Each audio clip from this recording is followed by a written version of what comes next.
Good morning, my friends. Good morning. Good morning. Thank you so much for coming to join me on this Tuesday, September 17th, 2024. Wow, September is really flying by. Um, YouTube is glitchy today. Is it glitchy for anyone aside from me? Once again, I'm on my phone. I can't pull up my own stream. It says it happened 3 hours ago and there's no views. So we're just starting now. Anybody having glitches today? The full moon is here, my friends. The full moon is here. So hopefully all of that weird energy that we were feeling yesterday is going to dissipate soon. Let's see, the full moon is scheduled to arise today here on the East Coast at 6:53 p.m. It is the moonrise. I think it's also a super moon. So if you've been feeling crazy, blame it on the moon. Blame it on the moon. This worked out pretty well this morning because I had to take one of my kids to a doctor's appointment, and the doctors don't necessarily go along with our trial schedule, so we really haven't missed much. There were 2 juvenile witnesses that testified this morning in the trial of Gregg out in Rankin County, Mississippi, and they did not have them on camera, but I do have some of the transcribed testimony for you that we can talk about later when we go on break. But first thing I want to do is shout out to a special viewer today who's one of our new interns. She's in training. Her name is Alex. She's 5. Hi, Alex. Thank you so much for coming to watch with us. You have the cutest freckles that I have ever seen, by the way.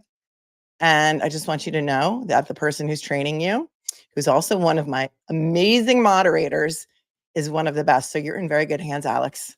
Welcome. And we're so happy to have you here. I love that. I love that kids watch the show and they enjoy it. Heath Smiley is on the stand right now, the stepfather of Gregg. This is going to be a tough watch today, I'm sure. So I am going to tell you that if you need to take breaks, take breaks. There's no harm in that. If you need to take a break, just go do it. No need to, it's not an airport. You don't need to announce your departure. You don't need to announce that you're going to watch something else on another channel, anything like that. It is not an airport, but we do give out boarding passes to those who cannot be respectful in the chat. So my moderators are the best on YouTube. That is why so many of you choose to come here to watch the tough topics that we do not shy away from, and that we try and be very sympathetic to and empathetic to, and we don't trash talk witnesses, and we don't shame them about their looks or their bodies or their sexual identity or anything like that. And so we try to be very kind to each other. Thank you, Lupus Lady, for coming in and joining as a member early this morning. And that's how we roll here. So I think you're going to like it here if you have the ability to be kind, because that's what we do, is we preach kindness. Also, keep your language clean, because YouTube has this weird AI program, and they scan the chat and they scan the comments and they scan everything I say and the closed captions. And if there's language in there that they don't like, you know what they do? They shadow ban you. Then nobody gets to see the video. It's a hassle. So that's that. We're going to head right into law and crime. I'm going to tell you right now, the volume is not that great. So if you're having trouble hearing, I checked Law and Crime and Court TV. Both Law and Crime is better than Court TV, because Court TV was only in one of my ears. If you have problems hearing, try earbuds. Try to turn up the volume on your end. I will try and move away from the mic, but you can just let me know. I want to make sure you can hear it. Volume boosters don't work very well because they screw up the rest of the stream. So we're doing the best with what we can. That's all we can do. That's all we can ever do, my friends, even on a daily basis. So let's get into law and crime. We are not even that far behind today because of the 2 juveniles that testified this morning. One of whom was the friend that Carly called over to see her mother's body. And the other was another friend of Carly's. So we will recap that testimony when we have a break, because Court TV did transcribe some of it in their chat. If any of you have tried to survive over there in the court TV or law and crime chat, you know how difficult that can be. So just know that you are now in a safe place. We got you. We got you. All right. We are going to try and show the defendant some grace. We are going to try and show the witnesses some grace. And we try and stick our comments to the testimony, the veracity, or what we think, how truthful we think the witnesses are. And, just be cool, be kind, be classy. That's my motto. That's what we try and do. Let's head on over to Rankin County to the courthouse of Judge Dewey K. Arthur. They do things a little bit different in Mississippi. And here, everybody take a deep breath. Thanks, your mom. Thanks, your mom. Take a deep breath. And here we go.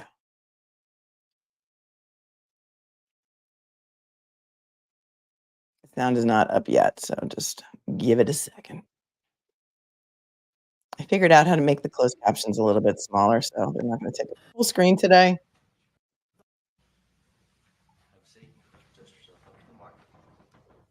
You understand that you're now under oath and you're anxious to be sworn answers under penalty of perjury. Yes, sir. Really gotta turn it up. If you would introduce yourself to the ladies and gentlemen. My name's Heath Smiley. And Heath, we've met before today. That's right. Yes, ma'am. If you would, though, these ladies and gentlemen don't know you. So if you would just kind of tell them a little bit about how old you are. 39 years old. I'm a physical therapy assistant, and I've been Carly's stepdad for, it was almost, I guess, 3.5 years. Tell me, excuse me, Heath, prior to March 19, 2024, who were you married to? Ashley Smiley. And when did you and Ashley Smiley meet? It was the spring of 2019. And at some point, did you and Ashley Smiley end up marrying each other? We did in June of 2020. Where'd y'all get married? We actually went up to Gatlinburg when things opened back up after COVID. You like to take trips, be outside? We did. How old was Ashley Smiley when she passed? She was 40. And where did Ashley work? She was at Northwest Rankin High School. Can you describe for the ladies and gentlemen kind of what Ashley looked like? She was very small, about 5'1", 5'2", blonde hair, blue eyes, super nice, real smart. May I approach the witness room? No, the prosecution has not rested. This is only day 2. It's only day 2. I'd ask you to look at that. Can you tell me what that is? It's a picture that we took. Guess we were up in the Smokies somewhere. I'm not sure which one that one's from. Might have been last fall. I don't know. And it's a photograph? Mm-hmm. And who's in that picture? That's myself and my wife, Ashley. Your Honor, we'd ask that be marked as the state's next exhibit.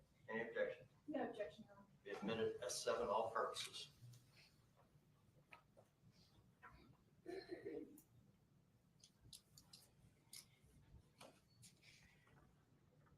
May I proceed, Your Honor? Yes, ma'am. Heath, I know that it's tough. I can't imagine what you're going through. But can you tell us, is the picture of Ashley that is in front of you, is that similar to the way she looked the last time you saw her alive? Yes, ma'am. Tell me about, you told us that, a little bit about Ashley's personality. I don't think there'll be any dispute that she loved being a school teacher, right? Loved her kids at school. Yes. Tell me about how much did Ashley love Carly? They loved each other so much. She just, everything she did, she planned out for Carly and around Carly. Before you and Ashley met, was she previously married? She had been, yes, ma'am. And who was she married to? Kevin Gregg. And did Kevin and Ashley have any other children besides Carly? She had a second child that passed several months or a year or so later from a genetic abnormality. And her name was Natalie Gregg. Yes. And she had passed before you met Ashley, is that Yes, right? years before. What did you know about the relationship between Ashley and her ex-husband, Kevin Gregg? Only some things that Ashley had told me here and there. Things didn't go well, and they ended up getting divorced. And he, the ladies and gentlemen of the jury have seen some body cam footage of the day that your wife was murdered and you were shot. And on that, you mentioned that y'all were having some trouble with Kevin Gregg. Can you explain to us what was going on around that time? I think he just liked trying to give Ashley trouble as much as he could through the legal system, any chance he could. I don't know exactly what all was going on, but she had acquired someone to try to get him back into court about possibly changing up visitation stuff again. Had Carly ever told you anything about Kevin Gregg using drugs? Yes. So he was a known drug user? Yes, ma'am. I want to talk to you, Heath, about you told us about how much Ashley loved Carly and that Carly was basically her life. Notice how I'm going to whisper so I don't blow your ears out. Notice how the prosecutor is saying Kevin was a known drug user. Is he deceased? I know some of you are ahead in the stream, and I know that you won't put any spoilers in the chat, and I appreciate you for that. But I'm wondering, is he still alive? Tell us about yours and Carly's relationship before March 19, 2024. We were always good. We laughed and played and messed around, loved video games, and took her to karate stuff until she kind of got tired of that, and she started going to guitar practice weekly. So I was taking her to that every week. We got along great. You liked being a stepdad? Yes. Sometimes with children comes discipline, right? Yes, ma'am. Would you say, or how would you describe the type of parent that Ashley was to Carly? She was, like I said, always thinking about Carly and just Carly's first no matter what.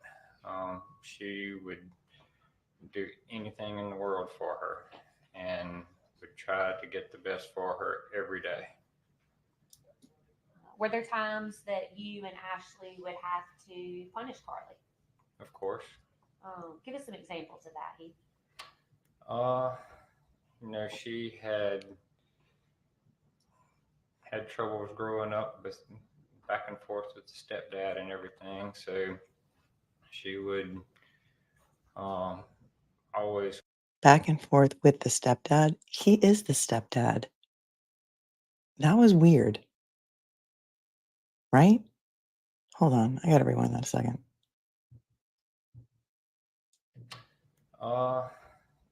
She had troubles growing up, but back and forth with the stepdad and everything. So she would always wanting to try to make friends at the house and around home. And Ashley was always trying to, keep an eye on her, make sure she was okay and knew where she was. And Ashley had to fuss at her a time or two about, I know you can't go here, you can't go there, it's too late, that kind of thing. But she never really, day to day, got in trouble, really. I want to ask you, was there a time that a boy named Thad came over to y'all's house? Yes, ma'am. Can you tell the ladies and gentlemen what you recall about that day? We were all sitting at the house and there was a knock at the door, and Ashley checked the doorbell camera, and we didn't know who it was. Carly had talked to us about that, and we knew who it was. We just didn't have a face to the name. And Carly saw who it was and didn't want to see him, so I went to the door and just said, "I'm sorry, I told him you must have the wrong house," and came back in and shut the door. Where were Ashley and Carly when you were at the front door with Dad? They went around, I guess, into the hallway or maybe one of the bedrooms. I'm not sure. At any point, did it appear that Ashley was physically holding Carly back from going to the front door? No. At any time after you told told Thad that Carly didn't live there, did Carly act like she was upset with you? No. Did she act like she was upset with Ashley? No. Do you think that she would have been mad enough to have said, like, she almost murdered y'all because you wouldn't let Thad come in the house? That's not the feeling I got from it at all. She almost murdered y'all because she wouldn't let someone come in the house, this boy. I need to rewind this. Try not to rely on the captions because of the accent, but so the prosecution did call this witness, but this witness was also on the defense list. So I think that he's going to be helpful to the defense, and that's why some of you were confused that this was now the defense's case in chief. It's still the prosecution's case in chief. They called him.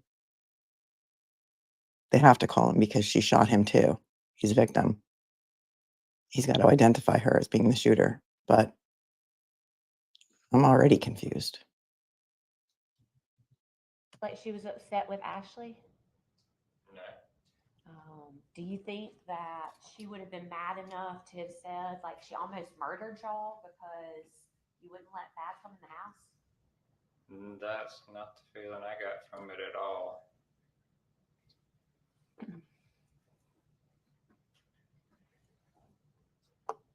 I want to talk to you about back in 2021. Carly would have been in middle school. Is that right? Yes, ma'am. Yeah. Were they living in the house with you, Yes, Carly and ma'am. Ashley? Carly was in the 7th grade, I think, then. Sounds right, yes. Was there an incident where Carly got in trouble for bringing a knife to school? Yes, ma'am. Tell us about what you know about that.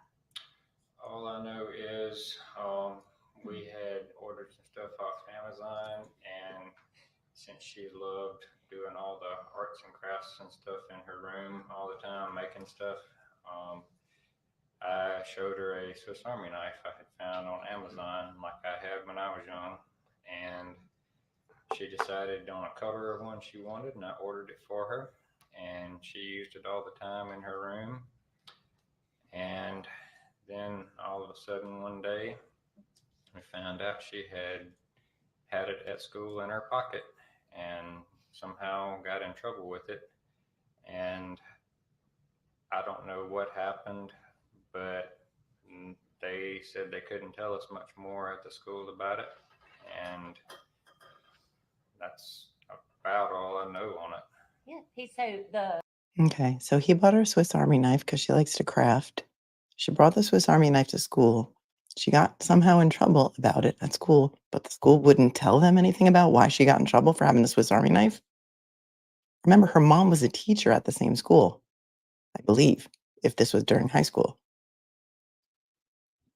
The knife was in Carly's pocket, not in her book bag. Is that right? I was understanding it was in her pocket from that morning when she was using it, but and then you didn't actually go to the school for any type of hearing in regards to that, right? no. That would have been something that Ashley handled. If she went up there for that, I don't remember it. She might have. I don't know. What did Carly tell you, or how many days did Carly tell y'all that she had actually brought the knife to school? I thought it was just that day. What was the result of her bringing the knife to school? They have a zero tolerance policy on that and sent her to an alternative school until I think it was that Christmas break and let her come back. So she had to spend time at the alternative school as a discipline. Yes. What, if anything, Heath, do you know about another time that Carly got in trouble at school for cheating? That was, I can't remember if it was this past spring semester or when it was. Everything is kind of run together on exactly when.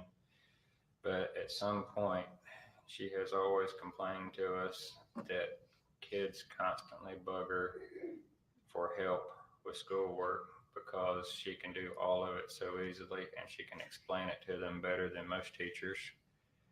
And she got so tired of them coming to her for stuff.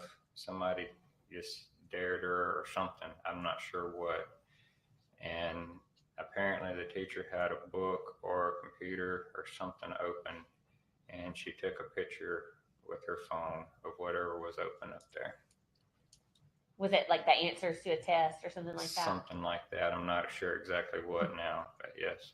And then she shared those answers with other kids? I assume so, yes, ma'am.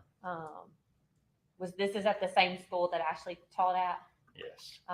How, from your observations, how did Ashley respond when that happened? She was just upset that she had done that, and she, talked to her about, can't be cheating, can't be letting others talk you into things.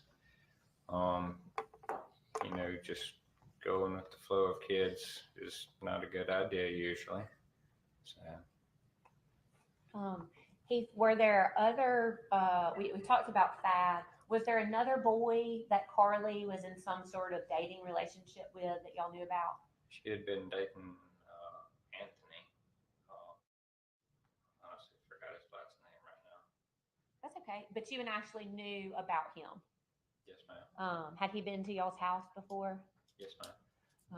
Was there any time that you or Ashley told Carly, hey, you need to end this relationship with him? I didn't get into a lot of that. Ashley had talked with Carly about him and, some of the things that was going on, and they had supposedly ended it. I believe you told, do you recall telling law enforcement that there were times that you and Ashley both would go through Carly's phone? Yes, we tried to keep an eye on her. Was there ever a time that you or Ashley took Carly's phone away from her?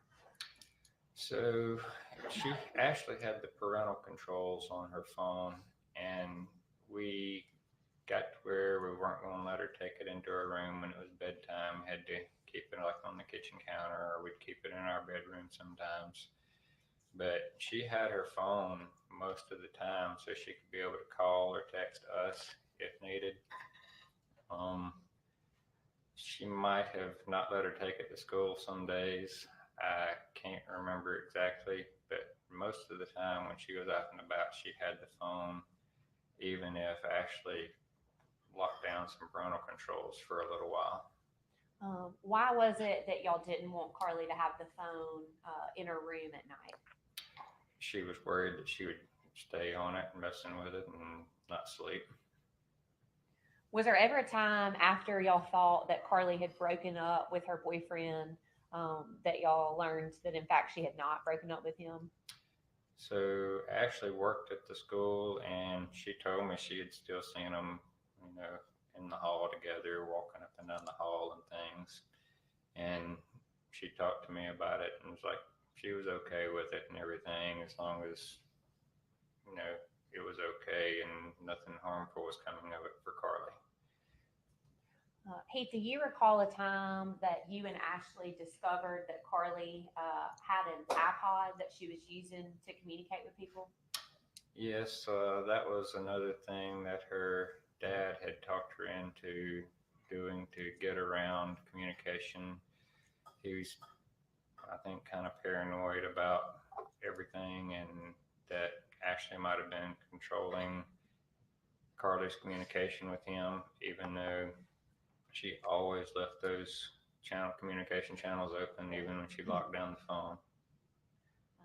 Did it appear to y'all that she was Okay, so it seems that Carly still was in communication with her biological father, Kevin Gregg, who was a known drug user, according to that testimony that this witness has said was paranoid, who talked her into getting an iPod.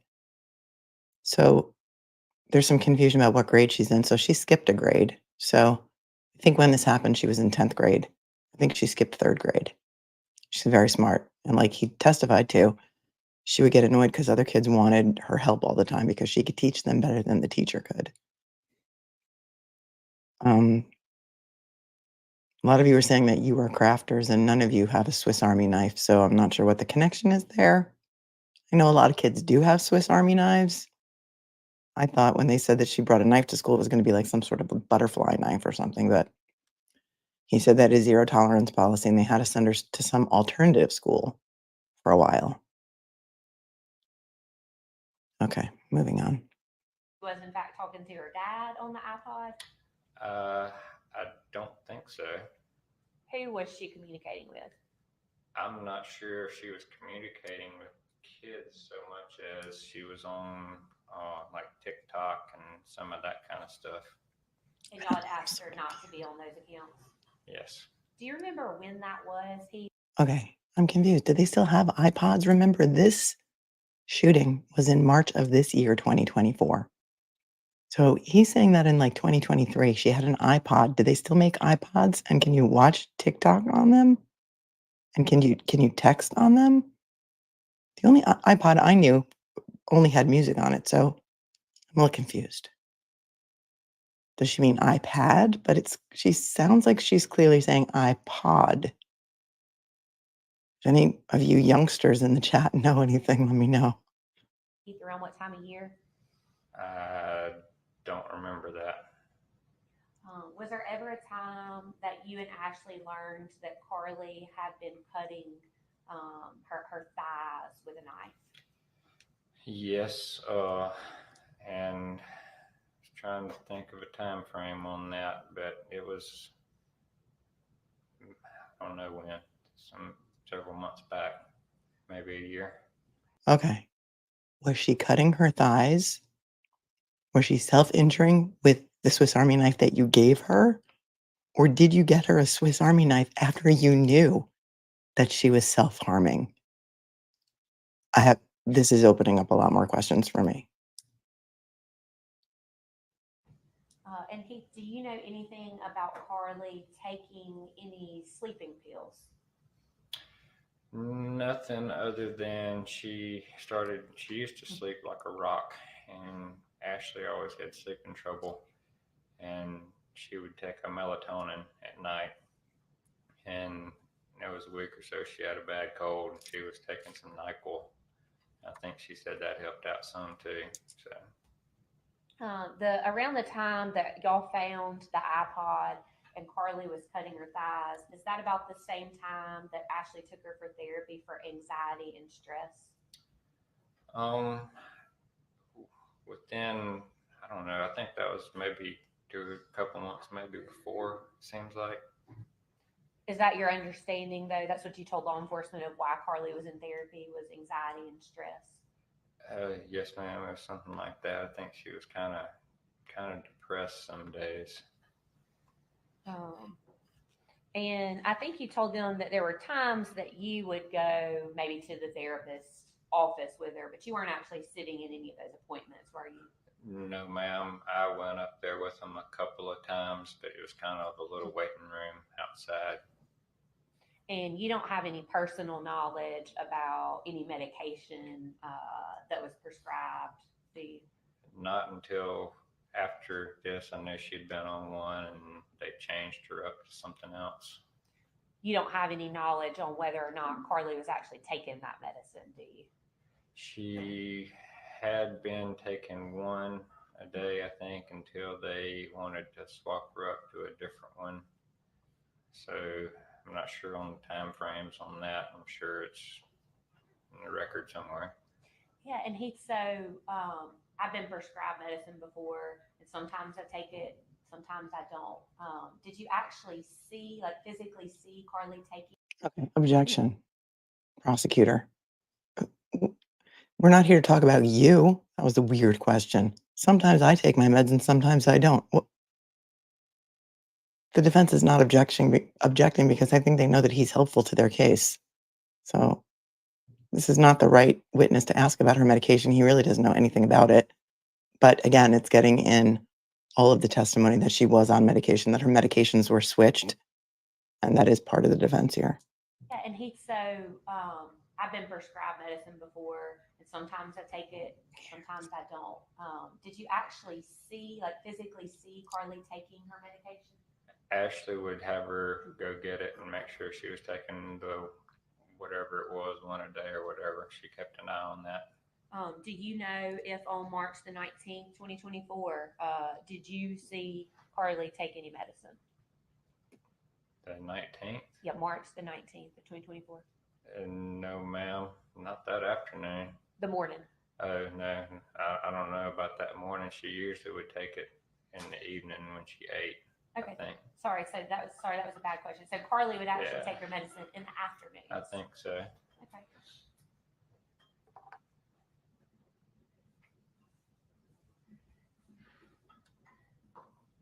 When's the last time that you saw your wife alive? That was the morning of the 19th.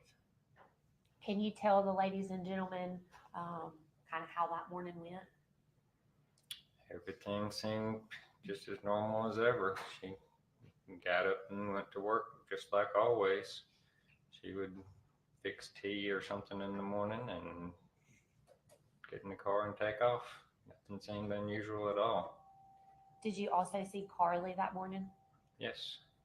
Can you describe for us what, if anything, you noticed about Carly that morning?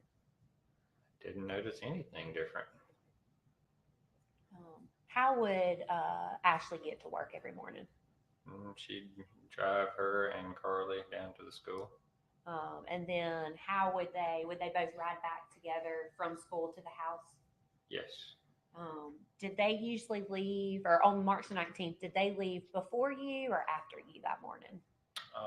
Usually a couple minutes before. What about not on the 19th, but on a regular day? Would they get home before or after you got home from work? They were always home before me unless something happened at my work and I was able to get out a minute early, which is very rare. What time would they usually get home from school? I'm not sure on that. I don't know, I guess school was out maybe 3:15, I don't know. And it's whatever traffic allows, 15 minutes or something up the road maybe. Typically, what time do you get home from work? It varies. Usually I get out of work about 4:30 and sometimes I hit that evening traffic and it's 20 minutes or so before I make it 3 or 4 miles to the house. Where is your house? Right off of Bullfanning out in Farmington Station. That's here in Rankin County? Yes, ma'am, out towards the reservoir. And the distance from where you work to where you live is probably only about 5 miles, right? Yeah, it's not far. It's just morning and evening traffic takes a little while. Do you know if Ashley and Carly were at school all day on March the 19th? As far as I know. I want to ask you, Heath, were there times that you and Ashley would text each other on your cell phone? Yes. Do you recall talking to Ashley on March the 19th? I don't recall, other than that evening I got a text saying she was going to go to the grocery store. Permission to approach the intern. Huge thank you to Sarah in Shock and Horror for gifting 10 memberships. Welcome, 10 new members. Thank you, Sarah. Oh, it's actually Sarah B. Sorry. If you don't mind, if you'll look through those messages, please. Sarah B. Sarah B, thank you. You're awesome.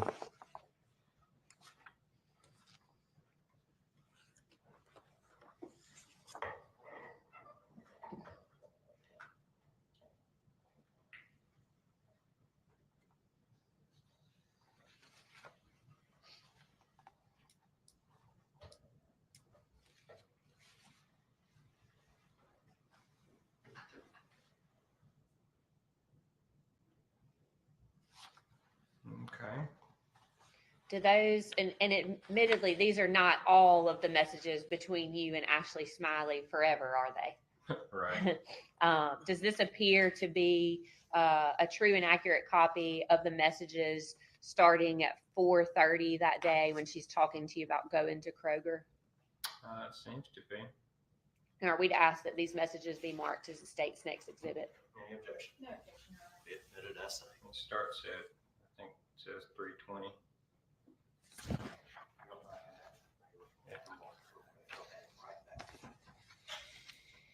Something's just off to me about his testimony. The way he's looking down, his eyes are totally downcast. He's not looking at the attorney. He's not looking at he's not looking anywhere. It's just, I don't know. I'm not a body language expert, but I don't know. Something's Thank off you, to Heath. me. You corrected me.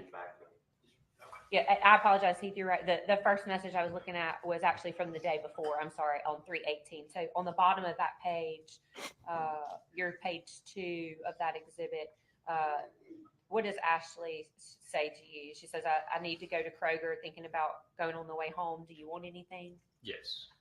Did that appear to be a normal message that you and Ashley would have with each other? Yes. I think then you go on to tell her a couple things that you want.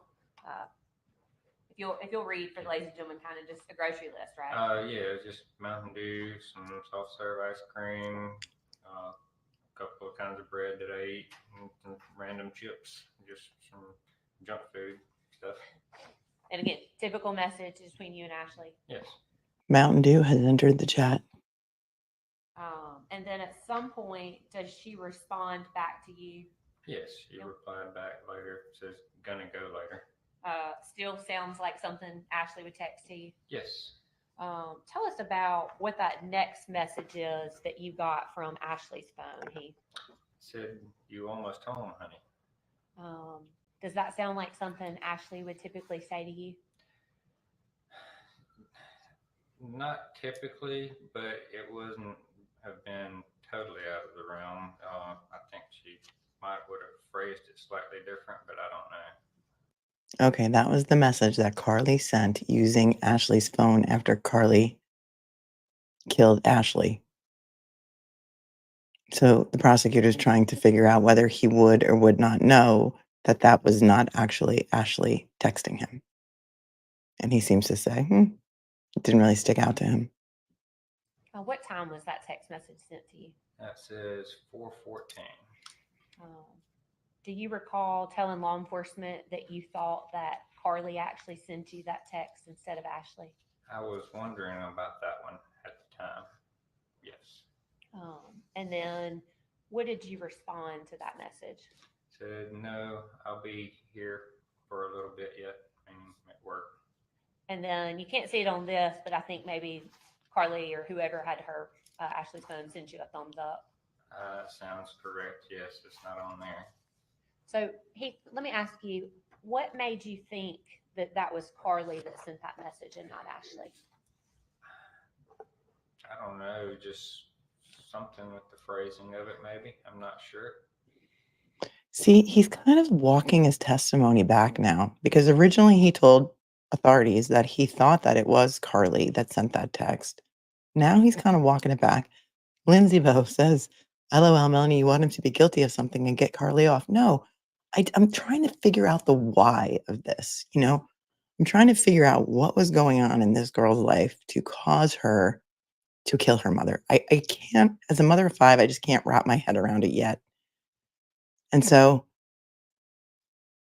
it's just something seems off to me and I can't put my finger on it. So that's what you're sensing. but you have good intuition. Because she called him honey, right? But now he's sort of saying, oh, well, maybe I said that at the beginning, but now I don't really, it's kind of wishy-washy, right? I don't know. Something's off and I just don't know what it is. That's what we do here, though, that we talk about it.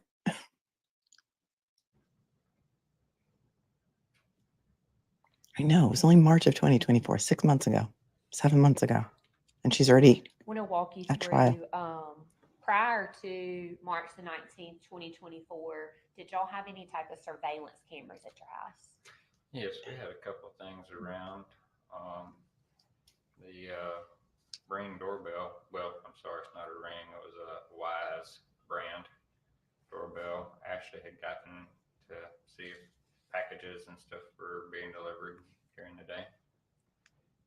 Were there other cameras either in the garage or inside the home? Yes. 1 second. Take your time. I don't know, Kim. Kim says he was grooming Carly. I don't know, but We had one camera in the kitchen that I had actually gotten years before. I was going to actually put it at my mom's house so she could see what her dog was doing when she went outside and on. But the internet out there in the country is so slow it wouldn't run. So I had set it up at my house, I guess, well before I had even met Ashley. And it had just been sitting around. And that was a Wise brand camera also? Yes, ma'am. Do you know if that camera had any kind of like a SD card in it? Ashley had put an SD card in it at some point, yes. And I'm not super techie, but an SD card is just kind of something like you put in a regular camera to hold pictures or hold videos. Is that right? Yes. Was there any way? here's the thing, too. I think about Stephen Stearns and Madeline Soto, and I think I got caught up watching some new body cam footage that came, not body cam, but like interview footage of Jennifer Soto last night. So now do I think every guy is a pedo? I don't know. But it doesn't seem genuine. I don't know. Maybe that's what it is. Stephen Stearns is in my brain and all of the stuff that he was doing to Madeline Soto, and it's horrific. And Madeline Soto was around the same age, right? So I don't know. And that wound up in the reverse. Madeline Soto is no longer here. To tell what time a video popped up from that camera? That camera was older and had some issues working with the newer software. I'm not sure on that. Ashley had been trying to work with it some, but I know I have a security system at my house, and there are times that mine's motion activated and that it'll ding on my phone and I can watch kind of who's outside my house. Did you have that ability? no. What about on the inside camera? Well, the doorbell camera would ding if somebody walked up, like UPS dropping a package off or something, but the inside camera, she never could make it do anything like that. If it had that capability, it wasn't on or working. So you weren't able to actually watch the inside from an app or anything like that? I think you could pull up like a live stream on it, but it wasn't like dinging your phone every time the dogs moved in the house or anything like that. Which is probably a good thing, right? Right. So I want to ask Heath, have you ever viewed the footage from the inside cameras from March the 19th of 2024 at your house? No. You said that there was also a camera in the garage area? Yes. Ashley had set that one up maybe a week or something before. Could you tell the ladies and gentlemen kind of how that camera was activated? So she actually got that not to use as a camera. She wanted to be able to remotely open and close the garage door and make sure she had remembered to put it down when she left and that kind of thing. And Wise had a camera that you set in your garage that would watch the door, and it knew, to open or close it when you wanted to, and you had a camera as well. So she mounted it on the garage door opener itself. And that camera, did it also record video and audio? Yes. The way that those clips work, how long is each clip on one of those videos? I would have to go back and look at the time on that. I'm not certain. Do you have any reason to disagree with the fact that it's like a minute clip at a time? Perhaps. Is there any way, other than deleting videos on those computer systems, are you aware of any way that somebody could go in and physically like edit a video from that? Not that I know of. And Heath, at some point, and I want to talk a little bit about it later, but at some point, did you actually watch some video from the garage camera from March the 19th? Yes, the Rankin County officers had been all out in the garage looking through stuff, and I just assumed that they had gotten the other in the card and everything, and a couple days after, I guess it was the 21st, somewhere in there, I realized that the card was still in, the SD card was still in the camera in the garage, and I was kind of looking at some of the footage that it might have caught. Can you tell me, I believe there were like 4 videos that may be relevant to March of 19. That sounds right. Yes, ma'am. 2 videos of Ashley and Carly coming home. Is that right? I think so. And then the video camera captures you pulling into the driveway and walking into the home. Yes. And then you've seen the last video, and you can't see the shooting, but you can actually hear when you walk into the house, the first gunshot. Yes, the newer cameras had the ability to start recording when they heard a noise, or I think I've even read where some of them are smart enough to hear the sound of, like, if somebody breaks through a window or something like that, they'll start recording for home security reasons. So you've actually listened back and watched that particular video? Yes, ma'am.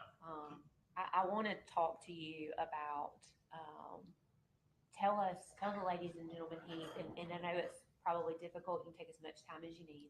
Tell the ladies and gentlemen exactly what you remember about when you came home on March the 19th, 2024. Everything seemed pretty normal. This is interesting because now she's going to let him narrate. Remember narrative testimony from Robert Tellis? The question is just tell us what happened when you came home. Okay. And I came on in, and when I opened the door to the kitchen there, gun went off in my face before the door was, I don't know, 3 or 4 inches wide open, and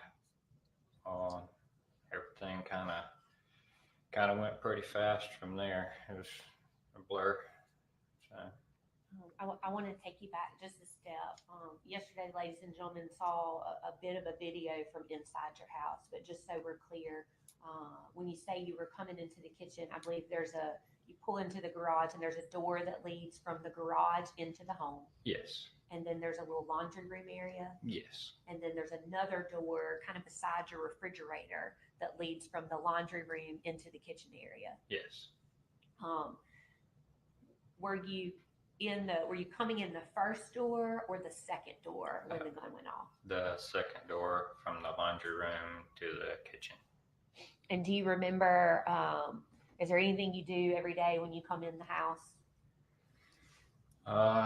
Usually stop and take my shoes off there and come on in and change clothes. Do you remember if you took your shoes off on March the 19th? I think I did. Yeah. Was it unusual for that second door to be closed in your house? Sometimes it was, sometimes it wasn't. We would shut that door a lot of times, trying to keep the sound of the washer and dryer down, or trying to keep one of the dogs out of the garbage can that we had in there. I have to do something similar. Y'all have two large dogs, right? 2 golden retrievers.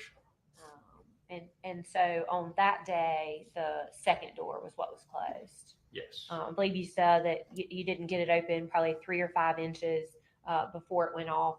What did you remember seeing, Heath? Just gun flash in my face, and it went off 2 more times, but my hand was on the gun after the first shot, and I twisted it from her. Who was pointing that gun at you? It was Carly.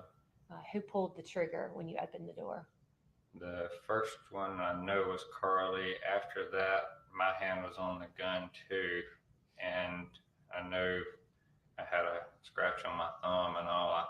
I very well could have hit it. I know that third time. How close, Heath, was that? Okay, that's interesting.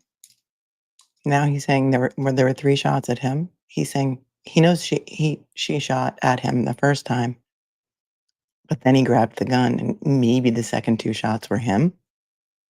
Interesting. That gun to your face when that went off? Maybe a foot.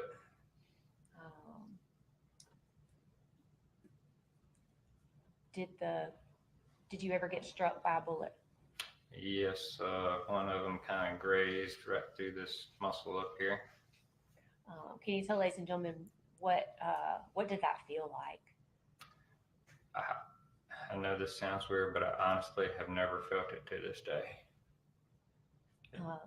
When the gun went off in your face, tell ladies and gentlemen, I mean, was your body in a state of shock? Not at that moment. I was trying to figure out what was going on.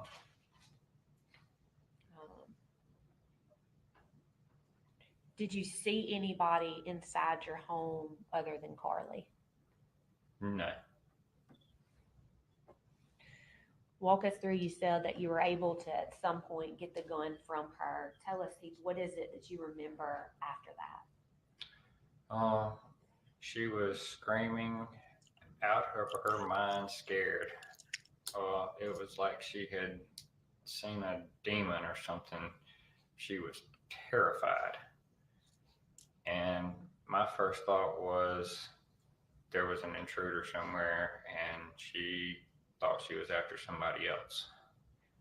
And to be clear, Carly never told you that she thought somebody else was in the house, right? No, that's the feeling that I got.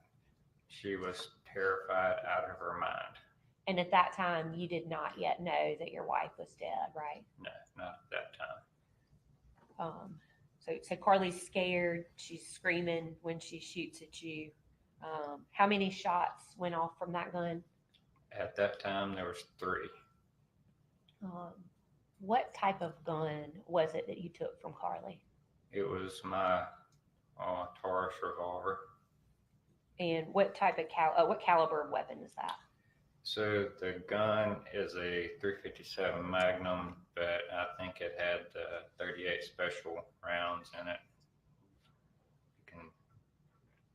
If the gun's a .357, it can also shoot 38s. A little bit lighter recoil. And what color was that gun? It's just the gun matte silver. Prior to taking it out of Carly's hand, where was the last time you saw that gun? Ashley kept it on her side of the bed. So it had been there for probably a couple of years.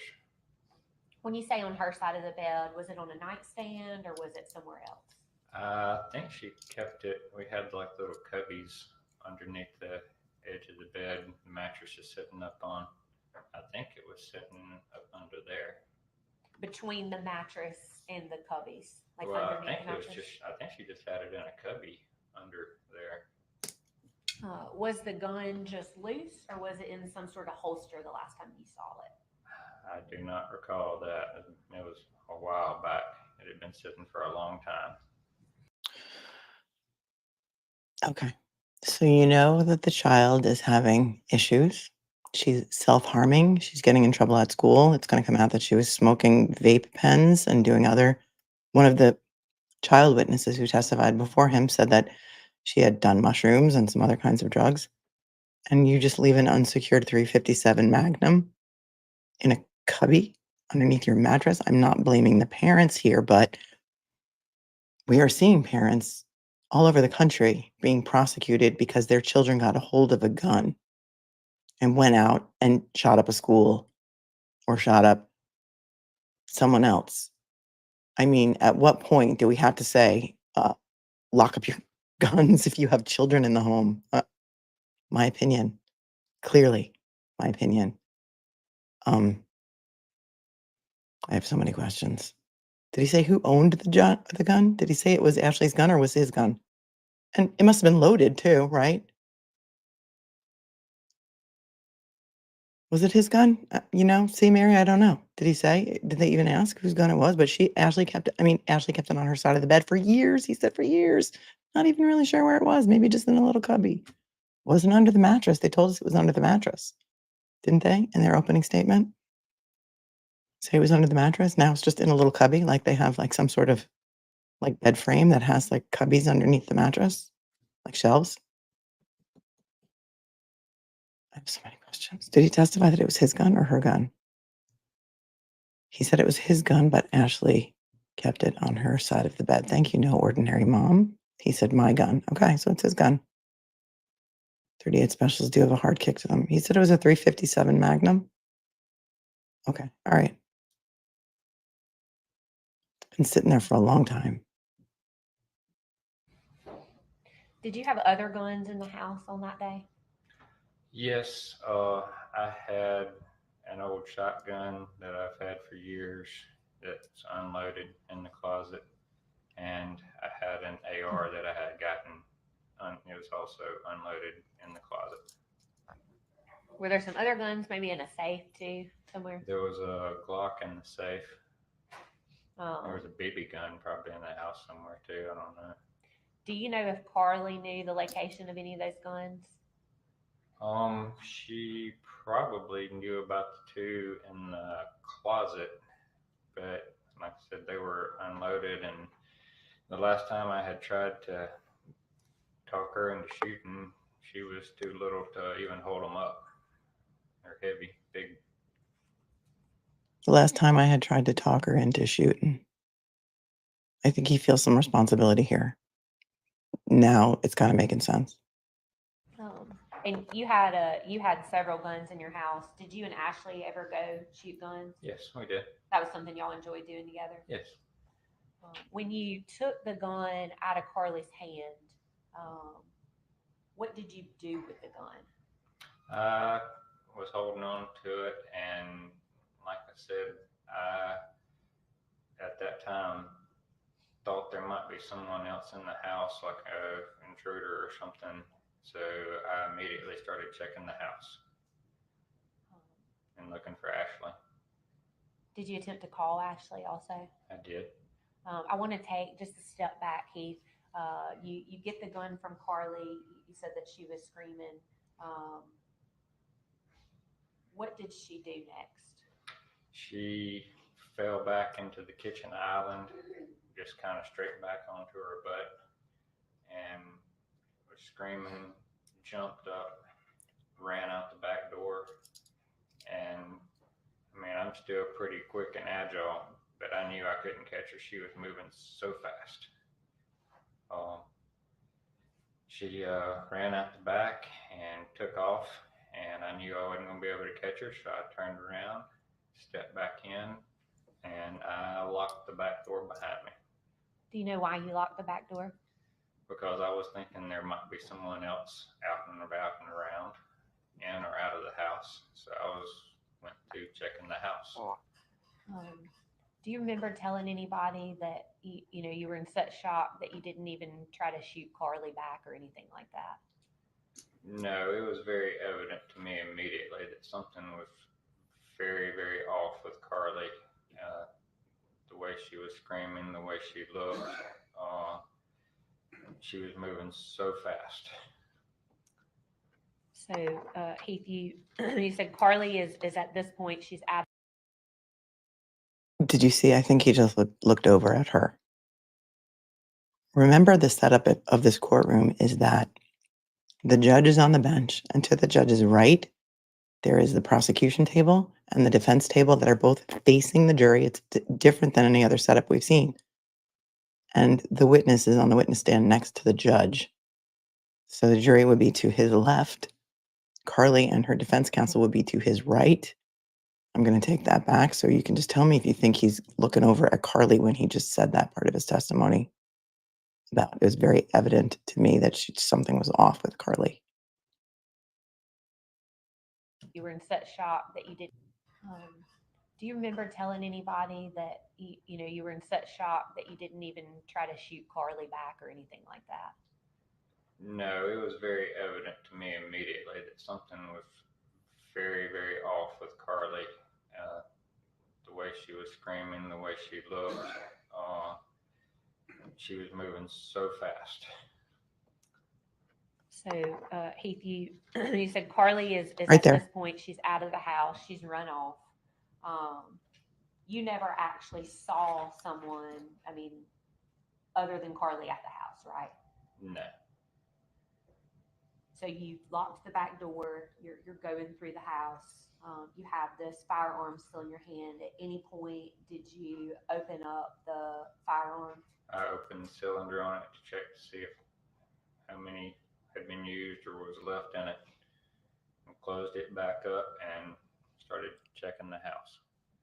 When you opened it back up, how many live rounds did it appear were left in the gun? Just one.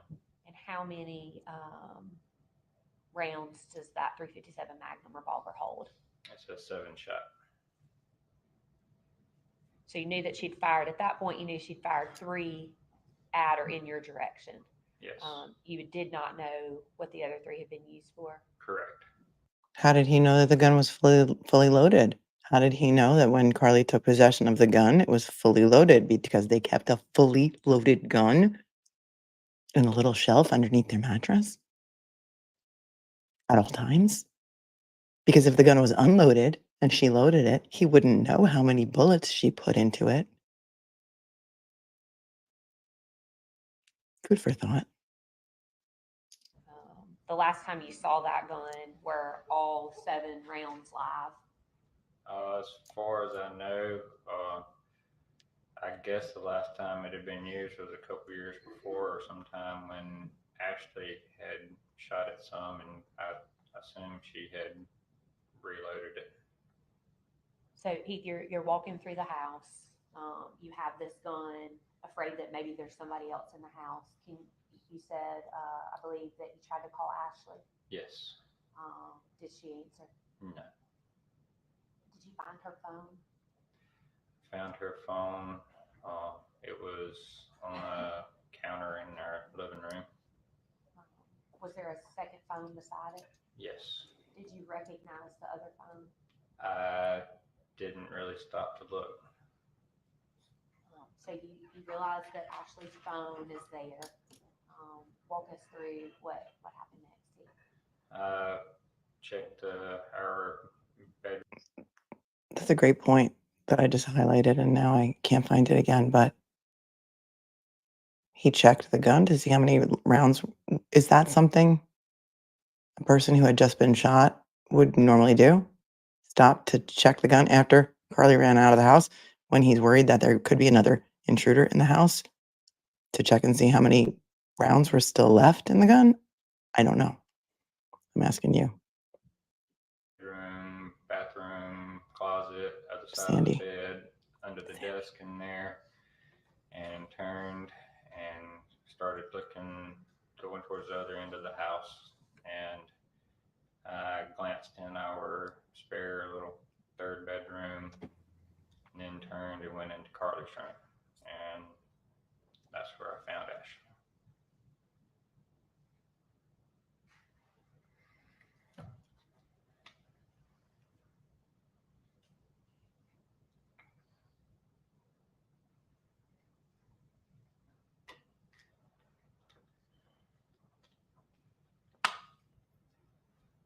When you found Ashley, can you tell the ladies and gentlemen what you saw? She was laying on her back and had her hands kind of across her, and a towel over her face. Okay, remember we talked about this yesterday, that it seemed that she was posed. It seemed that Ashley's body was posed, that her hands were crossed, like across her chest, which I imagine is like this. And that she had a towel over her face. And take that back a sec. Across her, laying on her back and had her hands kind of across her, and a towel over her face. Do you remember what color the towel was? I do not. When you saw her laying there, what's the very next thing that you did?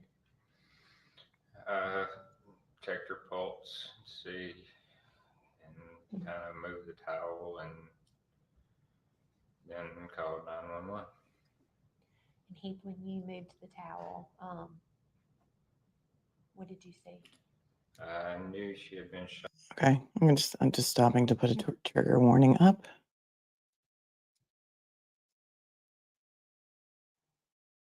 If somebody could just drop one in the chat, I'll put it up before he talks about what he saw.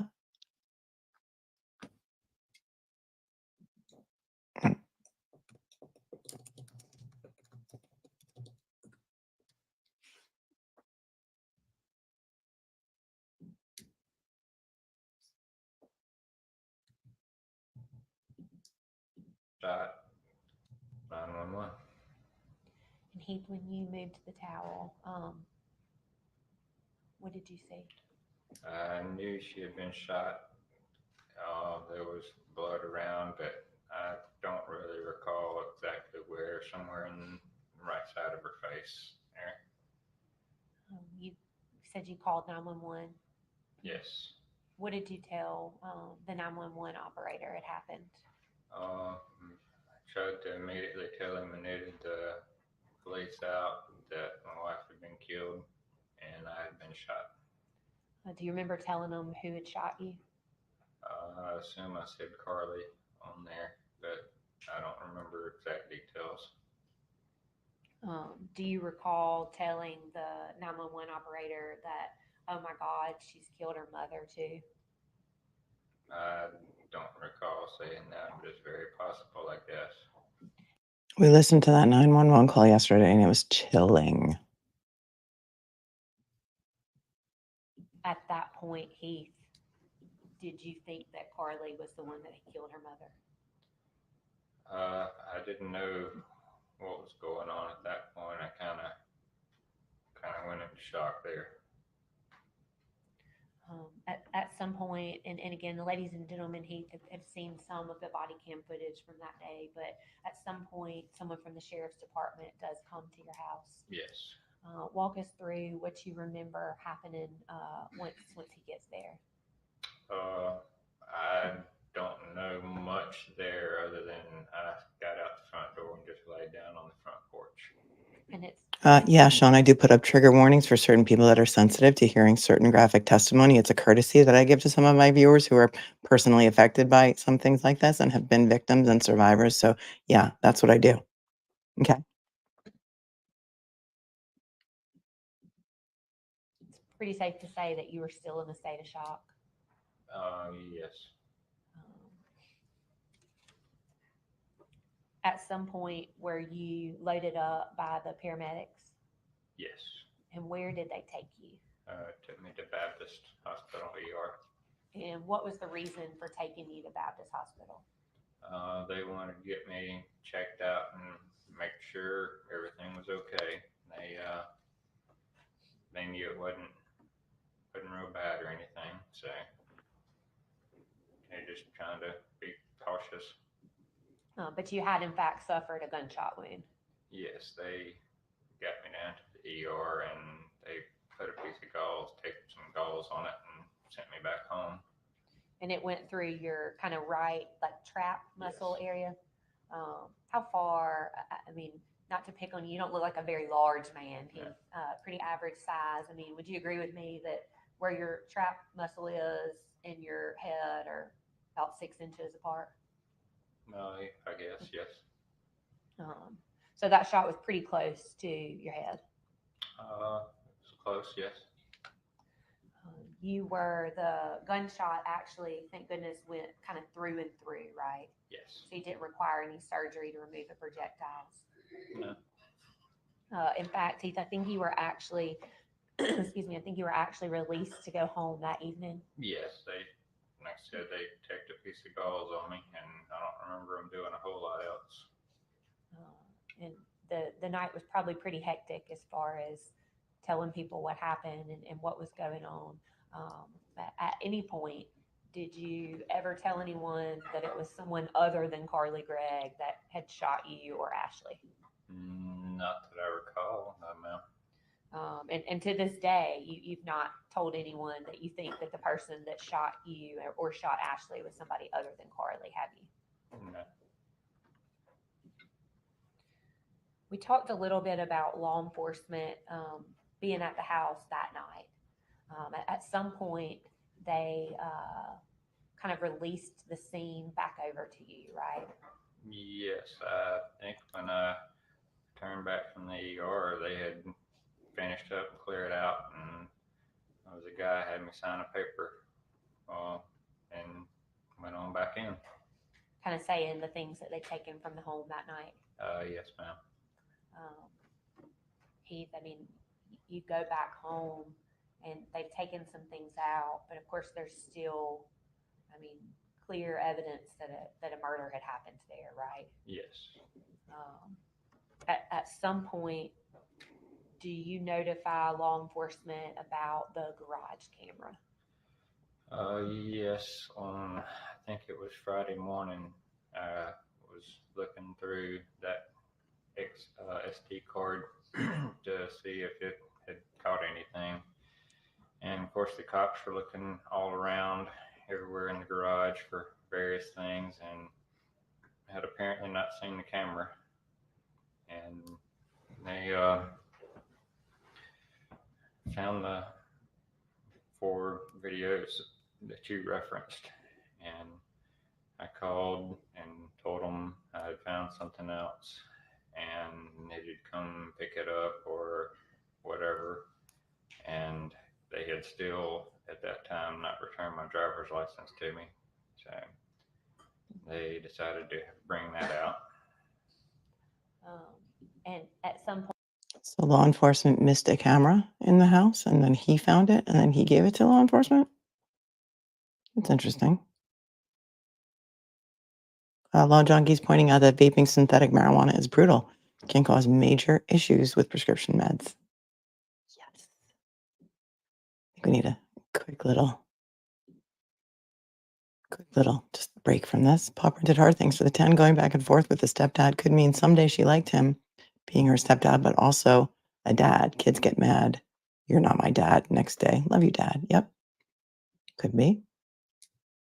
Thank you to Team Brittany, who says, Alex says, tell her she's so pretty and I love her. Oh, I love you, Alex, and I haven't even met you yet. So thank you so much for that. Kimmy says he gives me Sling Blade, Billy Bob Thornton vibes. Thanks, Kimmy. Laren says no emotion. His voice never cracks. It's monotone. He may be medicated. I don't know. Maybe. I mean, he's been through some severe trauma. I wouldn't blame him if he was. Shelly, thanks for the 5, says, so I turned this on just to see what this was all about. Whoever's in the witness stand looks so suspicious to me. His behavior is so odd. If you're ever wondering who's on the witness stand, I type it out, and it is scrolling in a banner right below. For your convenience, this is Heath Smiley, Carly's stepfather. Thank you so much, Shelly. Elizabeth Ann, thank you for your super sticker. Mary, thanks for becoming a member. And let's go back to Heath Smiley, the stepdad of Carly, still under direct examination. Point, they did actually get those videos from you. Yes. And to be clear, there was some confusion about an Apple computer and copying Yes, I had versus cutting? had Sorry. moved those 4 videos over to my computer. I was just going to let them have the card with everything on it. And when I moved them over, it pulled them off the card onto the computer rather than like a copy and paste and making a copy onto mine. So the officers came back in and were talking to me about tampering with evidence and possible charges of messing with evidence, even though I called them out there to come get the card. And to be clear, I don't think they ever told you they were going to charge you with tampering. They just explained that they didn't want it to look like somebody might have done that, correct? No, he said we're trying to avoid having to charge you with tampering with evidence. Okay. Clearly, the prosecutor did not want him to say that. She tried to get him to take it back. Let's rewind that for a second.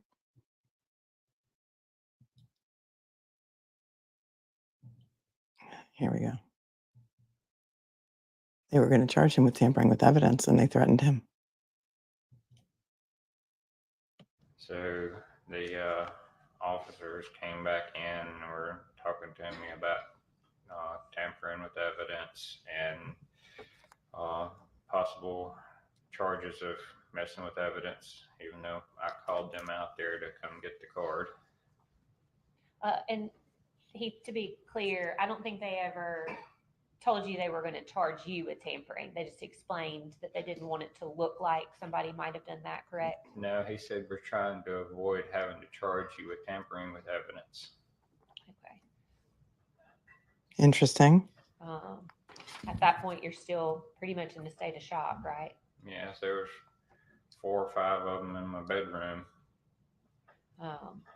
And in fact, if that was said to you, that would certainly not be indicative of what you would want to, how you would want to be treated, right? I didn't know. I was just trying to be helpful at that point and figure out what had happened or why. And I believe even on that day and after that, you did still continue to assist law enforcement in investigation, right? Yes. At some point, you decided that you no longer wanted to communicate with the state or law enforcement, right? Yes. After a few things that had happened, I went and got a lawyer. Let's see. You talked about you told us about the garage camera and the incident. And to be clear, this was just an honest mistake. And I think that was relayed even by the officer and you, that this was, instead of copying and pasting something, you accidentally cut and pasted something. Yeah, I mean, that's a new laptop that was sitting there. I was got it rather than a Windows computer this time to try out. And when I realized that mistake, I said, you can take the whole computer, just whatever, and I had it sitting there open. So he just moved it over, got on the computer and moved it over himself, one of them. At that time, no one had been able to find the camera from the kitchen. Is that right? Correct. Where all, if you would tell ladies and gentlemen, I mean, we knew the camera was missing. Where all did you look for that camera? Everywhere I could possibly think of. I looked high and low through the whole house. I mean, I wasn't looking just for the physical camera. I mean, it's a little shorter than that water bottle probably, but I was looking through small stuff even for the SD cards, like they're the size of your thumb, postage stamp size maybe. And I was looking in shoes and boots and clothes drawers and pockets of clothes. I looked through every tiny little shred of garbage before I let any garbage go out of the house. I don't know, I guess it was that Friday garbage comes through. Everywhere I could look for, and I continued to look for it for a long time. And law enforcement had been at your house and also had searched kind of high and low in the home looking for that too, right? After I got them to actually, look for it the second time around, they didn't seem to be too interested in finding it at first. Are you aware that they also went and searched outside, looking everywhere between your home and where Carly was found? I know they looked in the backyard, and one of them was kind of looking over the fence just to see if anything had been thrown anywhere. At some point, was that camera found? Yes, I later found it. As a lot of y'all know, when something happens, everybody always brings tons of food over, and the refrigerator had gotten just packed full of stuff, and we were slowly trying to clean that stuff out and get rid of it over time. And I found the camera back. It was actually back behind some water bottles, about like that, in the back of the fridge. Was that the Okay. So they didn't find the camera in the fridge until he found it. Seemingly, it doesn't say when, but people had already been bringing food over. Could have been the next day, could have been a week later. But part of the prosecution's theory is that Carly took the camera down and put it in the fridge. I'm not doubting that Carly killed her mother, because there was a juvenile witness who testified this morning. We're going to go over her testimony later because it's transcribed. They didn't show it on TV. But she said, Carly called her to come over and said, "Hey, have you ever seen a dead body? Come, look what I did," and showed her mother's body. I don't think there's any question that that Carly killed her mother. But now we're finding out that this camera wasn't found, and it was found by him, and it was days later. I'm not blaming him for anything right now. But that's not the way that the prosecution was spinning this. So if we're going to sit here and listen to this case as the jurors are listening to this case, and remember, this judge is not allowing them to take notes, and they will not be given any transcripts, this would stand out to me. same day, Heath, that law enforcement had been looking for the camera at the house?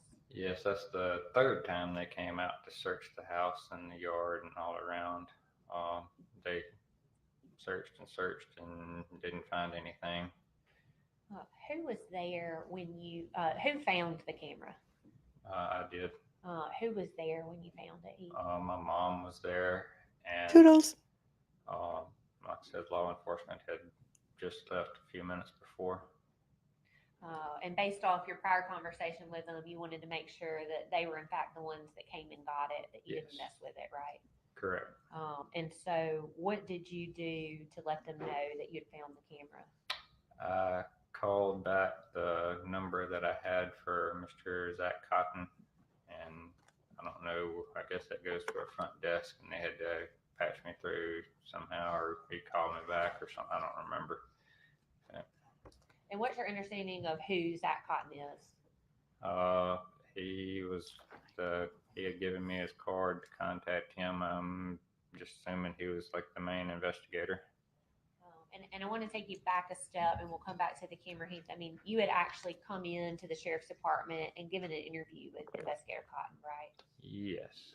And that was before this had happened. I believe so. Yes, ma'am. And that's when you told him that Carly was in therapy for stress and anxiety. Yes. Do you know how long that camera had been in the refrigerator? I don't know. Did you put that camera in the refrigerator? No. Based off what you know, how do you think that camera got put in the refrigerator? Objection. I'm assuming that. Objection, speculation, Your Honor. Thank you. Yeah. I'll rephrase the question. When's the last time you saw that camera plugged in at your house? I guess previous day. It might not have noticed if it had been gone then, but I'm assuming it was there the previous day. Don't assume. We don't want you to home assume. Objection. On March the 19th, 2024, was that camera still attached in the kitchen? No. And who was the only person besides your deceased wife that had been in your home that afternoon? Well, that you knew of?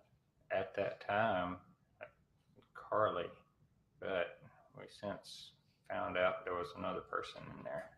And do you, as you sit here today, you have no knowledge that that person moved anything in your house, right?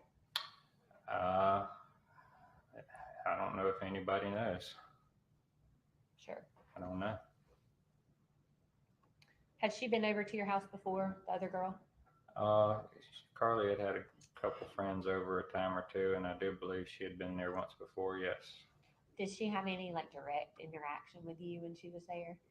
No, I was laying on the couch when a bunch of them came through and said, hey, and they were in Carly's room or messing around in the backyard some of the time. When you left for work on March 19th, 2024, did you ever see that morning or the night before, had you seen any empty vape pen boxes? No. If they had been sitting, if they were found at the desk in your bedroom, would you have seen those before you left for work? I would believe so. Do you know anything about Carly using drugs, Heath? I had no idea of it until the events of until the second police search. And what are you referencing when you talk about the second search? When they came back, I guess it was Friday, so after the murder had taken place, and they came out with a couple of things out of Carly's room that we had no clue of. So I don't know anything about them. It was new to me. When you told law enforcement that you'd found the camera in the refrigerator, at that point, did you give them consent to kind of see what was on that camera? Yes.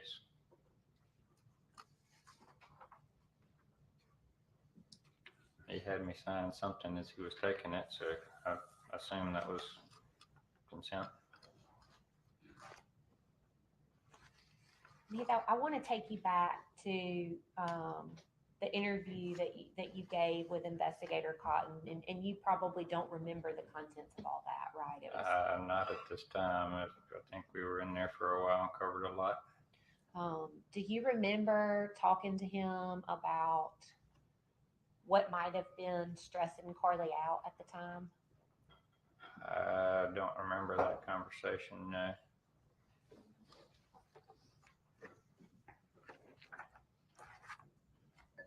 Do you remember him asking you, kind of midway toward the end of the conversation about if there was anything else that you knew about Carly or about what was going on that might be helpful to their investigation?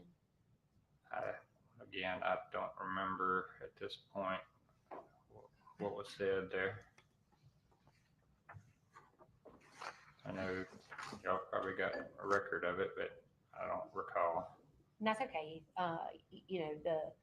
When traumatic things happen, our bodies respond in certainly different ways. And I don't think anyone in this room wants to experience what you've experienced. And so I don't expect you to remember everything. You had a lot of questions on that day, right, about what happened? Yeah.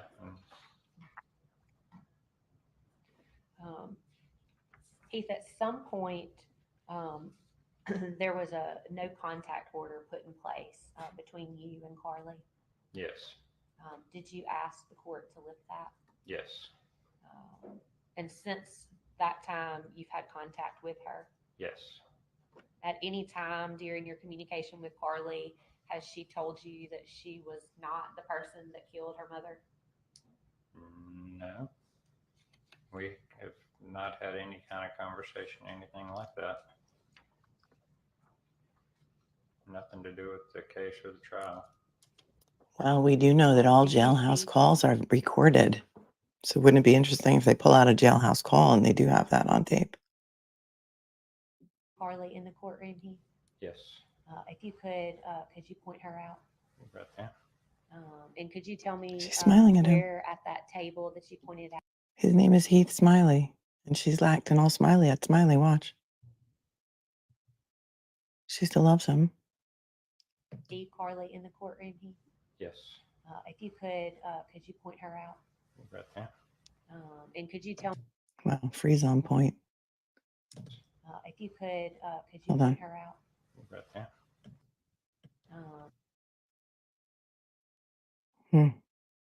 Interesting. And could you tell me where at that table that you pointed at that she's sitting? She's in between Mr. Camp and Miss Todd in black. And is that the same person that shot you with that 357 Magnum on March the 19th, 2024? Yes. May the record He's reflect- laughing and smiling. Hold I on. mean, I'm sorry, Smiley is acting all smiley. Hold on a second. Look at him. So weird, you guys.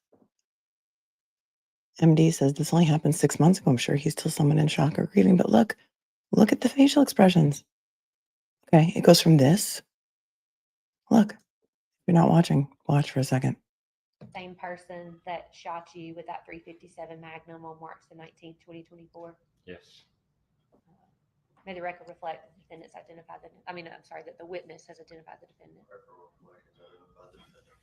I have no further questions at this time, Your Honor. Oh, he did it. He did return her smile. Hold on. Jane's like, he's trying to return her smile, but he can't do it. He did. He did. Maybe that was a little bit earlier, Jane. What? Okay. I gotta go to the chat for a second here. Mrs. Bucket, thank you for your super sticker. Sarah in Chakanari, I heard your name right this time. Thanks for the 20. Says this might be a silly question, but in the event of a guilty verdict, does the no note taking allowed or no readbacks available directive from the judge help the defense at all with an appeal? No, because that is within judicial discretion, and also court rules differ from state to state. Great question. There's never any such thing as a silly question. So do not ever think that questions just like Team Brittany. Thank you for the 20. Gotta run. Take care of stuff. Thank you for everything. Much love. Much love to you, Team Brittany. And much love to Alex, our intern, our 5-year-old intern. Okay. That was a little bit weird. We are going to move on to the cross now. And I'm very, very curious to see what happens during the cross. And here we go.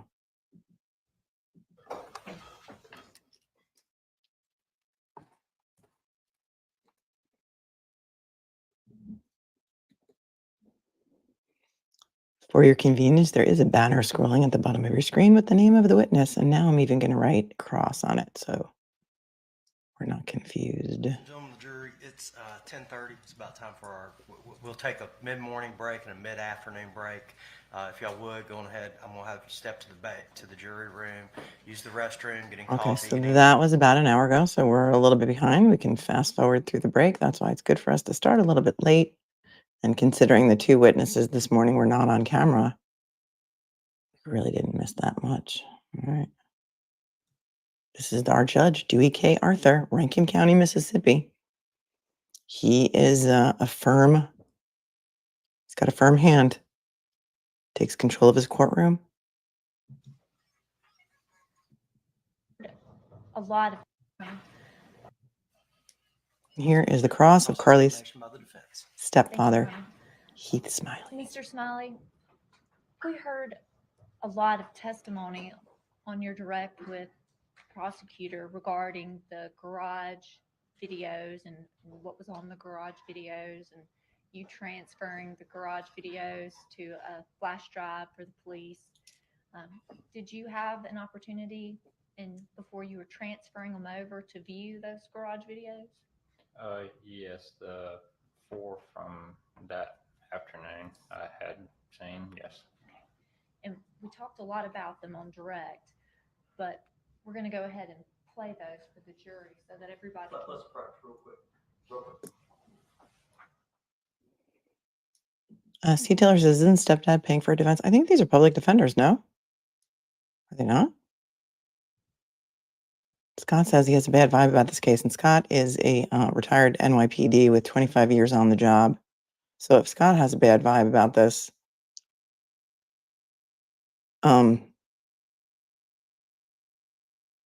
makes me think that I'm not crazy for thinking the same thing. Agreement of the parties, this exhibit will be marked as S9 and admitted for all purposes.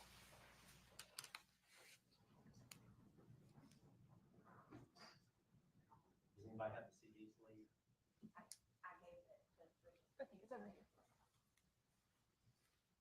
This is what we'll do. We'll mark the sleeve, and then Mr. Livingston, as soon as they're finished, we'll get the DVD out. It's in there. Okay. You may proceed.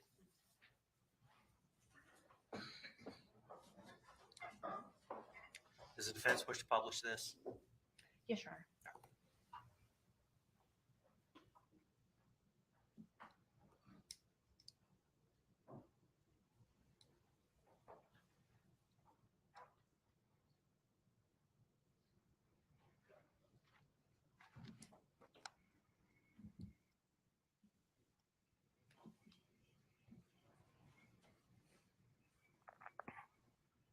Come back to the screen if you're not here to watch this video. This is 3:54 p.m. on the day of the murder.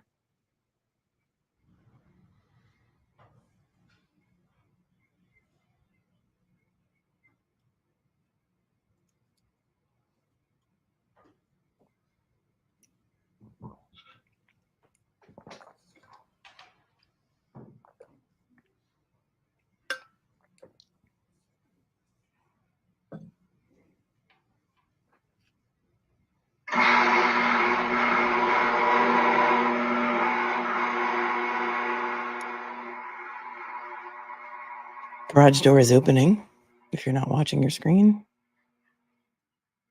Car pulling into the garage.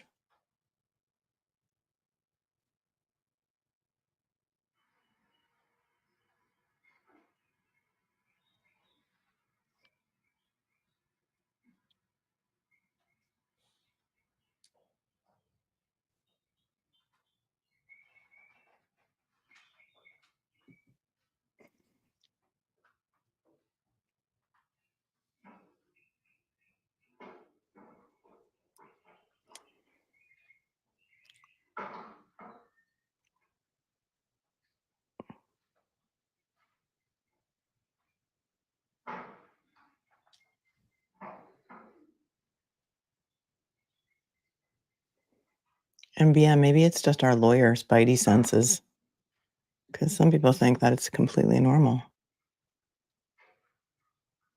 And it could be.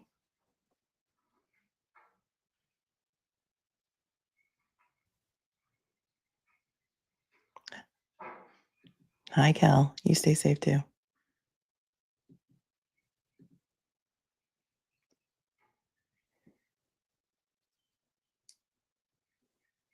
It didn't look to me. See, Simply Bell, I'm a legal commentator with 30 years experience as a trial lawyer. So when I give you my opinions, that's where my opinions are coming from. You can disagree with me, and I can disagree with you, and we can do it respectfully. And everyone in the chat is disagreeing. It's totally cool. But I'm never going to sit here and not give you my opinions either. I thought the smile was creepy. I thought it was a flirty smile. I'm going to say it.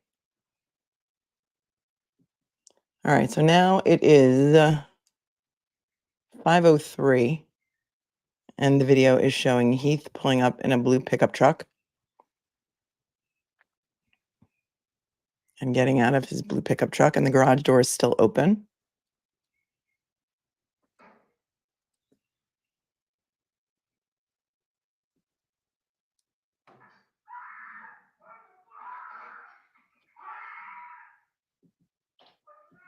This video is now 2 minutes later. It's 5:05. I'm going to turn it back a little bit. You're going to hear some screaming. I'm going to trigger warn you because that's what I do. Okay? If you don't like the trigger warnings, you should maybe head over to Law and Crime Chat and see what it's like over there, because you might think it's better. I don't know. Why don't I have one of my banners? I thought I did. Hang on.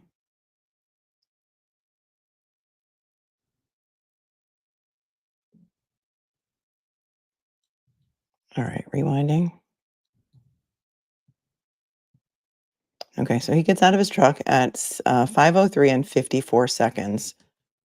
And then the next video is going to start. He's walking out of his truck. Then it cuts off. We don't know if he came in the garage or went to the front.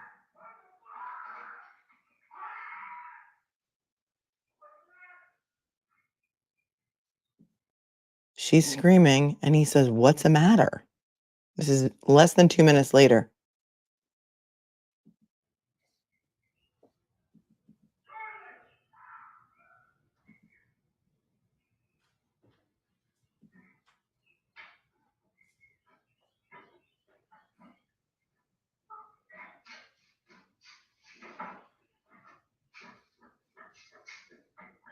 Somebody's chasing her.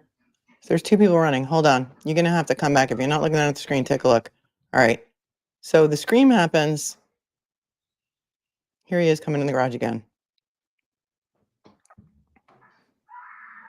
17:05:01. There's that scream.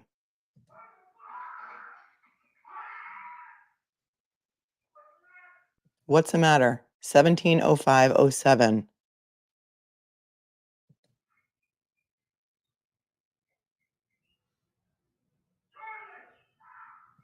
He screams Carly at 17:05:13.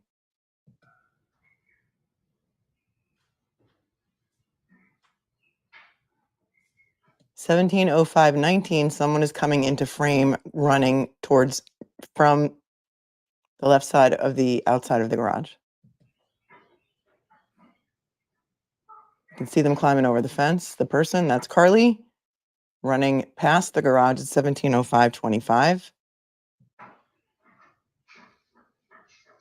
And another person, looks like a friend, 17:05:28.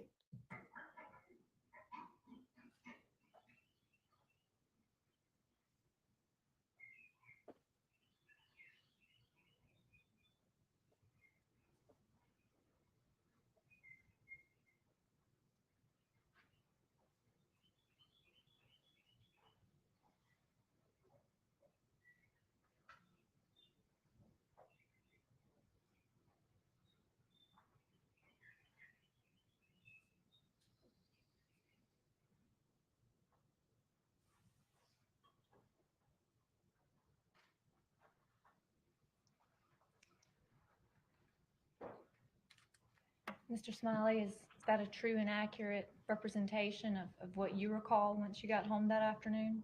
Yes. Who was that screaming that we heard on the video? That was Carly screaming, and you heard me holler, "What's the matter?"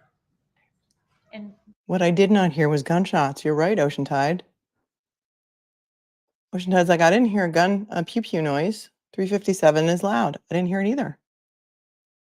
Anybody else hear it? The video cuts out and then it comes back. But remember, he said that he took the garage video camera because the law enforcement didn't find it. And then he downloaded the videos onto a thumb drive for them. So if I'm a juror, I have some questions right now. and what about seeing Carly made you ask her what was wrong? I could immediately tell that something was bad wrong with Carly. Just the screaming, her eyes were just huge. She looked like she was terrified. Have you ever heard Carly scream like that before? No, Have you ever seen Carly looked as terrified as she did on March 19th before? no, Would Carly have any reason to run from you? no. Mr. Smiley, can you describe the full floor plan at your house? I guess it's what you call a split. And it's got kind of on the north end, it's a master bedroom, bath, and closet. Living room and kitchen kind of in the middle, and then on the other end, there's two smaller bedrooms that share a bathroom in between the two. And where was Carly's bedroom? It was on the southeast end of the house. And corner. you mentioned that there was where Carly's bedroom was, there was also a bathroom and another room. Yes. What did you use that other bedroom for?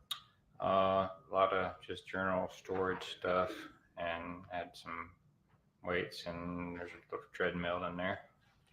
Kind of what we call like a junk room. Yeah, a lot of junk in the closet on a shelf and laying around. And is there a hallway that separates the kitchen and the living room from that side of the house? Yes. And where was the indoor camera located? It was in the corner of the kitchen / dining room open area. And is the kitchen, living room area of your house, is that open? Yes. And let me ask you this. How would you describe your and Ashley's marriage? We got along great. We, I don't guess we ever really had anything we just disagreed on or anything. And were you still in your honeymoon phase? And just for the record, you can't nod. You have to answer yes or no Oh, for the yes, court reporter. yes, I'm sorry. And what, if anything, had Carly told you about her biological dad, Kevin Gregg, doing drugs? Everyone that I can think of, it sounds like he has either tried or does regularly. And what did Carly tell you about her biological dad doing drugs in her presence? He was constantly doing drugs in front of her, blowing smoke in her face. Turns out that he sat her down and made her drink an entire beer when she was 12. Okay, this changes some things. And what, if anything, had Carly told you about her dad? We're gonna take this. offering- We're gonna take this back a second. That her dad has been doing drugs in front of her since she was young. Used to blow smoke in her face. I'm assuming. I don't know what kind of smoke. Pot smoke, crack smoke. I mean, you can smoke crack, right? Cigarette smoke. Made her chug a whole beer when she was 12. Pieces of the story are coming together a little bit more now. Here you go. And just for the record, you can't nod. You have to answer yes or no Oh, for the yes, court reporter. yes, I'm sorry. And what, if anything, had Carly told you about her biological dad, Kevin Gregg, doing drugs? Everyone that I can think of, it sounds like he has either tried or does regularly. And what did Carly tell you about her biological dad doing drugs in her presence? He was constantly doing drugs in front of her, blowing smoke in her face. Turns out that he sat her down and made her drink an entire beer when she was 12.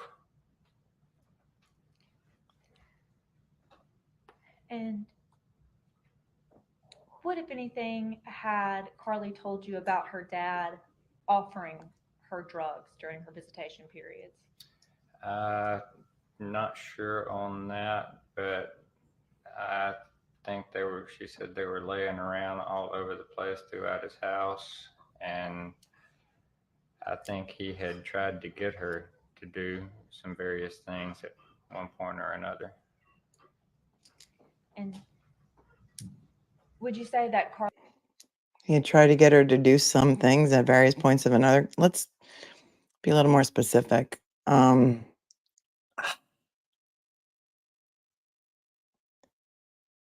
Where's this guy now? I want to know. This Kevin Gregg, is he still alive? That is abuse. I agree with you, JP.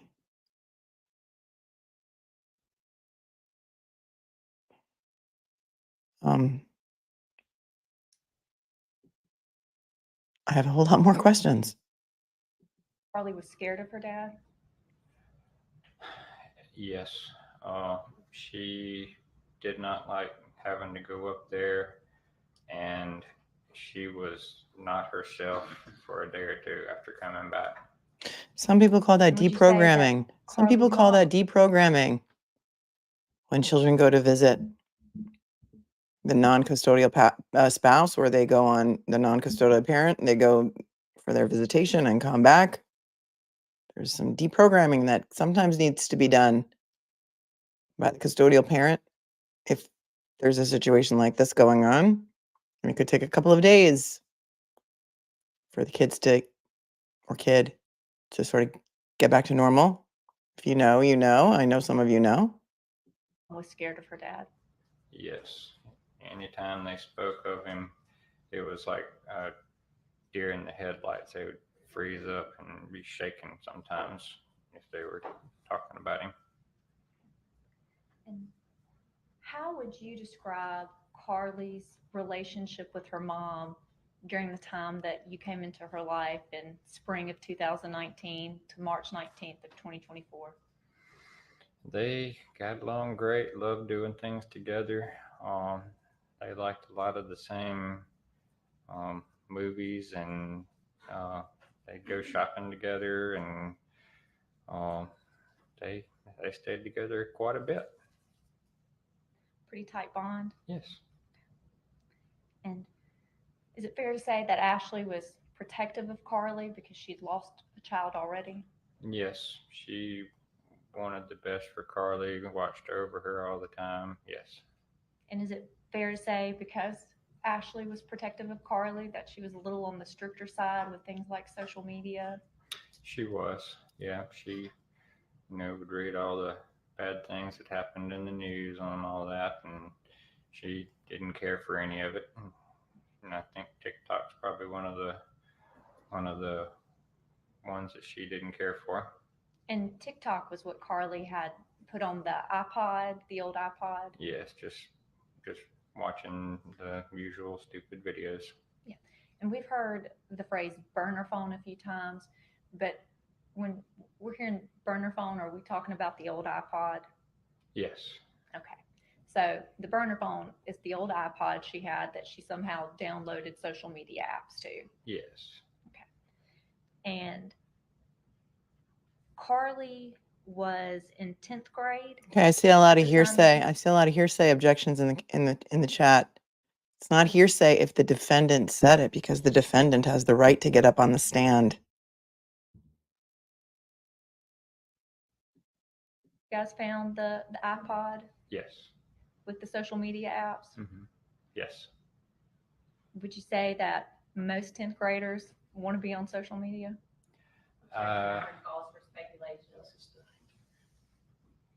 Were there any other social media apps Carly had on the iPad?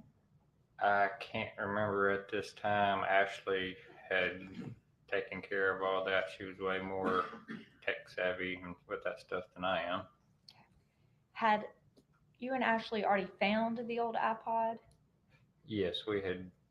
She had found it and figured out what was going on. Yeah. And when did you guys discover the old iPad that's called people can call them the burner phone? I'm just going to say sometime last fall. I don't know the exact time frame. So not in March. No. And we talked about an incident with Carly looking on her teacher's computer at school. Did Carly need to cheat to get good grades? No, she loved school, but she was almost bored with school a lot of days. It was, even though she was in the advanced classes, she's a light year ahead of everything they're teaching. Anything new she picks up and just wants to be a step ahead of the teachers. And hadn't Carly told you about that incident that the kids in her class had dared her to? Yes, they had. Yeah, they had. She told us about it. Okay. And how would you describe your relationship with Carly?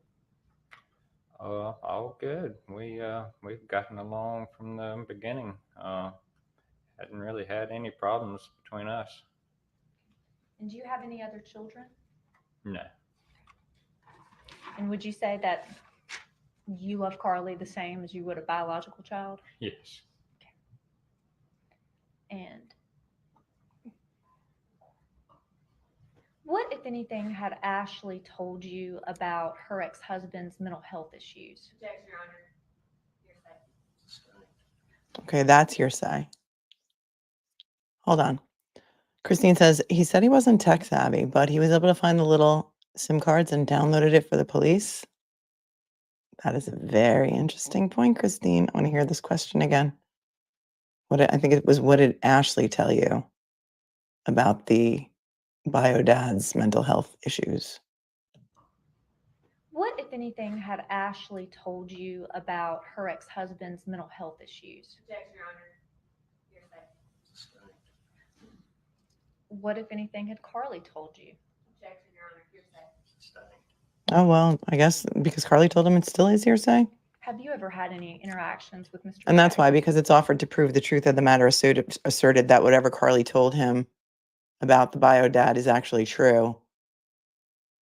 So interesting.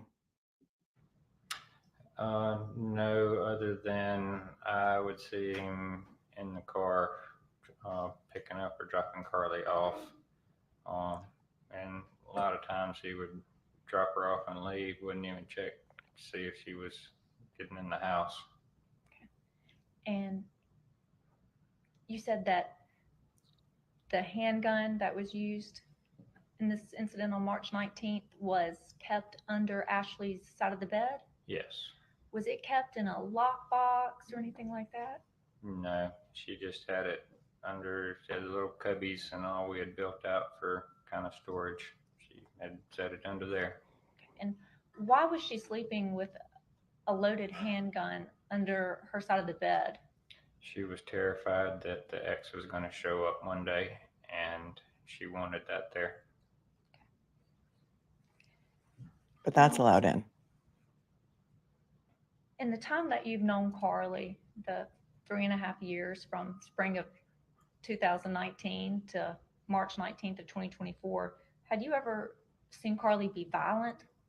No. Had there ever been any incidents in which Carly was in trouble for being violent? No, not that I know of. Okay. Had you ever seen Carly enraged? No. Had you ever seen Carly get mad? No, she'd get frustrated with something every now and then if she couldn't make something work like she wanted to, or something in a video game, but she would work at it over and over and over till she figured it out and got it. Okay. Had Carly been having any trouble at school? No, Had she been having any trouble with friends? not that I know of. And you mentioned that Carly had a boyfriend at school, and at first Ashley didn't like it, but then she was okay. Yes. Why did Ashley first have a problem with Carly having this boyfriend at school? Just in general, she had told her she didn't want her date until she was 16 or so, at least, and just trying to watch over her. And do you recall a statement that you made to law enforcement back on March 19th about y'all been having problems with Carly? Again, I don't remember exactly what all I told them at this point. Okay.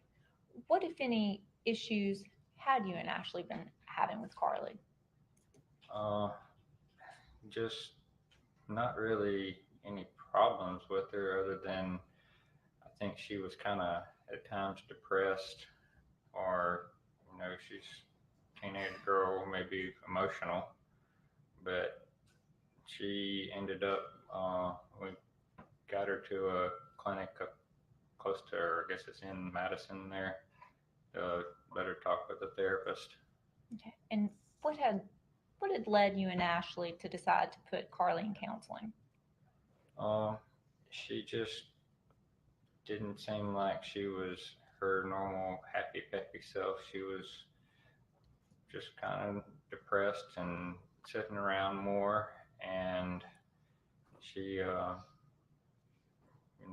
she said she thought talking to somebody might help her. Had you noticed anything else that was going on with Carly that concerned you at that time?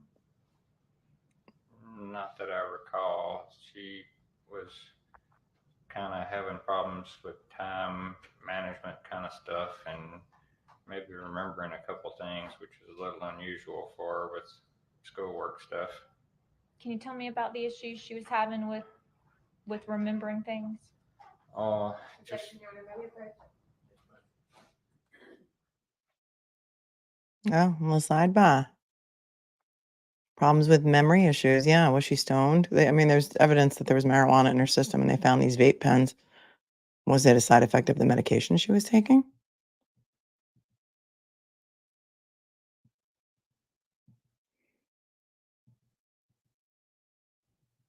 We are FFing.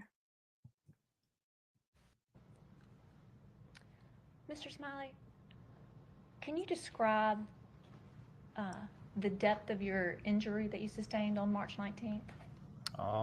it's just a spot went through my edge of the upper trap muscle right there, and kind of zipped right through. And like I said, oddly enough, I know it sounds weird, but I've never really felt it or had any trouble with it. Did you require stitches? No. I think we heard an officer on one of the other cameras call it grazed. Is that a fair description? I guess, yes. And Mr. Smiley, do you have any idea why Carly would want to shoot you? No. And we all heard Carly screaming when you walked into the garage, from the garage into the kitchen on March 19th. How did Carly appear to you when you walked in? Like I said, my initial thoughts were she was terrified, scared out of her mind. I still to this day don't think she ever even recognized me. Something was wrong there. I don't know what, but something was off.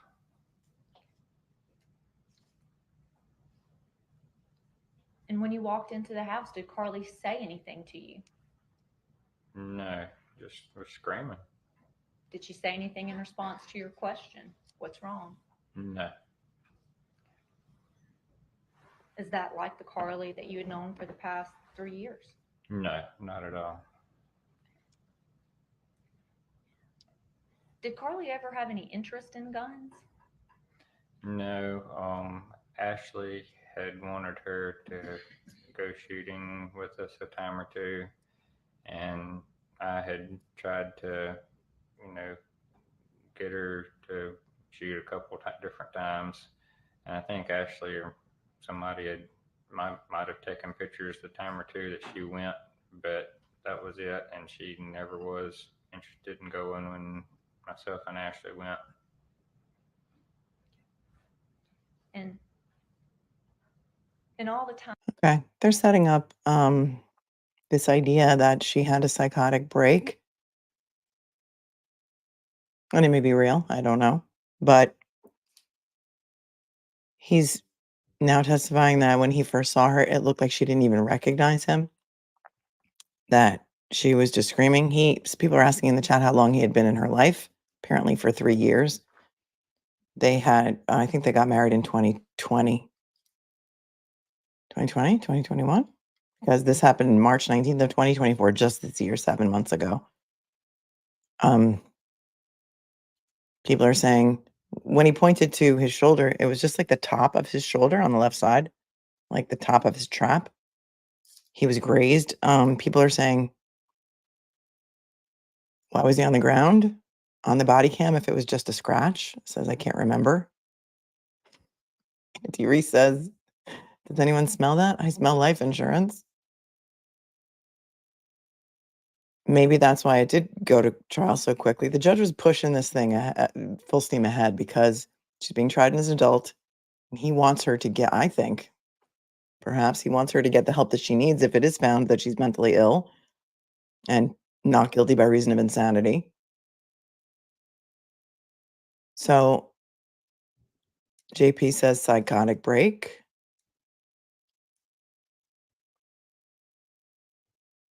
Kim says it's a superficial wound. This was planned, in my opinion. Sully Souffle says, believe me, in quotes. Look. I thought she shot at the door. I'm going to just rewind it a little tiny bit because this is giving me more questions than answers. That you've known. And here's the time or two that she, get her to shoot a couple different times. And I think Ashley or somebody might have taken pictures the time or two that she went, but that was it. And she never was interested in going when myself and Ashley went. And in all the time that you've known Carly, would you describe her as callous? No. Callous? Would you describe her as calculating? No, except with math. Would you describe her as diabolical? No. Would you describe her as calculating? No, except with math. And then Carly chuckled. Watch. If you weren't watching. Calculating? No, except with math. Would you describe her as diabolical? No. How would you describe Carly? She's just a sweet little girl ever since I've known her. And, even when we take her to the playground, instead of running around playing, a lot of times she would be pushing other kids on the swing and the little, I don't know what they're called, little roundabout things that kids get on and go in a circle. She'd be the one that'd be pushing groups of kids rather than her playing. She'd go find the younger ones to try to help take care of them, and she's just sweet. And are you aware of any medication Carly had been placed on? She, and I can't remember the names of which one was which, she had been placed on one by the therapist that they had started her on something. And do you recall what that medication was for? Whatever they thought it was, whether it was, I don't know, just generalized stress or depression, or I don't know what they were thinking it was. Okay.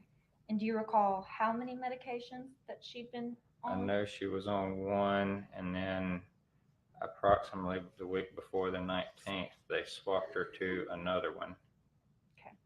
And with the first medication that Carly was on, did you notice any changes in her personality or demeanor? No. And with the second medication that Carly was on, did you notice any changes in her personality or demeanor? No. She had only had a chance to be on it for a handful of days. I don't know exactly how many days, but she was just getting started on it. And do you and Carly still have a relationship? Yes, I think we're good. And how frequently do you and Carly talk? Just about every day now. I don't always get off of work in time to catch her on a phone call, but we text some back and forth over the app that's allowed, and we talk over the video chat thing that's allowed through the jail and on weekends. So we're good. I mean, we're hearing a lot of, I don't know, like things in the chat, like, oh, he's just Southern. Oh, he's just grief stricken. Oh, he's just this. He's just that. That's why he's acting weird. It really bothers me when I'm talking to a person and they don't look me in the eye. I don't know. Is that a weird thing for me to be bothered by? If someone is directly, speaking to me, I expect them to be looking me in the eye. And I've taught my children the same thing. When someone's talking to you or when you're talking to them, you look them in the eye. This guy's not looking at anyone. He's just looking down throughout his entire testimony. And so that strikes me as being very, very odd.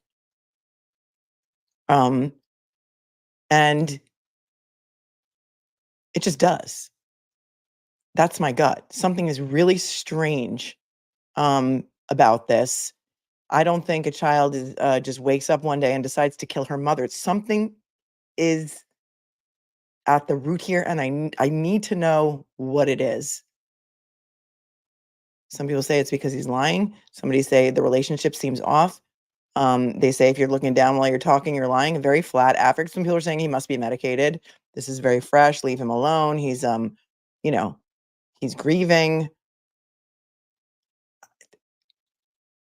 Do we watch too much true crime that we think everyone is a suspect? I don't know. But I find it very suspected. I find people to be very suspect when they don't look at you when they're speaking to you. It's a pet peeve of mine, I think. So let's take that back because now I need you to look at his facial expressions while he gives you this testimony. So if you're cleaning or whatever and you're not looking at the screen, come back and tell me if you think I'm crazy. Look at this creepy smile. I'm going to call it a creepy smile, okay? Look at the way he's looking at her. I don't know if I'm watching too much Madeline Soto coverage. I don't know if it's because of the cases that I had against the Catholic Church and all of the victims that I represented who were abused by priests that they trusted in positions of power, and they were groomed, and something is wrong here, in my opinion. And I'm here for I'm here to give you my opinions based on my experience. Sometimes it's the wolves in sheep's clothing that you got to look out for. Somebody else put it in the chat earlier that sometimes men target single moms because of their children. And I'm telling you, based on my 30 years of experience and all the cases that I've handled for victims and survivors of things like this, I'm not accusing this man of anything. But what I'm saying to you is that based on his demeanor and based on the things that he's saying and based on my freeze frame right here and all these creepy looks that he is giving Carly and other cases that we have watched where, for example, do you remember the case of Joey Buttafuoco and Amy Fisher? That was a Long Island case. Do you remember Amy Fisher was having an affair with Joey Buttafuoco? I don't even remember how old Amy Fisher was. But she went to the door of the Buttafuoco home with a gun and shot Mary Jo Buttafuoco in the face because she really thought that she and Joey were going to be together because that's what he had been telling her. So okay, bye-bye. If you're not enjoying the coverage, then that's fine. It's based on my experience, and if you don't like it, you're free to change the channel. You do not need to announce your departure. That's cool. If it's not for you, it's not for you. Go watch Grizzly. Go watch Law and Crime. Go watch Court TV. Go watch anybody you want. Totally up to you. You don't need to announce your departure. I find this incredibly sus. So I'm gonna rewind it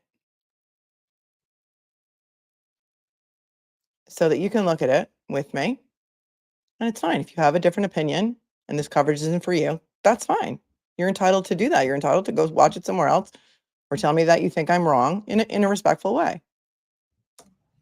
With the second medication that Carly was on, did you notice any changes in her personality or demeanor? No.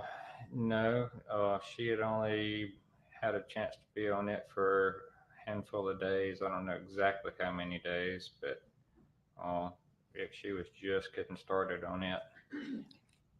And do you and Carly still have a relationship? Yes, I think we're good. And how frequently do you and Carly talk? Just about every day now. I don't always get off of work in time to catch her on a phone call, but we text some back and forth over the app that's allowed, and we talk over the video chat thing that's allowed through the jail and on weekends. So we're good. Prior to March 19th, had you ever? Thanks, JP. JP says what is creepy at him smiling at her is that he did just lose his partner, wife they were together, I think 5 years or something. And he's smiling at the person that killed her. I agree. That's just weird. I don't know. It's just my intuition. All right. The question is before March 19th. Ever been afraid of Carly? No, Are you afraid of Carly today? no, Prior to March 19th, had Ashley ever been afraid of Carly? Sustained. Based on your observations and personal knowledge, had Ashley ever appeared to be afraid of Carly? Your Honor, he can say what he observed. He can. Y'all argue in front of the jury. Y'all approach. Approach. Don't argue in front of the jury. He does not like speaking objections. That's a speaking objection. When she starts to explain, Your Honor, he can talk about his observations. He absolutely can. That's not hearsay. Did Ashley ever appear to be afraid of All right, Carly? The objection is going to be overruled. You can answer the question based on your observation and personal knowledge. Did Ashley appear to be afraid of Carly? no, not at all. And you testified on direct that you had retained your own attorney after the investigation of this matter got started. And you said that that was because you had been concerned or felt worried that you were going to be charged with a crime. Yes, the cops had insinuated the tampering with evidence. They held my license for several days, wouldn't bring it back. I kind of think it now that they were maybe trying to keep me around. That's sustained. You can testify to what you observe, but you can't testify to what you think other people would do, okay? Kristen, good point, says there's no evidence of that, and they have all communication between them. But he also testified that her mother would go through her phone, right?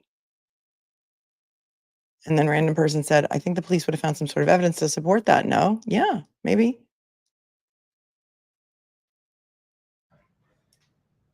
And then I went and got a lawyer from there.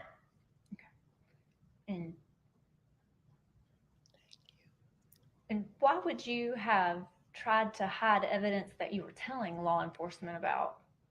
I have no idea. I was trying to find anything I could that might help out and figure out what or why.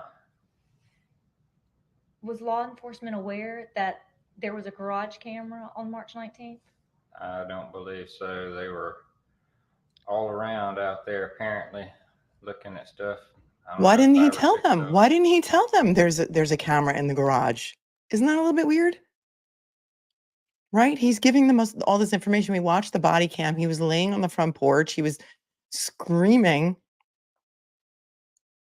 And he never tells them there's a camera in the garage or where the cameras are. I don't know. them, and they never saw the camera or never bothered to mess with it, more than likely. Had any members of law enforcement asked you about any cameras? No, not that I recall.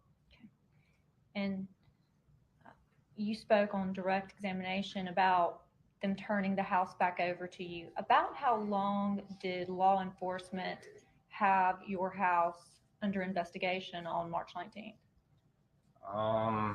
I had been down to the ER and back a couple hours, 2.5 hours roughly, maybe, because it had gotten dark by the time I got back there. And how many times after March 19th did law enforcement issue search warrants to come back out? 2 more times. Okay. And during those 2 other times, now making 3 times that law enforcement investigated your house, did anyone find the camera in the fridge? No, they did not. And they didn't ask about any cameras in the garage? No. No. So you were very forthcoming with this evidence? Yes. Well, then why are you looking down? Why can't you look up? It just, I'm sorry. This is my gut. This is my 30 years experience as a trial lawyer. When somebody cannot look at you and they are looking at the ground, they're hiding something.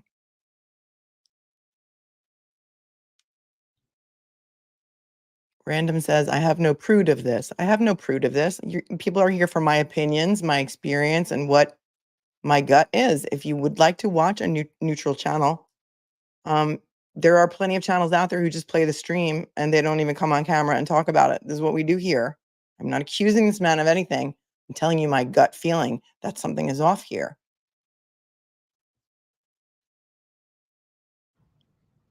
Just hit the like button You on your way out. also had your attorney file a motion to rescind the no contact order between you and Carly, correct?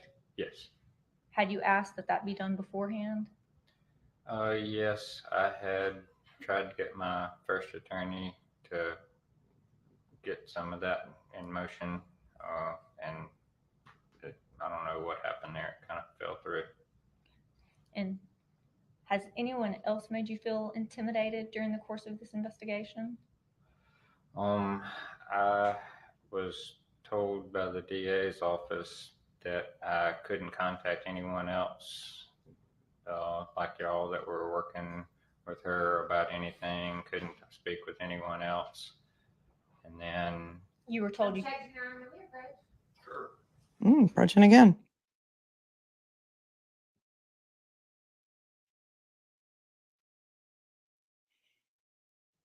You can FF again.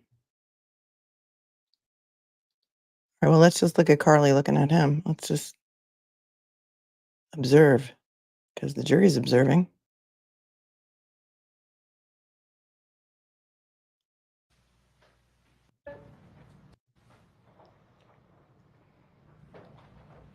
so it's understandable that you would be a little guarded yes, and that this has been a long, ongoing investigation, and it's hard to talk about this stuff emotionally, yes, at times worse than others. and that you have been interviewed about this previously. Yes, So you're having to go back over the same stuff repeatedly. yes, And it's it's hard to testify. It's nerve-wracking. it is. And this is being televised and broadcast, and there's been a lot of scrutiny, so it's understandable that you would be guarded and nervous while testifying. Correct. Well, that's some good questions by the defense counsel. Thank you for court's indulgence. Court's indulgence. This is the stepdad, yes. It is also scrolling along the bottom for your convenience. Thanks, Goose Toots. This is redirect now. Heath, how many phones did you know of that Carly had? I just knew of the one that we had gotten for her. And so if law enforcement had 2 phones they recovered belonging to Carly from the scene, that would in fact be more phones than you knew about, right? Yes. Do you think that if someone shoots at me unprovoked, that that's a violent offense? I guess so. It really depends on the circumstances. Again, unprovoked. I'm walking into this courtroom, and out of nowhere, this gentleman closest to the door, as soon as I open it, pulls out a gun and fires it at me. Is that a violent offense? It could be. Depends on the circumstances. You said that Carly, you never saw her get mad or yell. I have never seen Carly just angry or anything. Never. No, ma'am.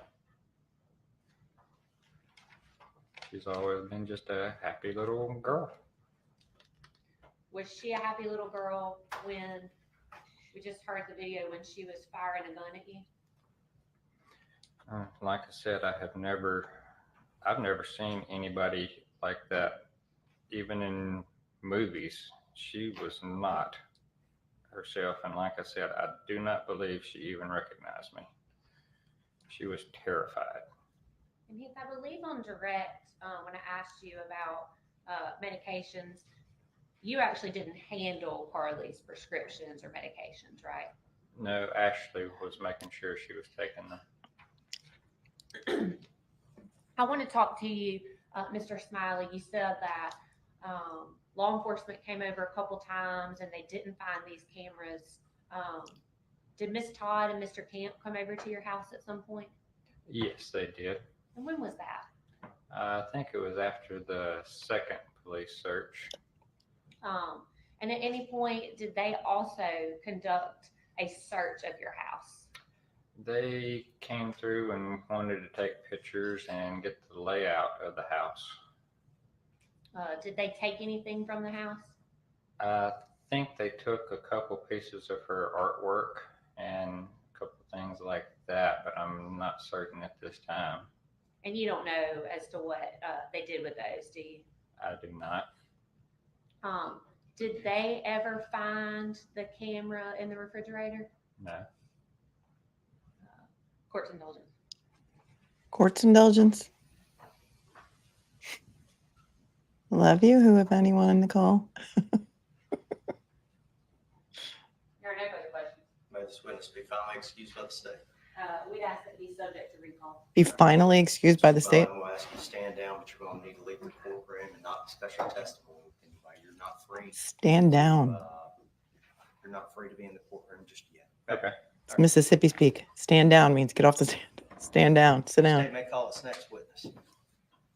Your Honor, this will be a lengthy witness. I'm not sure if you want us to start or if you'd rather us. Y'all can approach. Lengthy witness. Not sure if you want to start or let the jury go to lunch and have their pork chops. So let's see what happens. Wait, let's see if we can see them looking at each other while he leaves. Okay, he's leaving. I mean, it's like church pew seating in this courtroom. Some courtrooms have like individual like seating, like a theater, and some have like church pews, for lack of a better term, or any sort of religious building sort of pews. Let's see if he looks at her when he's walking out.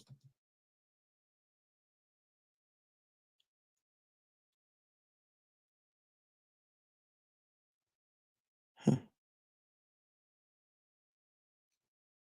Huh.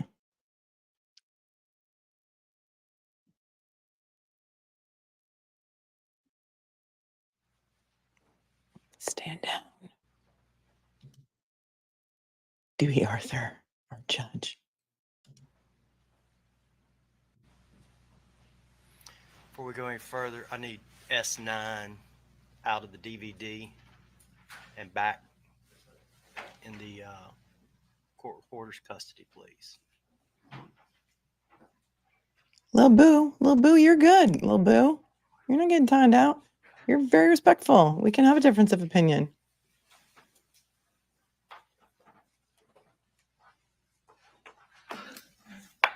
And Tinkerboo, 2 boos in a row, says she killed for him. Yeah, some people, there's a lot of different opinions here.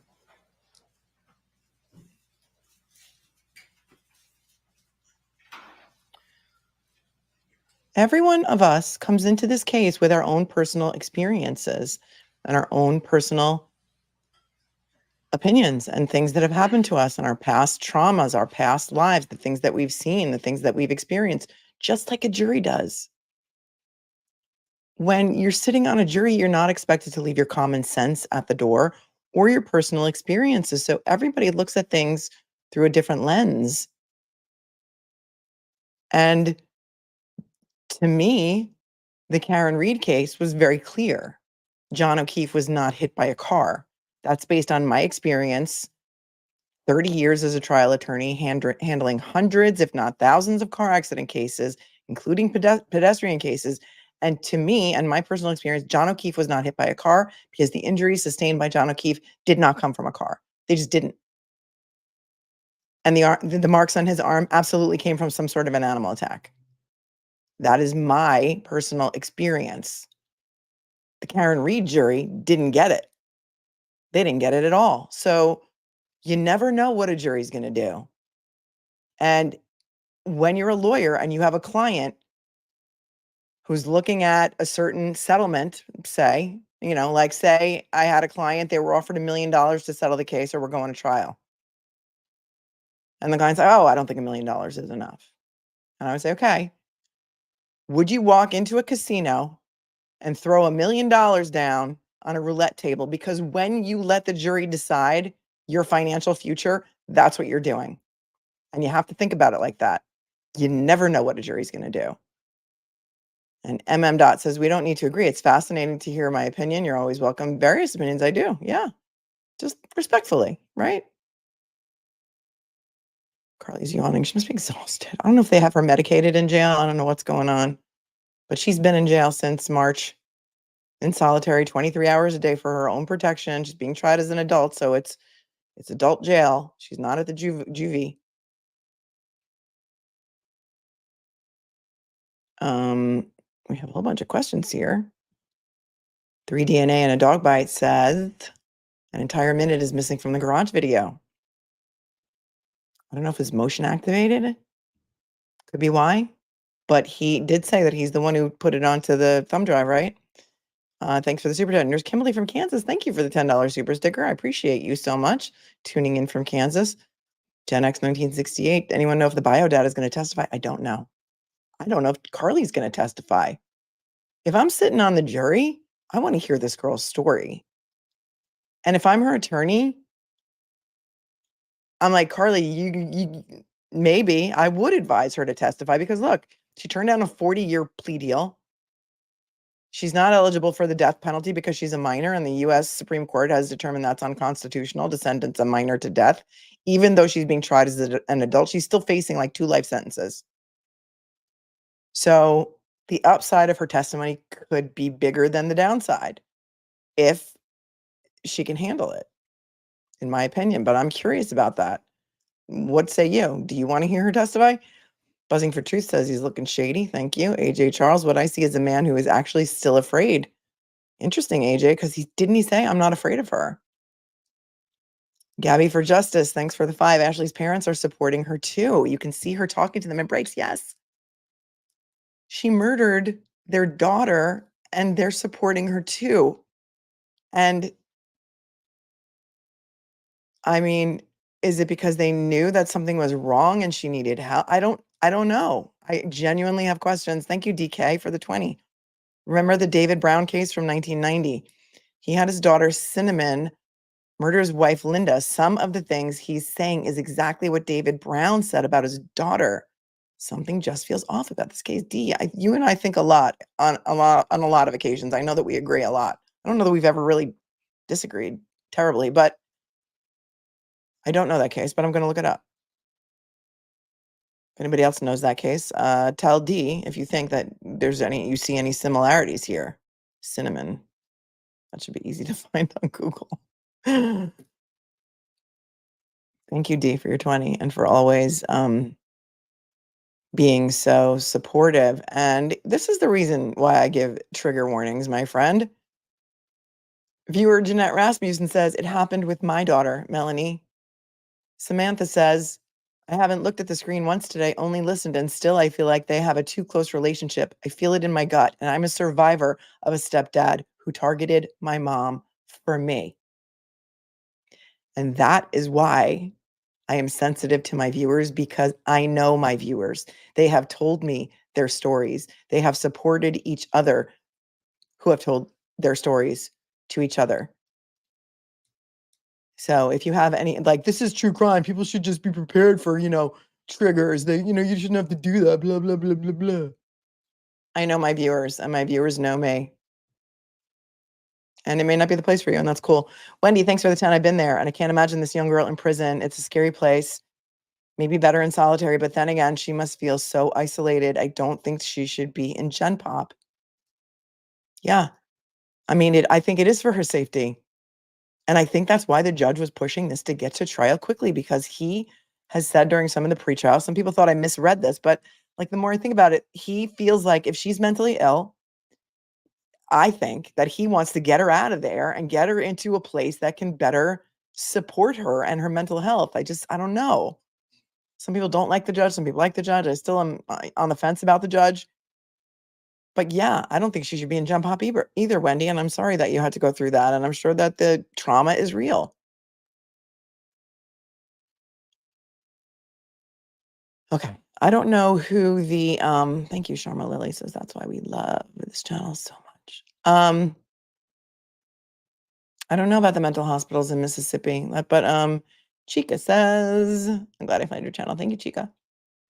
And Erica Olson says, from all I've heard, the mental hospital here is 10 times worse than prison.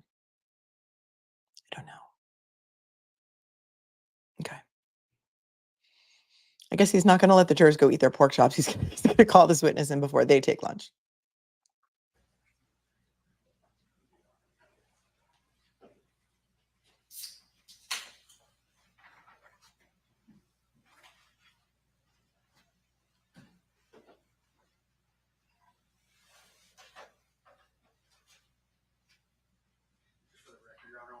on the record. The state we call Cliff Dunlap. Just so ladies and gentlemen of the jury know, I'm requiring the state to take a witness out of order. Lunch isn't here yet, but we're not stopping till lunch is ready, okay? Take him a few minutes to get here, get there.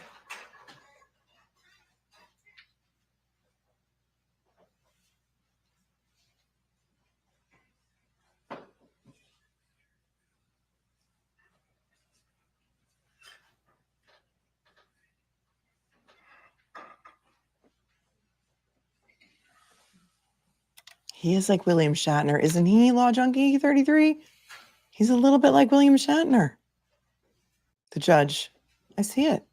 Do you swear or affirm to tell the truth, the whole truth, and nothing but the truth, so help you God? I do. All right. This is like flashback to Karen Reed. If he's law enforcement and he's like got a shining bald head like this is giving me flashbacks to the Karen Reed trial. But he's got a very nice suit and tie on. So let's see who this is. You don't have to speak directly in the microphone, but you need to speak so the lady on the back row can hear you, okay? You understand that you're now under oath, you're anxious to be sworn in, answers under penalty of perjury. Yes. All right, you may proceed. Good morning, Cliff. Please introduce yourself to the ladies and gentlemen of the jury. Yes, I'm Cliff Dunlap, Rankin County, Where within Rankin County do you work, Cliff? in the Rankin County Coroner's Office. Okay. And what specifically is your title at the coroner's office? Chief Deputy Coroner. How long have you worked there at the coroner's office, Cliff? Been there about 12 and a half years. Okay. What year did you start? 2011. And as the chief deputy coroner, what are some of your job duties and responsibilities there at the coroner's office? So essentially we are death investigators. We respond to any number of deaths that fall under our jurisdiction. Prior to working at the coroner's office, did you work anywhere else? Yes, I've been in the death care industry since 2006 as a licensed mortician. And what kind of training did you go through? I like that, the death care industry. That's a very nice way of saying it. He was a mortician before he became a coroner. To become a licensed mortician? So for the mortician, we have an associate's degree in applied sciences, specifically for mortuary science. And before coming to the coroner's office in 2011, between 2006 and 2011, where else did you work during those times? I started out working at Atty Funeral Home and then subsequently at mortuary services after that. Okay. And just kind of, not to get graphic or anything like that, but on a day-to-day basis, what did your job responsibilities include? So we would respond to scenes of death, hospitals, residents. We would take decedents into our care and then provide the services that the family wanted depending on their desires. And so once you came to the coroner's office in 2011, what kind of training or education did you have to go through? So we go through a 40-hour initial training that covers the various degrees and topics that we may encounter on a day-to-day basis.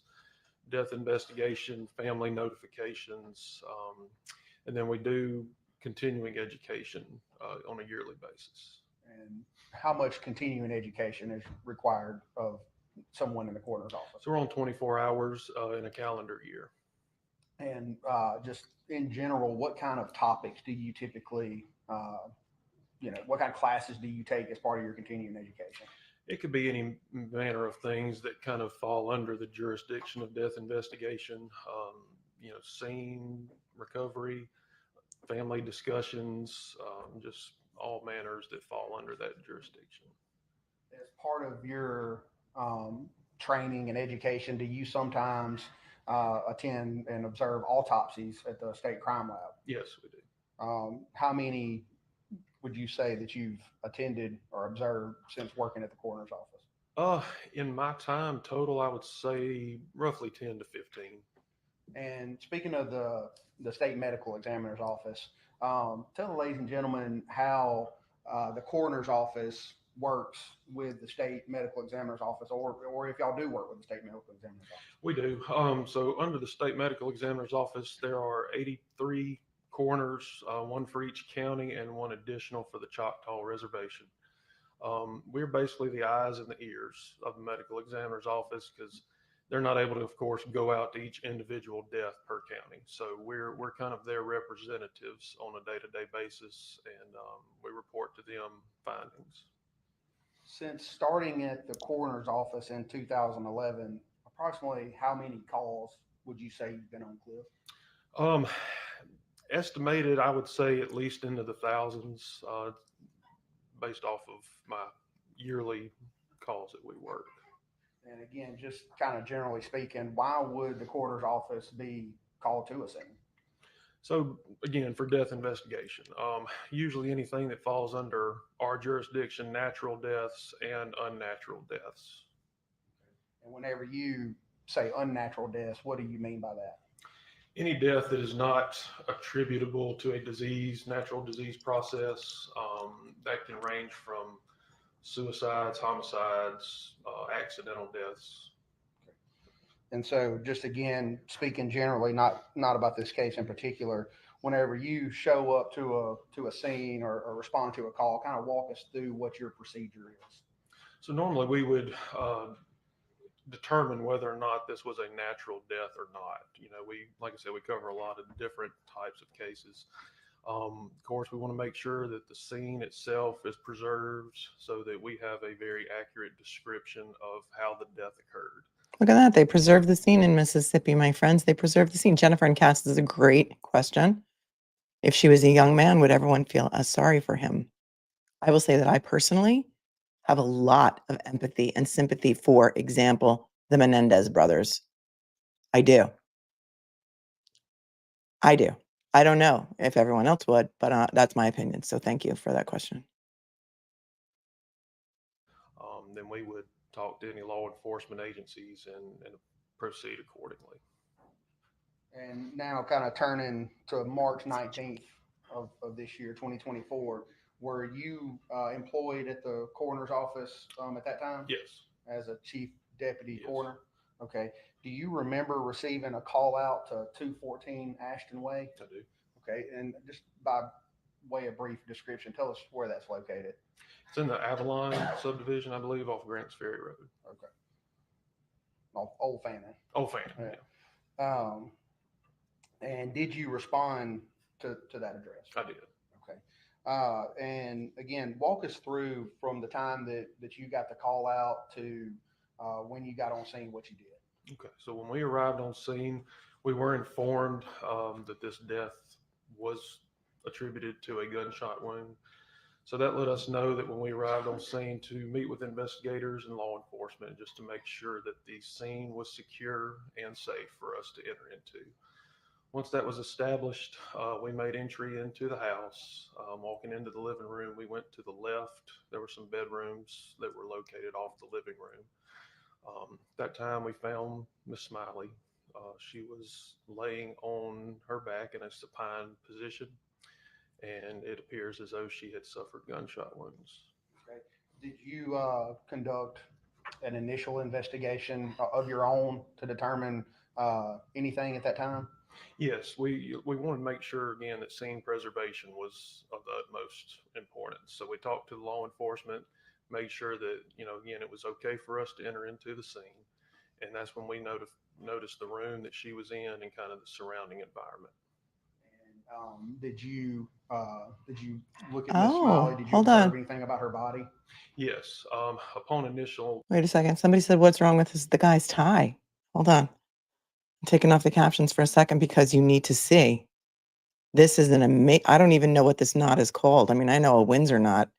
I don't know a lot of tie knots, but this is a really cool knot that he's got on his tie. And I'm going to have to do some research. That it's the way that it's tied. I don't think there's anything wrong with it. I think it's totally cool. So, if you zoom in on your screen, you could see it. Thanks, Bianca, for the side note. There is a witness list, but it's sealed. I can't get a hold of it. It's in the court file, but it's sealed. Moving on with the coroner. And yeah, I'm not saying there's anything wrong with bald. Some people are like, yeah, bald is better than, people trying to cover up their hair. No, bald can be very sexy. It just reminds me of the Karen Reed trial because every trooper, law enforcement guy who kind of screwed up that investigation was bald. But for example, anybody watch Billions? Mike Prince, the actor who plays that guy, Mike Prince. It's a very nice looking bald man. I'm just saying. In If you know, you inspection, know. we did see that she did have 2 gunshot wounds at the time. You know, we always want to make sure that we present the medical examiner with the most accurate visual possible. So, you know, we kind of document what we're looking at, and that's what we initially found were the 2 gunshot wounds. Okay. So once you did your initial investigation, then what did you do after that? So at that time, we placed Miss Smiley into a white sheet that's used to collect any artifact that may be displaced during the transportation process. And then we recovered her from the scene until we took her to the medical examiner's office.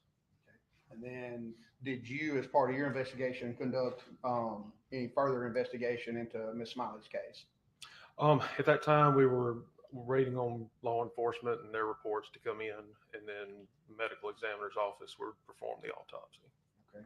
And after the medical examiner's office performed the autopsy, did you learn anything else about how many gunshot wounds Miss Smiley had received? Yes.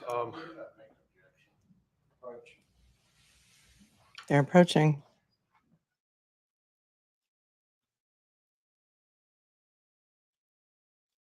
I'm writing this down because someone says that Newt's in Brandon, Mississippi is the menu that's offered to the jurors. We're going to look it up after this. I wonder if the stepfather is now allowed to sit in the courtroom and is still sitting there, or is sitting there now in support. Harmony's having pork chops today because of all the talk of pork chops yesterday.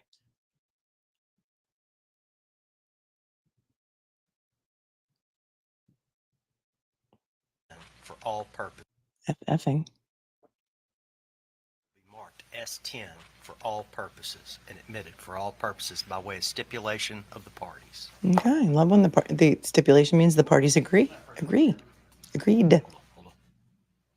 Give him the report. Give him the report. No. Yes, sir. You can approach. I just was going to give him the document. Thank you, Your Honor. That's all right. Mr. Dunlap, you were just handed a document there. Do you recognize that document? I do. And what is that? This is our case report that we fill out on every death that we work. Okay. And it appears as though it's 3 pages. Is that what you have? Correct. Okay.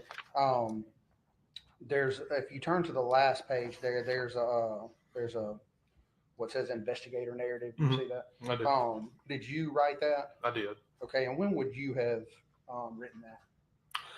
That would have been the night of the incident. Okay. And if you, in this case, were you able to make a determination as to cause and manner of death? Yes. Okay. Once the medical examiner's office ruled, yes. Okay. If you look on page 2 or anywhere in this report, is that reflected in this report? Permission to refer to this witness as Ty Daddy? Yes. Okay. And what were you able to determine as the cause of death? Cause of death was 3 gunshot wounds to the head. Look at Christy. And what about the manner of death? Manner of death was homicide. They found a cause and manner of death in Mississippi. This coroner was able to determine it. Wasn't undetermined. It wasn't fake. He didn't rule it a suicide. Ruled it a homicide. Christy Googled it. His tie is tied in an Eldredge knot. Thank you. I'm just going to rewind that so you can appreciate a coroner. Some states have coroners, some have medical examiners. He's a coroner. And his cause and manner of death. Cause of death.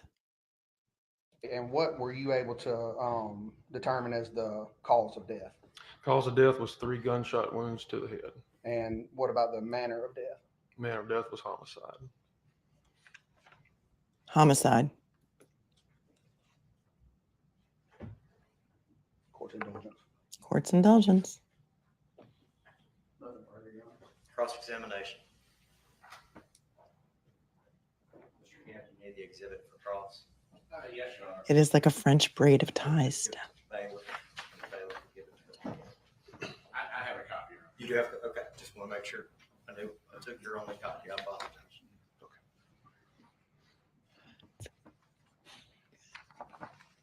Okay, Cliff, and I'm just wanting to make sure I understand everything. Mhm. This is what you call your case report, is what you have in front of you. Is that correct? Correct. Okay, is that the only documents that is generated by your office? As far as our investigative report, it is. We do initiate the death certificate, of course, for the funeral home at the appropriate time. Okay, and to, I guess, initiate the death report and this case report, you look at other documents, is what I'm understanding. Is that correct? As far as, Well, you said you had talked to the medical examiner's office. right, that was once the autopsy report was completed and they initiated the cause and manner of death. Okay, once they do okay, so you're getting information from the autopsy. Correct. Okay, and so that's actually that's telling you what the matter of death is, or Correct. manner of death is. Is that Correct. correct? Okay, it's not anything you do. Correct. Okay, so you're just it's sort of secondhand information that you get from them, and then you put on a piece of paper, and then you turn it in. Once they rule on the cause of death, yes, sir. Okay. In here, I was looking on the last page because you said there were, and I guess this would be a case in point. Mhm. On the last page, it has your investigator narrative, and that would be your narrative. Correct. Okay, and it talks about 2 gunshots. Mhm. Okay, but then you got more information, I guess, after you did your narrative. Right. Correct. Okay, and you didn't go back and edit it or change, or when I say change it, you didn't make a notation that upon getting the autopsy information back, there's actually 3 gunshots or anything like that. Is that correct? Correct. Okay. Would you normally make, because it looks like on the first page, did you say, or at some point you do say there's 3 gunshots. Is that correct? In the case or the cause of death, once it was ruled that it was changed to that. Okay. But you didn't change the narrative. Correct. And you didn't, in your narrative, you didn't say anything about once you get the information, you're now, compiling the report, and this is what we're doing. Is that correct? Right. We have a separate report from the medical examiner's office. And so is this one, well, I guess you wouldn't do this case report, or you wouldn't finish it until you got the autopsy, though. Correct. Okay. No further questions, John. Redirect.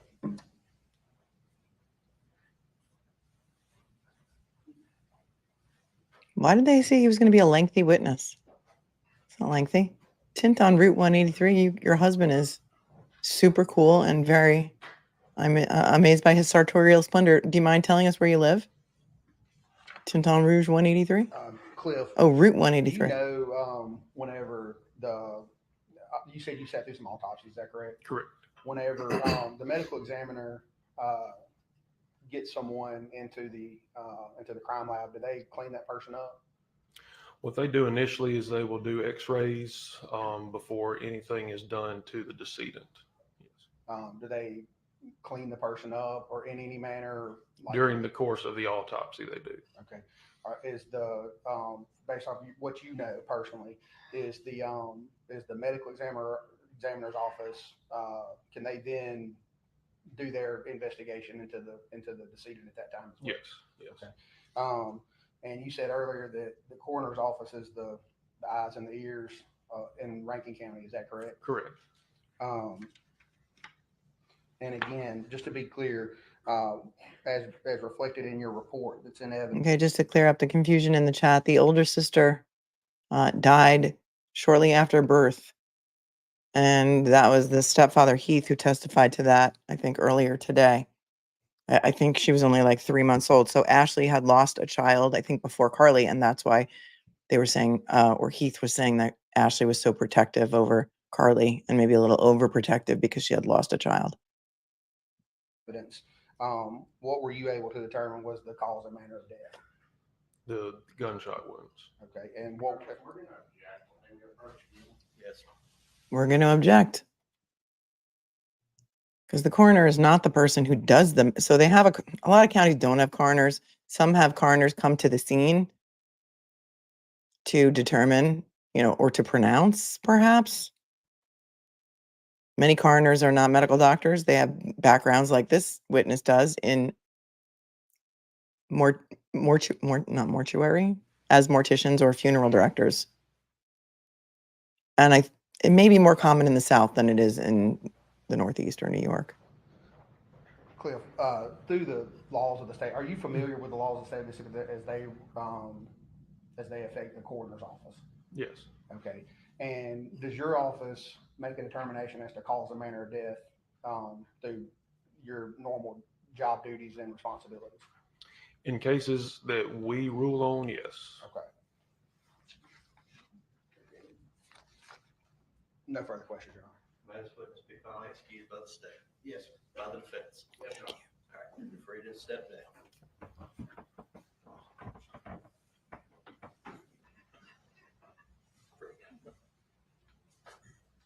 Y'all approach.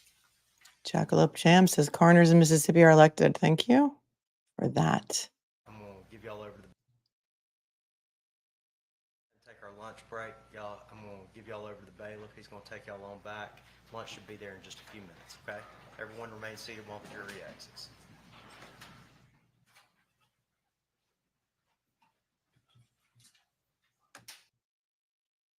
FFing.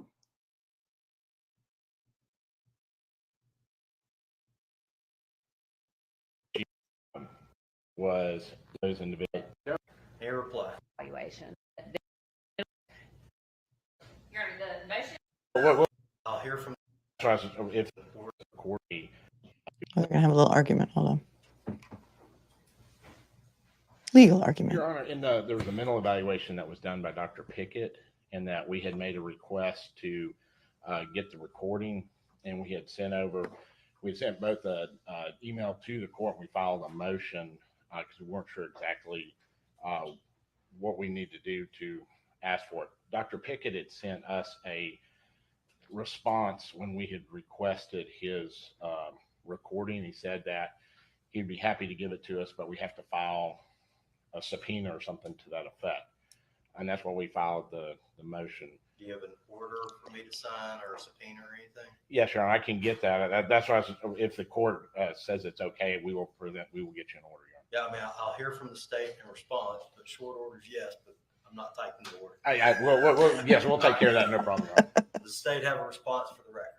Your Honor, the motion doesn't actually state any reasoning for wanting the recordings other than the fact that in the evaluation report, Dr. Pickett made numerous allegations concerning one of the defendant's attorneys. It doesn't appear that they want these recordings for anything to do with the defendant's mental state at the time, but rather about something to do with an attorney. So we don't really know what the purpose of those would be. So of course we can't state whether we would agree or not agree to the production, but also should be noted that their expert did not provide us, nor did he have any recordings of his evaluations. So that's too bad. They're discoverable. Here reply. Your Honor, I don't believe there was a recording by Dr. Just for clarification, there were two other individuals who had done reports. Neither one of those individuals did recordings on this matter.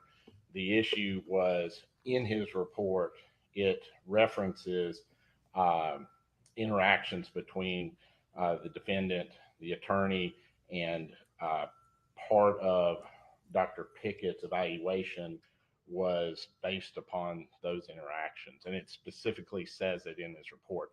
And they know what we are referring to, so that's what the basis of it was, Your Honor.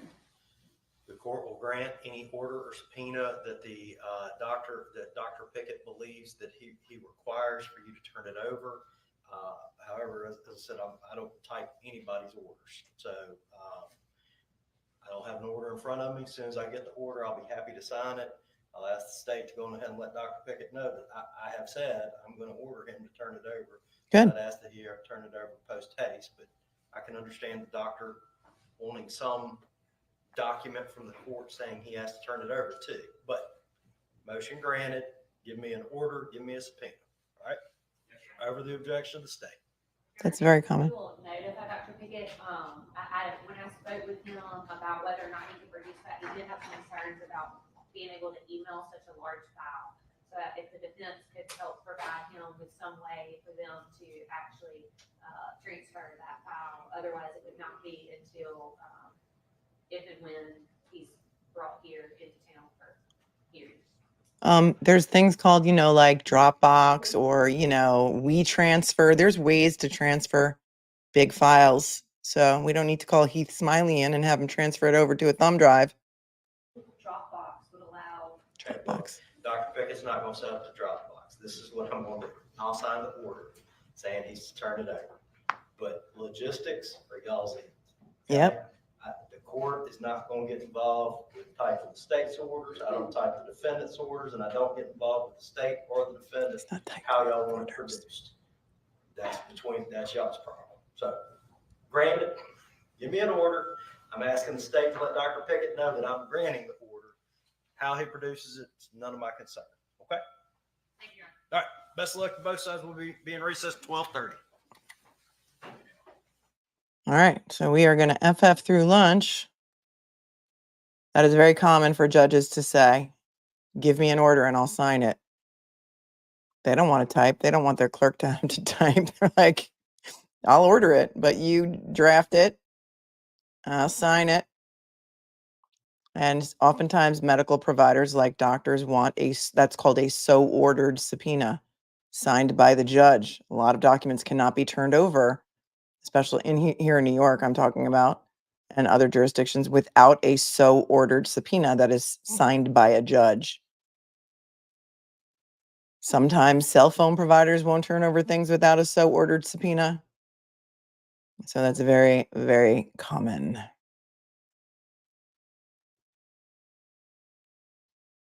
Oh, Tintandra, you grew up in the Berkshires. Okay. I missed your other comment about where you live. I'll find it. I'm going to just, since we're here, this is what we do. This is a really fun place to hang out. We're going to share this tab instead, and I'm going to show you what an Eldridge knot looks like. There you go. Isn't that cool? That is the knot that the coroner was wearing on his tie. That is so cool. I am loving that. How did I not know about the Eldridge knot until today? Thanks, you guys, for pointing that out to me. There are hardly any professions that wear ties anymore, except for lawyers who need to wear a suit and tie to court. Even the guys on Wall Street don't. They have casual day every day now. It's like golf shirts and slacks. And look, here's a YouTube video on how to tie the perfect Eldridge necktie knot. If anyone's interested, there you go. It's from ties.com. Go find them on YouTube. Here it is. Ties.com, how to tie an Eldridge tie. Okay, you too can have sartorial splendor like our last witness, Cliff Dunlap, the chief coroner of Rankin County. See, we learn lots of things here, not just about the law.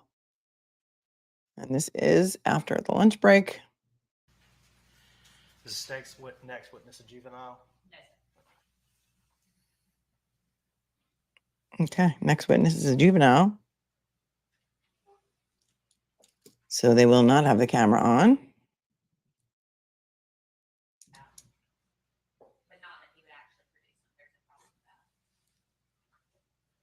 As soon as possible. How's that? That's as close to immediate splitting the baby. However, please. Don't split the baby. Can we just say split the difference? I do not like split the baby, I've decided. I don't want to ever split a baby. All right, state ready? Yes, sir. Defense ready? Is the defense ready? All right, bring him in. Well, if it's a juvenile, they're going to turn off the camera, right? Maybe not. This next witness is not a juvenile. Yo Gotti, it says in the closed captions. I don't think John Gotti Jr. is in the courtroom right now. Yo Gotti. The court officer's name is Gotti. Like, go out and get Gotti. Go out there and get the witness. Do you swear or affirm to tell the truth, the whole truth, and nothing but the truth, so help you God? Yes, ma'am. You understand that you're not right during this morning is for some penalty of perjury? Yes, sir. Make Yes, sure. sir. Let us know, AJ, if he's able to do it and how it turns out. The Eldridge knot. Thanks, Ladies AJ. and gentlemen of the jury. My name's Tyler Burnell. And Tyler, where are you employed? I work for the Rankin County Sheriff's Office. And what is your role at the Rankin County Sheriff's Department? I'm an investigator in the Criminal Investigator Division. And tell us what that means. Essentially, our division responds to incidents. We investigate calls for service, initial reports that are taken by the patrol division, or walk-in reports that are made whenever citizens come into the sheriff's office to report criminal activity, fraud, theft, things along those lines. How long have you been in law enforcement? 14 and a half years. And has all that been spent at the Rankin County Sheriff's Department? No, ma'am. No, ma'am. Tell us about where all you've been. So I started off at the Madison Police Department in 2010. After that, I worked for the Madison County Sheriff's Office, the Pearl Police Department. I was an investigator in Pearl, went to Flowood. Not long after that, was a detective over there, started in internal affairs over there, and I went to go work for the Mississippi Attorney General's Office in the Public Integrity Division, and did some good work there. And not long ago, the sheriff and the undersheriff asked if I would be willing to come to the sheriff's office and kind of bolster that particular division, that particular program here. And so I'd maintain a criminal caseload and a compliance caseload. I want to take a step back. Can you tell the ladies and gentlemen kind of what training is required to become a law enforcement officer first? Well, you have to complete the basic police officers course. There are multiple taught in the state of Mississippi. You can go through the Tupelo Police Academy. They have their own. The Jackson Police Academy has their own. The Southern Regional Public Safety Institute, which is the one that I went to, was at one point in time combined with the Harrison County Law Enforcement Training Academy because it had essentially been demolished during Katrina. And so it was relocated to Camp Shelby, Mississippi. And Harrison County has since kind of restarted their own. You can go to the Mississippi Law Enforcement Training Academy right over here in Pearl. And then, of course, there's the Mississippi Highway Patrol Academy. They kind of put on their own, but it's a state accredited course that if a trooper decides that he no longer wishes to be a member of the Highway Patrol, he can always use that as a lateral into a sheriff's office, police department, under the state agency. And particularly, I'm interested in what you did. So you told us Okay. that you went to Okay. which academy? Yes, ma'am. So I started off at the Southern Regional Public Safety Institute. Like I said, I've had a lot of training over the years. Initially, I had a lot of training related to the patrol side of law enforcement, so to speak. You know, uniformed officers riding around in a marked patrol car, patrolling neighborhoods, enforcing traffic laws and things along those lines. A lot of that particular type of training was impaired driving enforcement, counter drug related stuff, some drug investigations as far as trafficking and things along those lines. The most recently, I guess more recently, I had some internal affairs training. I'm a certified polygraph examiner with the state of Mississippi. I'm a certified criminal investigator. The state of Mississippi actually has a program that criminal investigators can go through. It's taught out at the Mississippi Law Enforcement Training Academy in Pearl. And it's essentially I think it's 320 classroom hours. And then there is the difference, I think, is 80 hours of hands-on instruction.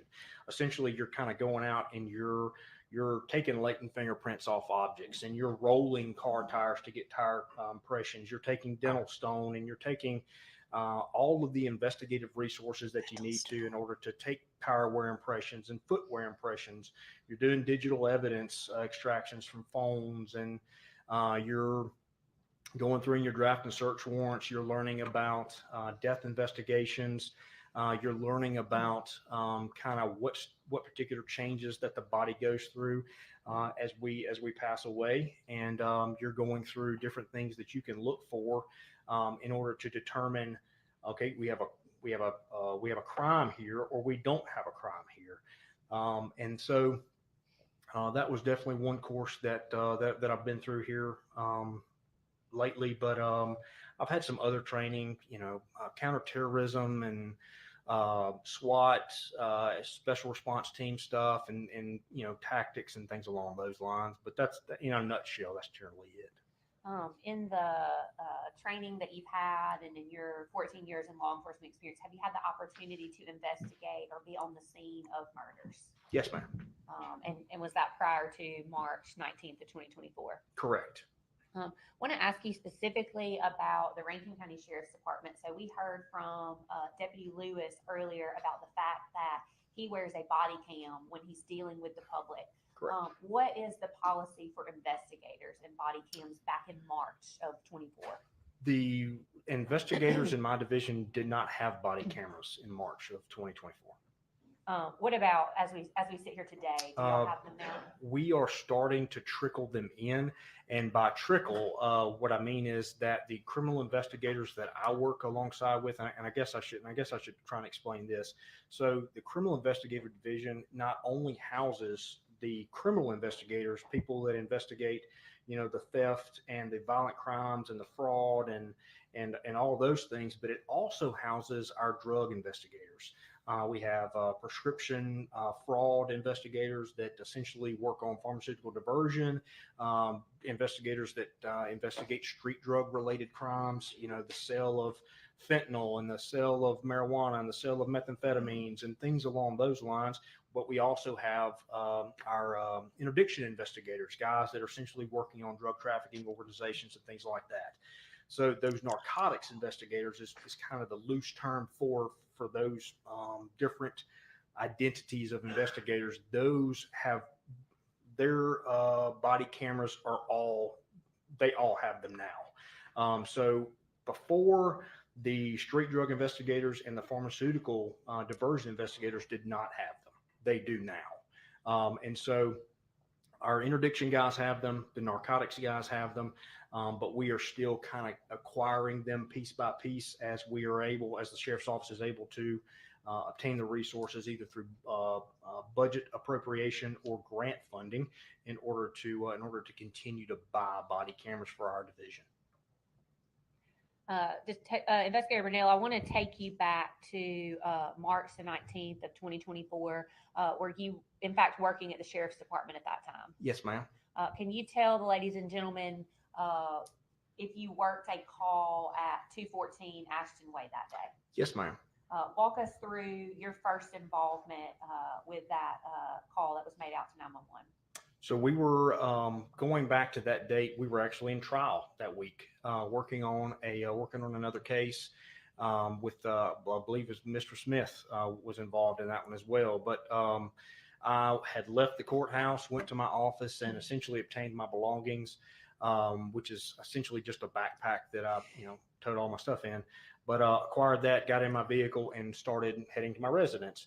And my police radio is on, and the volume up, and I overhear our 911 dispatcher asking that the units that work the north end of our county, which is essentially like anything north of I-20 or Highway 80,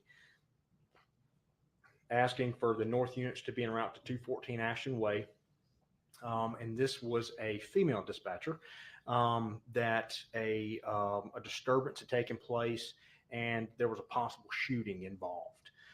So, of course, knowing that our division will eventually be involved in that particular incident, I activated my emergency equipment and drove to the scene, and was the first investigator there. And basically, once I got there, I noticed that deputies Hunter Lewis and Dustin Smith had already arrived. They're assigned to the patrol division, and medical personnel had also arrived on scene already. And the medical personnel, is that separate from the sheriff's department?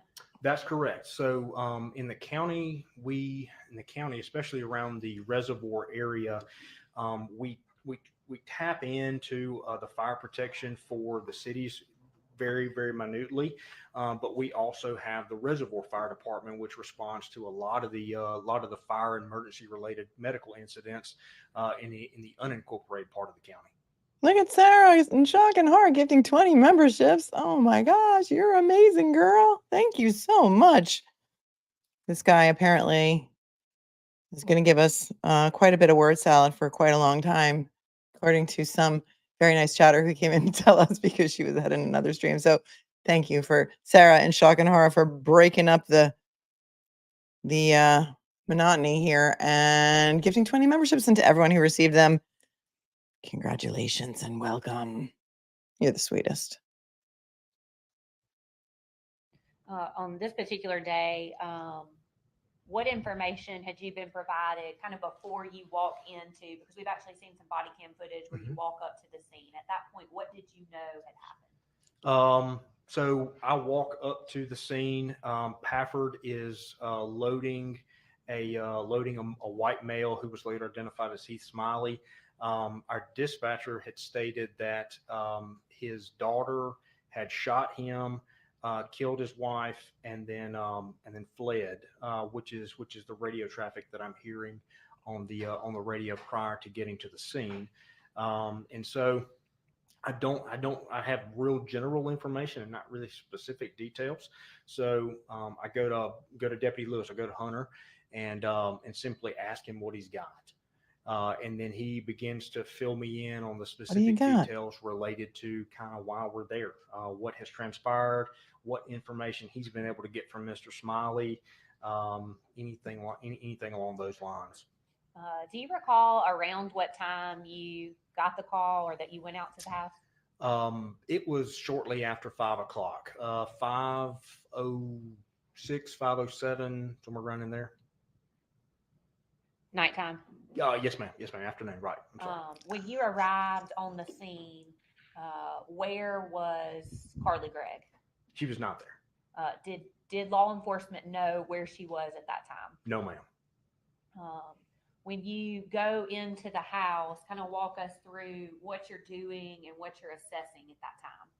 So and this will be kind of hitting the fast forward button a little bit. So there are a couple of things that transpire after I make contact with Hunter. I provide him some information in order to get an incident log started, a crime scene log, crime scene integrity sheet, what have you.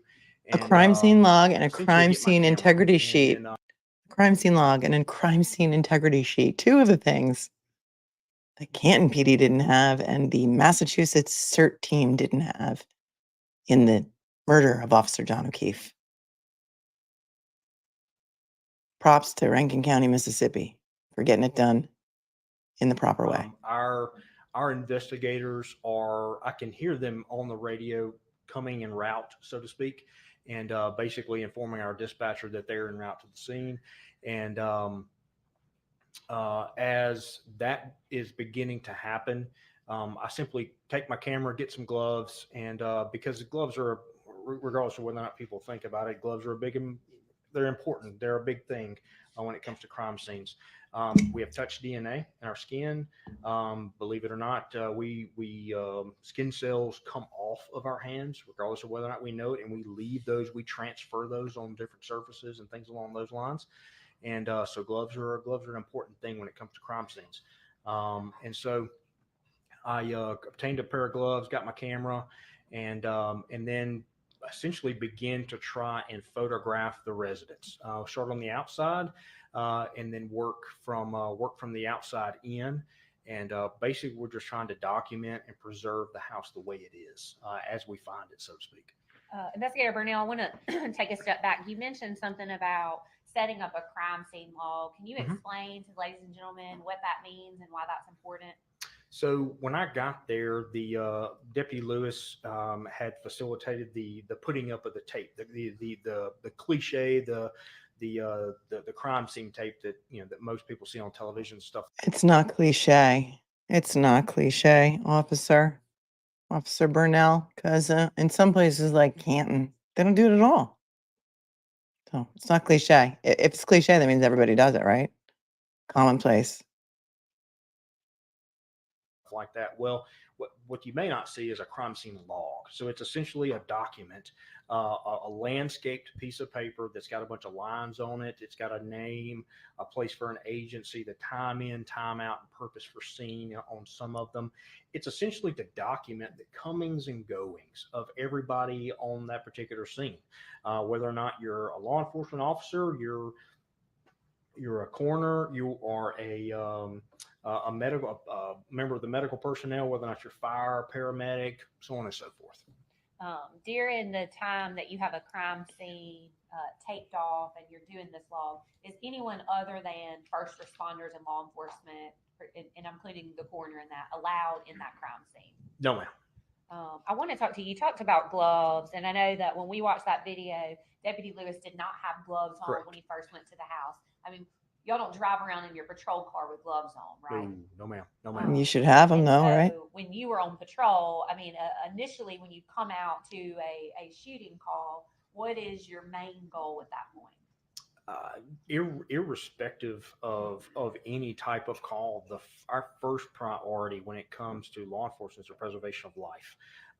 If I leave today and God forbid come upon some scene or something like that where somebody is in dire need of emergency medical help, I'm not going back to get my gloves. Like you begin to administer first aid regardless of that, and then we'll deal with the consequences and repercussions after the fact. Like we have to be able to preserve life. That is our number one priority, and then everything else falls secondary and tertiary and so on and so forth to that.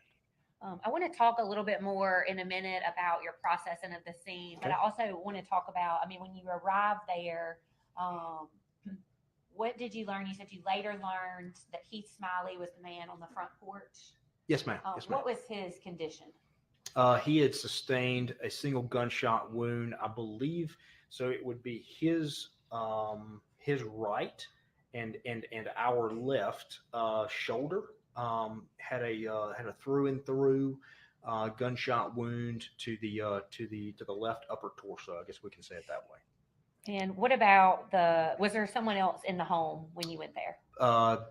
There were no other living people inside the home whenever I got there. The body of Ashley Smiley was found in a room that was later determined to be controlled and normally occupied by Carly Madison Gregg.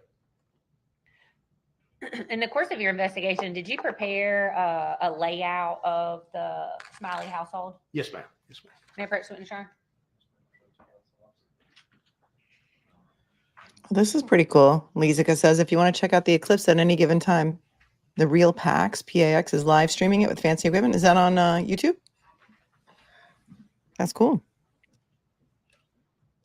I lost my pen. I've handed you a piece of paper. Could you take a look at that and tell me what that is?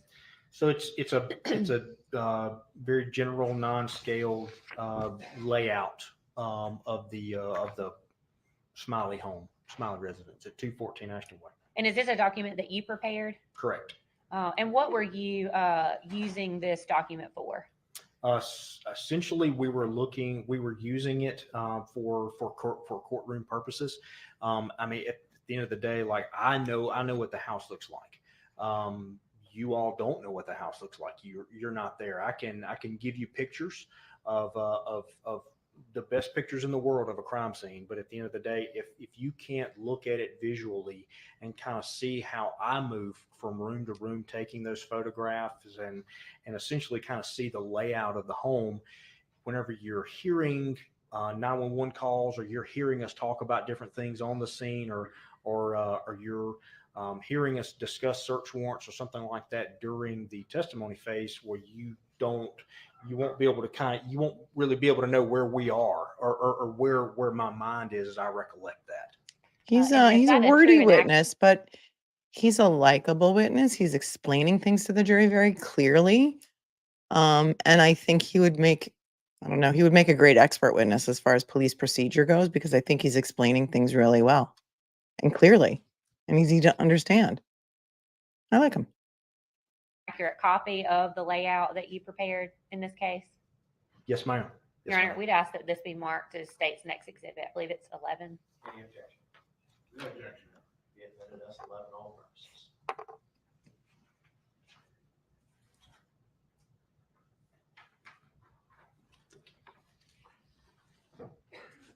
That's a good point, Ginger. Investigator Brunel, you talked about that you go through and your initial thing that you do on the scene, besides of course assessing where the two people are, is taking photographs, Correct. documenting that evidence. Yes, ma'am. You said you documented the outside of the home. Correct. Did you also document any telephones in that house? Yes, ma'am. Tell us about that. So, upon essentially when I finished taking my exterior pictures, move up to the threshold of the house, which I'm gonna see if I can spin around a little bit. So, essentially, I'm finishing up. This is north. This is generally going to be east. That's generally west, and of course, this is generally south. So we make get to the threshold of the house, and essentially start taking pictures in almost a 360 pattern. Okay, so we're going to take as many photographs overlapping each frame as we go, and until we cover all of this room. Go inside, close the door, and then grab the area that we couldn't get because the door is open, of course, and then we're going to photograph all of that too. And that's kind of systematically going through and trying to clear. No overhead projector the way we had in one of the last trials that we watched. What trial was that with the overhead projector? I'm conflating my trials now. Dr. Barry in the chat. Hi, Dr. Barry. Dr. Barry has a great channel. If you're not subscribed, go subscribe. Dr. Barry, psychologist, responds. Or document, photograph each room in the house. I want to, may I approach the witness room?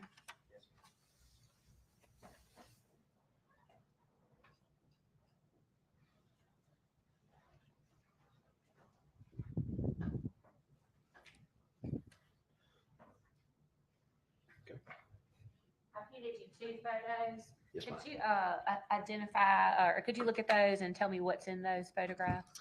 So essentially your first shot as an investigator when you get on scene needs to be of the front of the house. We typically like to have the mailbox in it, or at least some markings on the front of the house. That way it's readily identifiable as, well, this was 214 Ashton Way, and not 215, 213, 221, or anything along those lines. I know that all these photographs are from 214 Ashton Way, from this photograph until the last one. So the next photograph, whenever we entered in through that threshold I told you about a second ago from the living room, there is a let's call it a small entertainment center. It's about knee high. It's wooden. It's about the same color as this banister in front of you all, and it essentially has 2 phones on it. So this black phone and this white phone. So the white phone was later determined to be the property of Ashley Smiley, and the black phone over here on the left was later determined to be the phone of belonging to Carly Madison Gregg.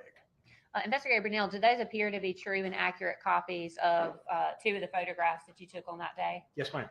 Your Honor, we'd ask that these be moved into evidence as the state's next exhibit. Any objection? No objection. Right. Front of the house will be marked as 12. The other one will be marked as 13.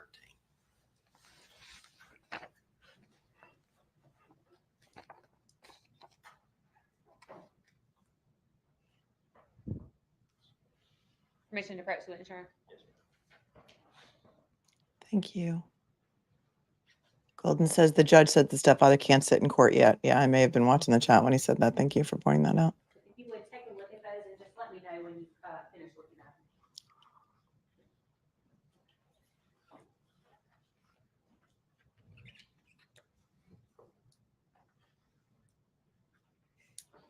Jess in the house from Mississippi. Says as someone who lives in Mississippi, I'm relieved our detectives know how to treat a crime scene. Did those appear to also be a true and accurate copy of some of the pictures that you took from the crime scene that day? Yes, ma'am. Are those particular pictures, I'm not asking you to describe them to the jury yet, but Yes, ma'am. could you tell me generally what are those photographs? What So are they the of? so the first one on top is a nylon single strap retention holster that was located on the bed in the master bedroom, which is believed to have been occupied and controlled by Heath Smiley and Ashley Smiley. The second photograph is the countertop in the kitchen of the residence that basically depicts some clothing, a scarf, and a winter wear jacket, a 357 silver revolver handgun, and then that is I guess a large scale, a wide frame photo. And then the next one is a medium frame photo showing the same handgun. And then the next photograph is a serial number image of the same handgun I just described to you. Now you can see it's a Taurus 357 Magnum handgun revolver. The last photograph are 6 cartridges and 1 live 38 special round that were recovered from that particular silver revolver. Those are photographs Anybody remember the band 38 Special? Just as a side note, I did like that band a lot when I was like in junior high, my Southern rock phase. that were taken from the scene on March the 19th, 2024. Yes, ma'am. Is that Yes, a ma'am. true and accurate copy of those photographs? Yes, ma'am. Your Honor, we'd ask that those be marked as state's next exhibit. Any objection? No objection. First one with the holster will be S14.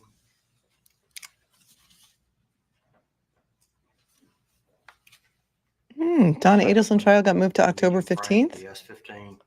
I'm so glad we started this one Serial because I thought everyone else was going to be covering Donna Adelson, and I just am not that interested in it. So thank you, Brandon. Thank you, Brandon, for that info. number will be S16.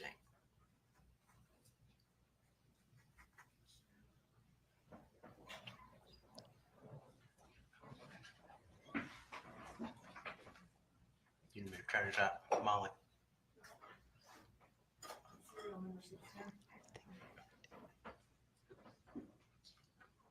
No, is there one more? 2 more? Those will be more S17, S18. Who reminds you of Maureen Francis? Hi, Maureen Francis. Always such a big supporter of the channel. You're saying the defense attorney reminds you of Priscilla Presley? She kind of does, right? I think she's stunning, the defense attorney. You may proceed. Hold on loosely. That was their big hit. Mayor Burnell, Thank you. 38 as you special. were making your way through the house, were there, other than the murder weapon, were there other guns that you documented within the Smiley residence? Yes, ma'am. And where were they located? They were in the master bedroom, master closet. Permission to break to return? Donna Adelson's lawyer quit, Randall? Oh, you guys, when I'm single thread on this case, I don't watch any of the breaking news. That's interesting. If you're talking about Donna Adelson, because we have an ADHD chat and we have a million conversations going on at the same time. A lot of side convos and a lot of people who are obviously pretty far behind and still chatting, which is cool. But a lot of these comments that you're going to see running by in the chat are things that happened maybe an hour or 2 ago.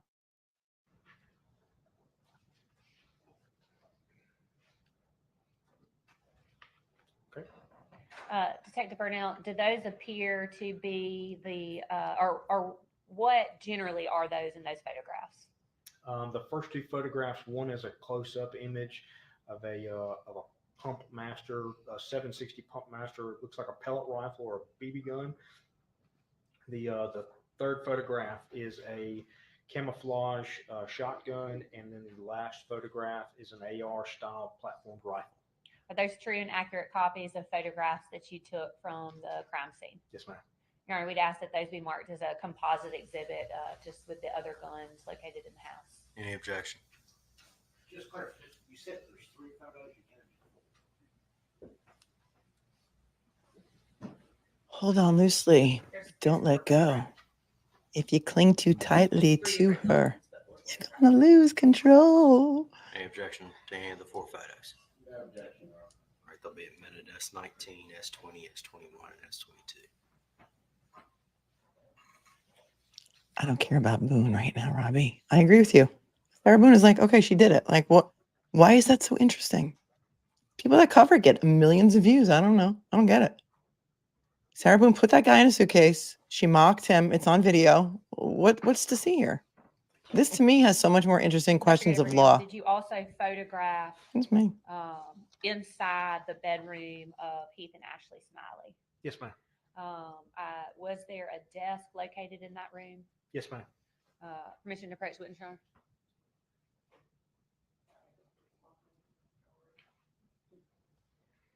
Laura says, in your experience in a case like this, would the prosecution be struggling in any way because Carly is so young? I would feel conflicted on some level, if that makes sense. I've never been a criminal prosecutor or a defense attorney. My experience is in civil litigation, but I don't feel that these attorneys are conflicted. Just like I didn't feel that the evil stepsisters in the Ashley Benefield case had any sympathy, empathy, or for anyone who could have possibly been a victim or survivor of DV in any way. So I think it depends on the person. I think, I am an empath. So every case I would handle for my clients, I took very personally, and so I would feel their pain as if it was my pain, if that makes any sense to you.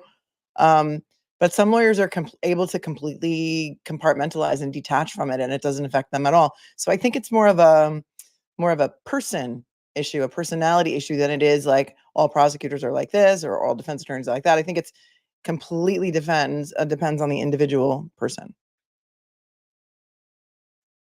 Yes, ma'am. If you could generally tell me what those photographs are. So the first photograph is of the desk at a wide angle. It shows two computers. Looks like some sort of a knitting bag or something along those lines. In the chair behind the knitting, or in between the chair back and the knitting bag, are some boxes that are revealed in the next photograph, which are some essentially they appear to be THC boxes, empty boxes for THC vape pens. And then there is like a Leatherman multi-tool. And how many of the Leatherman multi-tool, is that what her stepfather was calling Swiss Army knife that he bought her? So now the vape pen boxes are entering the chat, and they were THC vape pens. 4 boxes of empty cartridges. Hold on, I just gotta take that back. That are revealed in the next photograph, which are some essentially they appear to be THC boxes, empty boxes for THC vape pens. And then there is like a Leatherman multi-tool. And how many of the vape pen boxes are there? There are 4. I'm sorry. All right, we'd ask that those be marked as the state's next exhibit. Any objection? No objection, Your Honor. I'll be admitted all purposes. That's next in number.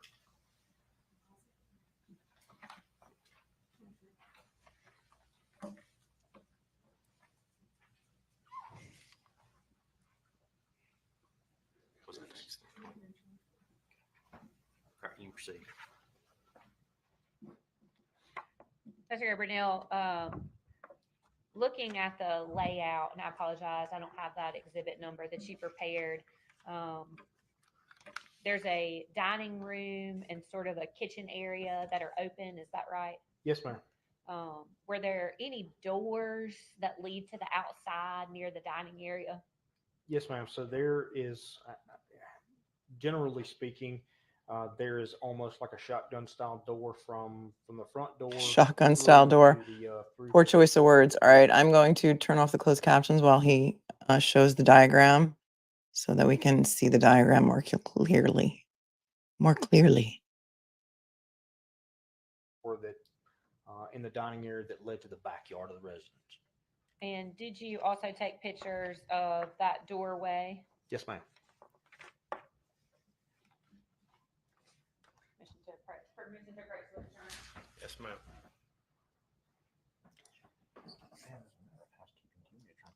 ma'am. Well, Linda, I'm so sorry to hear that.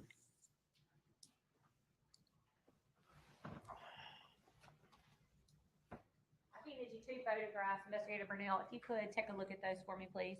Okay. Could you tell me what's reflected in that first picture?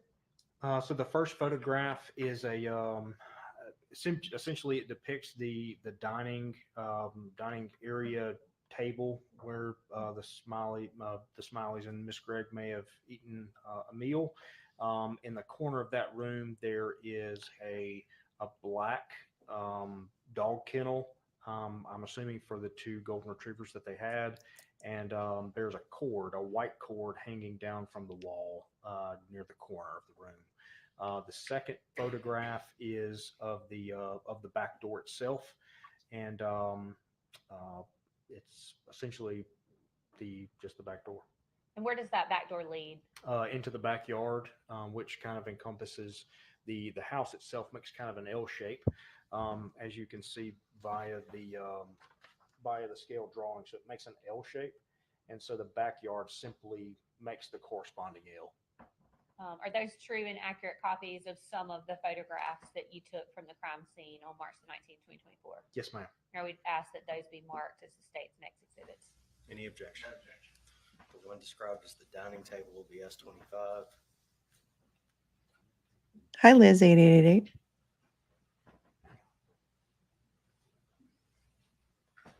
And the one described as the photo of the door will be S26. Investigator, now before we move on to any other pictures, I want to ask you about that S25, Okay. the cord that's hanging from there. Yes, In processing the crime scene, did you have any idea what that cord meant to? I did not. It's a USB-C cable. From my recollection, I didn't know exactly what it went to at the time. We hypothesized that it was part of some home surveillance system. As you sit here today, do you know what was plugged into that cord? Yes, ma'am. And what was that? It was a WISE home surveillance system camera that was recovered after the 19th. Okay, thank you. Did you also photograph throughout the home the laundry room area? Yes, ma'am. Permission to approach the witness room? Oh, Jeanette, that Shonda Vander Ark was one of the creepiest defendants I've ever seen. I agree. He did you actually a stack of photos? Yeah. Look at those, please. Just to clarify, I did not defend the priests in the Catholic Church cases. I represented the plaintiffs in that case who were the victims/survivors of the clergy essay. But I think that's what he meant, Kristen. I think that's what he meant.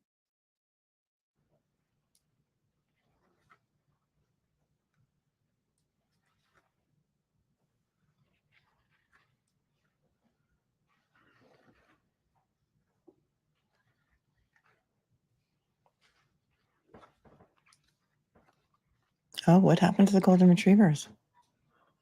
I don't know. Do those appear to be true and accurate copies of some of the photographs that you took from the crime scene on March the 19th, 2024? Yes, ma'am. And that's of the laundry room area? So the initial photograph on top is kind of like a transitional photograph from the kitchen area into that laundry room. But yes, ma'am. All right, we'd ask that those be marked as state's next exhibit. They'll be moved in next to number. How many do we have? You just tell me what they marked.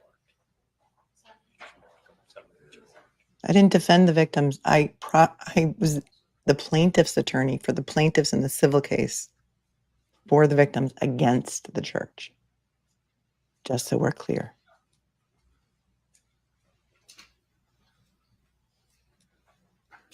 Primal Fear is a great movie.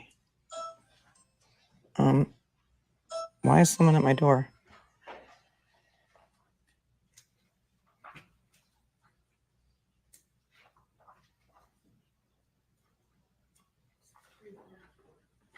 Those will be marked S27 through S34.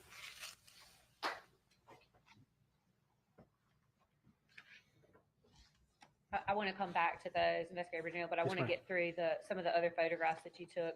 Okay. Did you also go into or the defendant's bedroom and photograph the deceased victim, Ashley Smiley? Yes, ma'am. Commissioner President.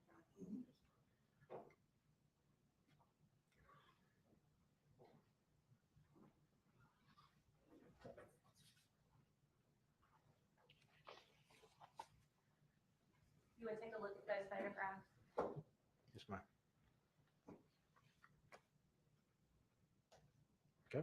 Do they appear to be accurate copies of some of the photographs that you took from the crime scene on March 19, 2024? Yes, ma'am. And those are of the defendant, the transition into the bedroom, and then of the deceased victim, Ashley Smiley. That's correct. Are we to ask that those be marked state's next exhibit? No objection. Mark them numerically, sequentially, and give me the numbers.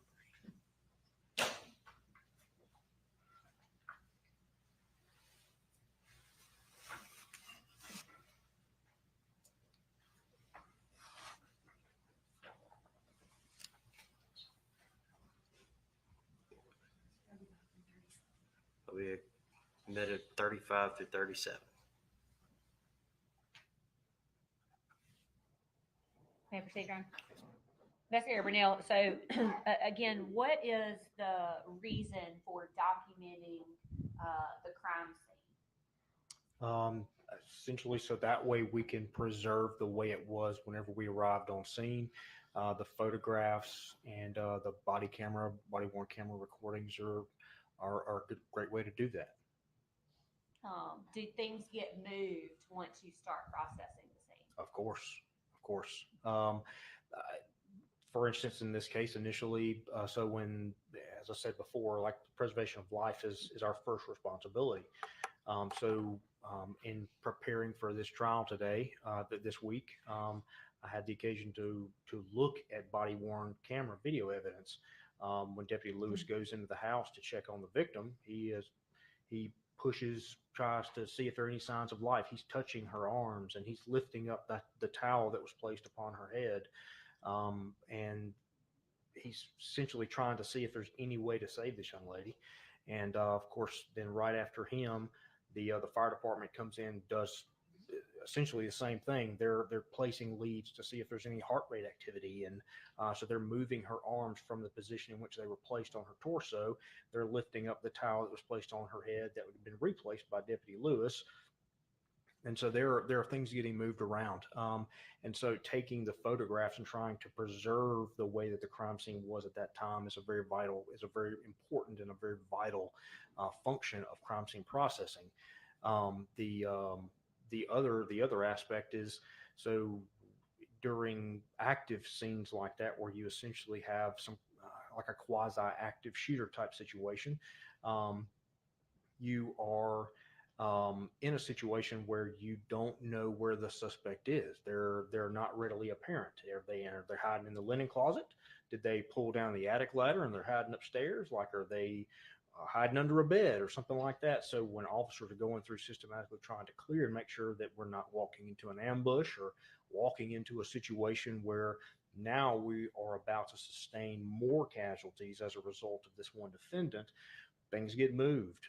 We have had situations in previous cases where shell casings have been in the roadway after drive-by shootings.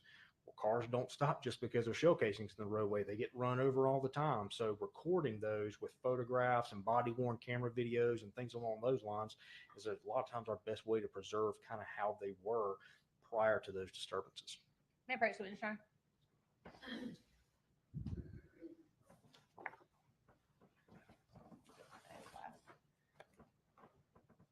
Is it all right if I question from here for a while?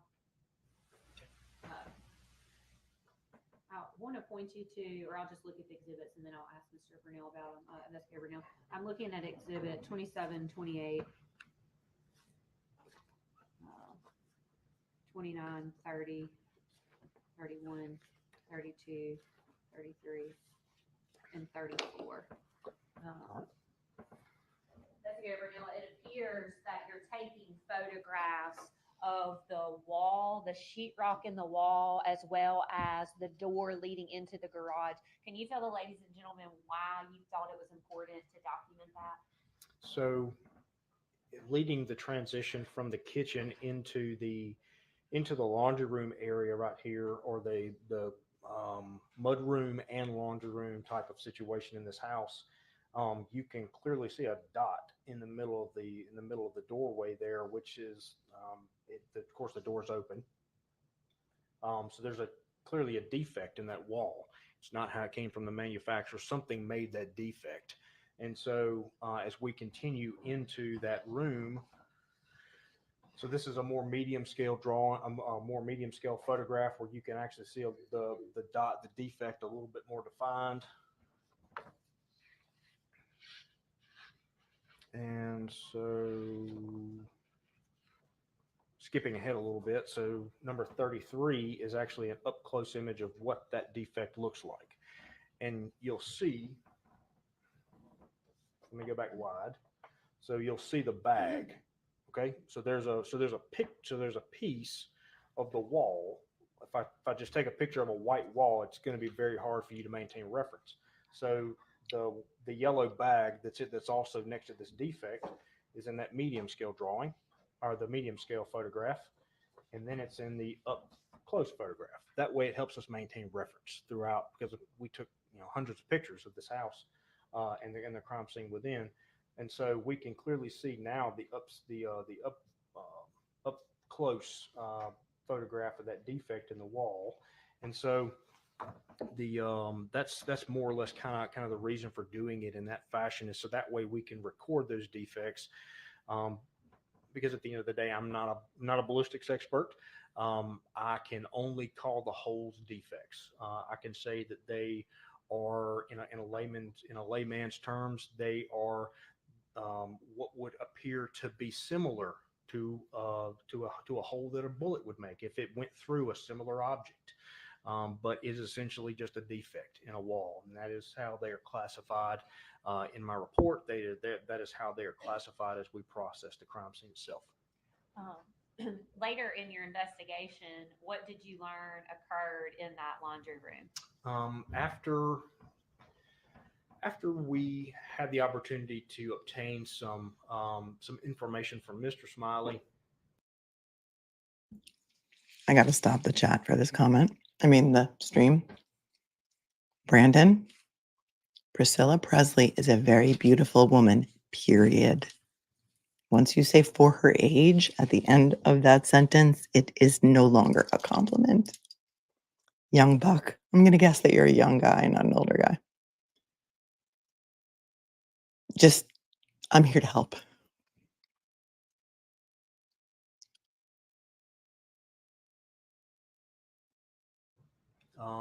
We learned that he had come home, and of course, this is kind of a culmination of things, not just the interview with him, but also the viewing of a surveillance camera that was positioned in approximately the same area as the garage door opener. When Mr. Smiley arrives home, the garage door's up, and he enters through the residence through that particular method. And so you should know better if you're 41. Sorry, I'm looking for number 11. And so when he enters the residence, there it is. So he enters through this carport right here. Okay, so there's a storage room door right there, utility closet, what have you. And so he enters the laundry room right here, and then according to him, he later stated that Miss Gregg essentially lie in wait at the door, this door right here. So there's a door right here, a door that goes across into the corresponding carport. And so you essentially have Miss Gregg lie in wait here. And as soon as he comes into the mud room, shuts the door, he's immediately met with gunfire. And we would later learn through some interviews there were 3 shots fired, and then of course you can note 3 different defects. The one I just showed you a minute ago in the wall next to the yellow bag, so to speak. There's another defect. This is in the door itself, down next to the bottom. It's a for lack of a better term, like a 4-panel door. It's got four little panels, for lack of a better term, 4 little panels. It's a metal door with essentially like a foam innard, and there is a defect down in the bottom, one of the bottom panels of the door, and then there's a defect in the wall behind the door. illustrating that the door was closed at the time that the round was fired, or that the defect was made. I'm sorry. In processing this scene, you photographed it. Did you ever take any items into evidence? Yes, ma'am. Multiple items of evidence.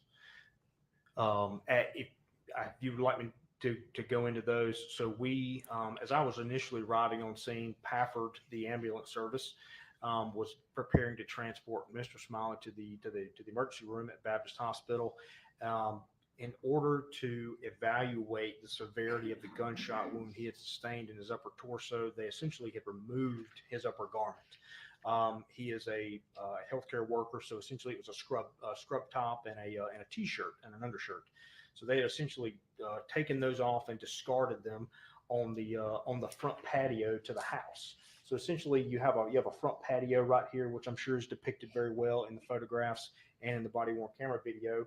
But the shirt is discarded right here by the ambulance service. That was later collected by us, as well as Mr. Smiley's bottoms once he got to the hospital. With regard to the laundry room and the carport area itself, so we were able to later find that there was a projectile. Again, I'm not a ballistics expert or anything along those lines, but a projectile that seemingly lines up with the defect that we have here on State's Exhibit 32 in the lower part of that door. Went down into, it struck the carport floor, went into a rolled up carpet, and then essentially came to final rest in front of a blue Chevrolet Traverse, I believe is what it was. That was essentially Ashley Smiley's primary vehicle. That particular projectile came to rest right in front of the passenger side door, approximately. The defect that I was telling you about a second ago with the yellow bag exited out that wall and then struck the cargo rack of the same SUV, essentially fragmented almost, and then pieces of it were recovered at the back driver's side corner of that particular vehicle.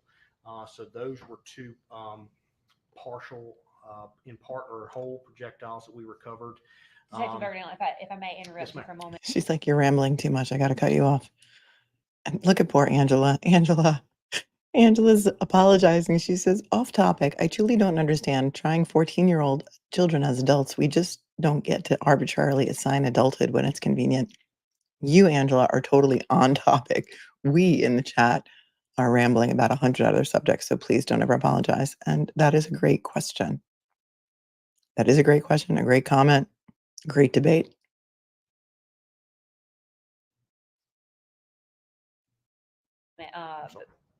Did you collect those and store those pieces of evidence separately? Yes, ma'am. Yes, ma'am. Permission to approach to and Sean.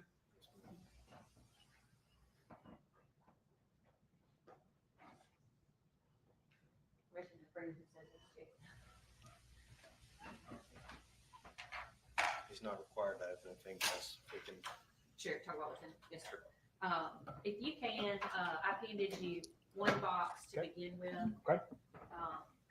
Without opening that, can you tell the jurors what that is?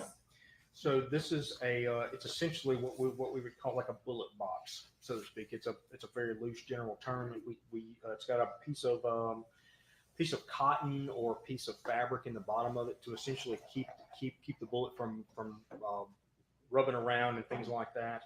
But it is marked P2 or projectile 2.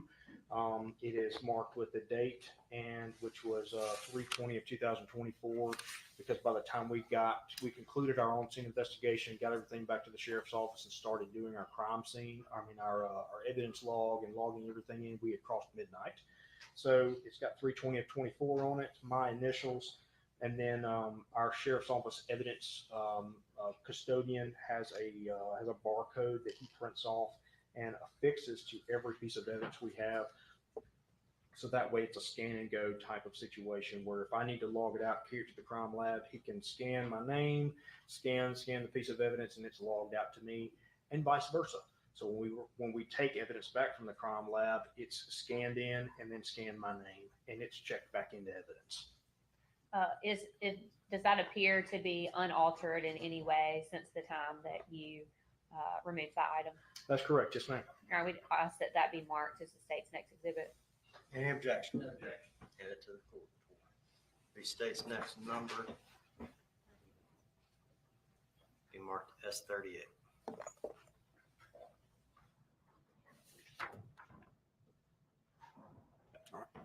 Permission to approach the witness.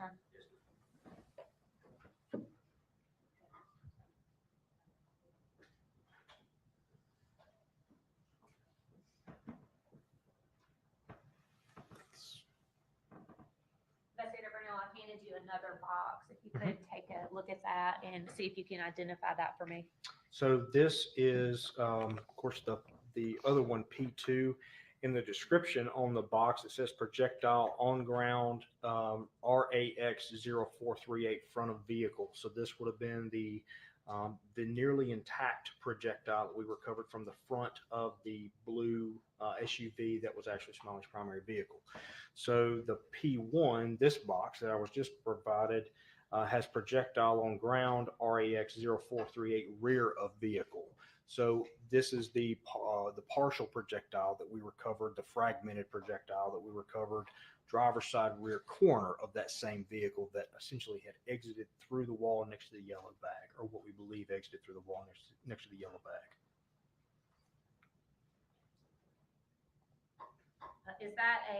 Does that appear to be unaltered in any way from when you removed it from the scene? Yes, ma'am.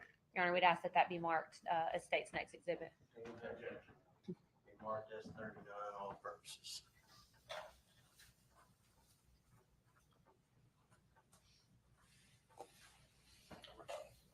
Investigator Burnell, y'all also recovered the live round and the empty shell casings, and those were also boxed up and put into evidence. Is that right? That's correct. What about the murder weapon? Can you tell us when you walked into the house where that was located? It was on the countertop in the kitchen, as identified in the photograph. During your course of investigation, how did you learn that that was the gun that was used to shoot Ashley Smiley?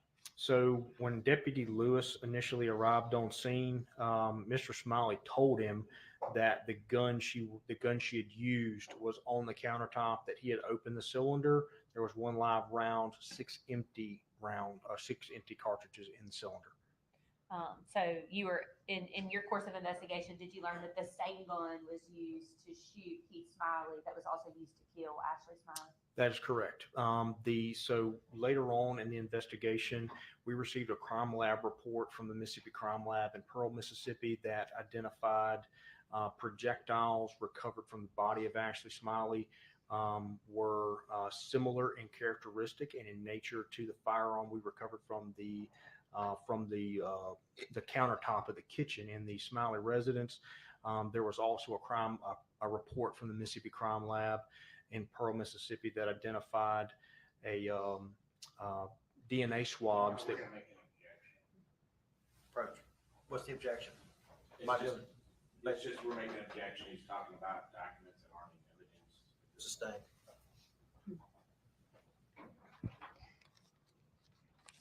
Investigator Burnell,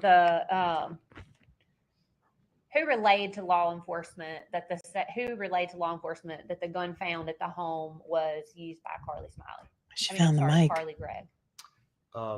Heath Smiley told us that that's the one that she had used. Permission to approach the witness, Your Honor.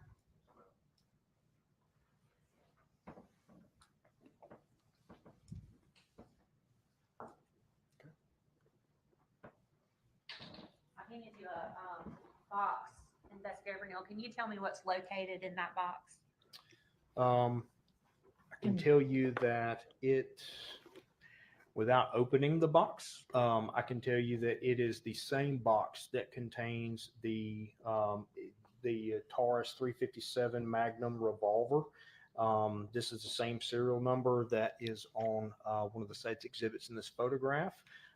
This is my handwriting, my chain of custody information, so to speak, over here on the right-hand side.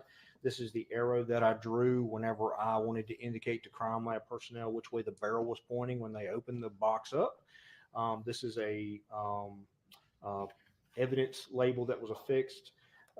This is evidence tape that we put on the box, and then this is the crime lab's own seal and barcode information. It appears to be that particular firearm. Your Honor, we'd ask that that be marked as state's next exhibit. Any objection? You mark that's 40. New Hampshire All right, one, we've already ask fast the, forwarded past witness lunch. be We're allowed past to the lunch open that break already. inspect it and make sure that is the same firearm as well. You have scissors? Yes, sir. Yes,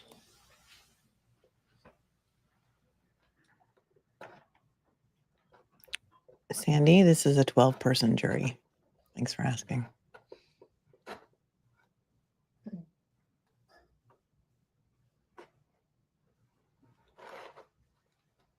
Hippie chick, opinions are always welcome.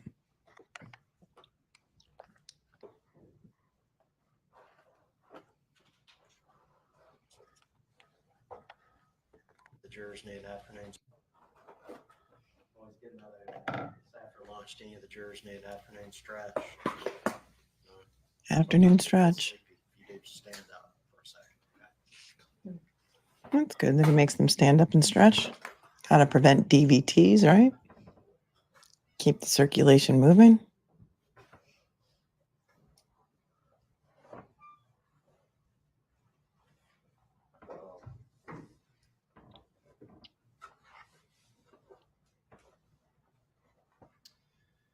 Your Honor, may I remove it from the box?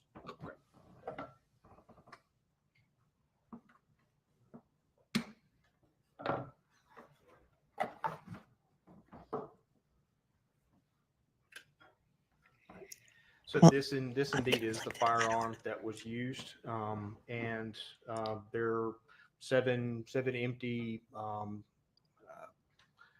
right, he's showing the weapon, and I can't get out of my head the song that I've been following on YouTube and watching everyone dance to. Oh, yes, oh, yes, oh, yes, oh, yes. We both reached for the gun. We both reached for the gun from Chicago. It's in my feed every day. I've watched every single video there is on that. I'm fascinated by that dance. I wish I could dance. But I digress.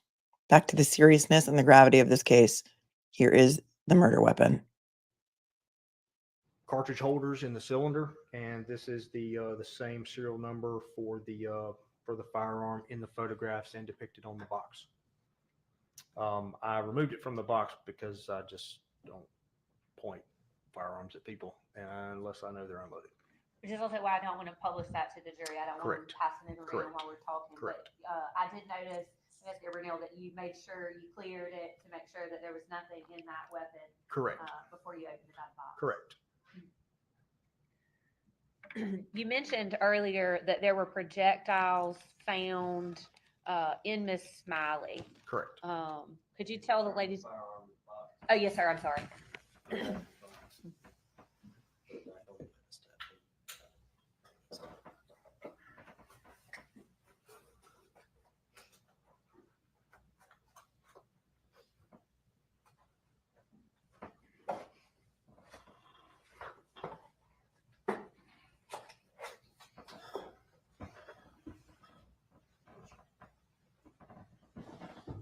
Thank you. You mentioned earlier that there were projectiles recovered from Ashley Smiley's body. Yes, ma'am. In the course of your investigation, did you learn where those projectiles were found? Yes, ma'am. Permission to press witness.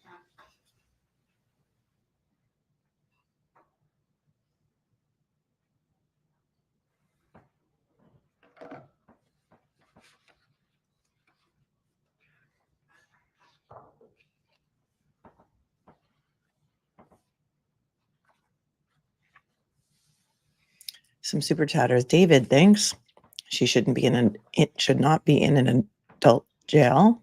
Thank you. Laura says, is it that the testimony was so well rehearsed? I think you're going back to Heath. Yes, sir. Welcome, Becca, for becoming a new member. And thank you. Tanny pointed out that was an Eldridge knot. We looked up how to tie it, showed you a video. Thank you, Cat Artist, for your $5 super chat. Super sticker.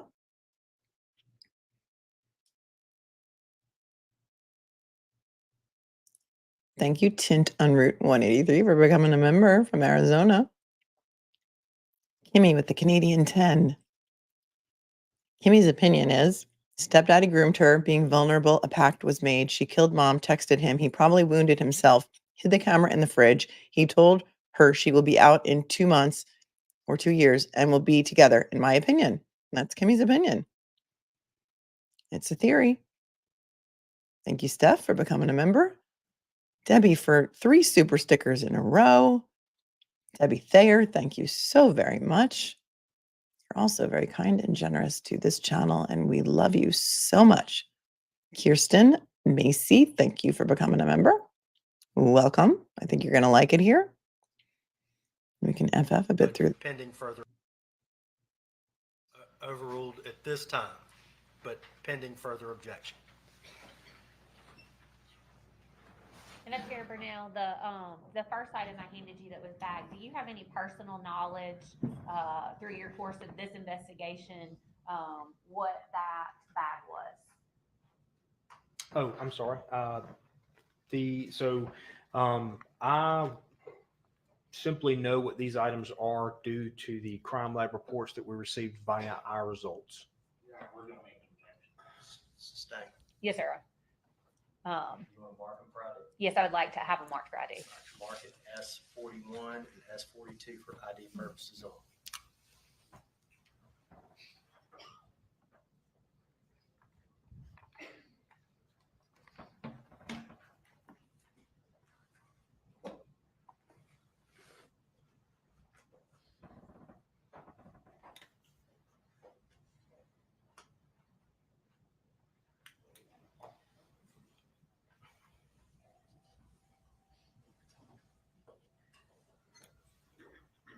Investigator Burnell, you talked about there were other items of evidence. I want to talk about at some point when you arrived on the scene, the defendant was not in the home. Correct. While you were there and you were processing the crime scene, at some point was she taken into custody? Yes, ma'am. Walk us through what you learned about that and what your next steps were. So essentially, while I was photographing doing the crime scene photography, for lack of a better term, multiple units from the sheriff's office. We have a narcotics task force with the Rankin County Sheriff's Office, Madison Police Department, Madison County Sheriff's Office. That also includes somewhat of an intelligence liaison, and so with that intelligence liaison, we have access to drones and robots and other type of resources that essentially provide us remote surveillance capabilities and things along those lines. We were also in touch with the Mississippi Highway Patrol to obtain the services or to obtain the resources related to their helicopter. Because we essentially established our inner perimeter around the crime scene. We were staging officers around the area in somewhat of a loose perimeter, so to speak, to keep Miss Gregg from getting north or south of Old Fannin Road, getting outside the Farmington subdivision, which is where 214 Ashton Way is located in Rankin County, Mississippi. But through the course of that time, one of our interdiction officers radioed in that he had obtained he had taken into custody the 14-year-old suspect in this case. And it was clarified through one of the patrol supervisors that was the suspect we were looking for, and he confirmed that it was. She was brought to the scene where Investigator Davis took a gunshot residue kit, which is essentially like a couple of dowels in an envelope. Those dowels are used in order to collect gunshot residue. They're submitted to the Mississippi Crime Lab in order to test for the presence of someone having fired a firearm recently.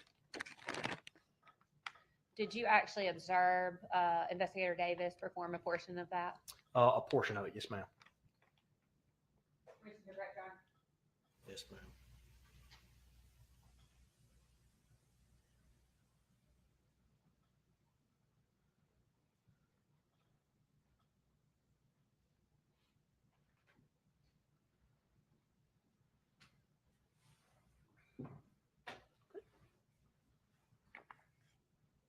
Investigator Brunel, are you familiar with what I've just handed you?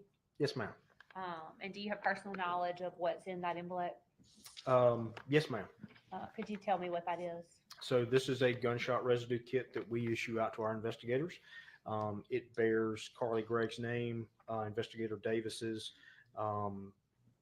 badge number, name, our agency name, the case number, the chain of custody information, and then it has our evidence signature, our evidence thing on it. Inside of this are the little metal dowels that I was telling you about a second ago that essentially are used to rub on the skin. They're used to rub on surfaces in order to determine the presence of this gunshot residue. Other than the markings from the Thank you, Karaoke, for loving my channel. And you're awesome. No, you're awesome. No, you're awesome. There's a lot of confusion about why a jury is not allowed to take notes because the judge said so. Judge's rules. I don't know if Mississippi law allows it and it's within the judicial discretion, but it varies from jurisdiction to jurisdiction. He said in his opening statements or his opening instructions to the jury, I'm not going to allow you to take notes because if you take notes, I don't think you're going to pay attention to the testimony. And I want you to pay attention to the testimony. And also, there will not be any transcripts provided to you. A lot of different feelings about that. Mississippi Crime Lab. Does that appear to be altered in any way? Yes, sir.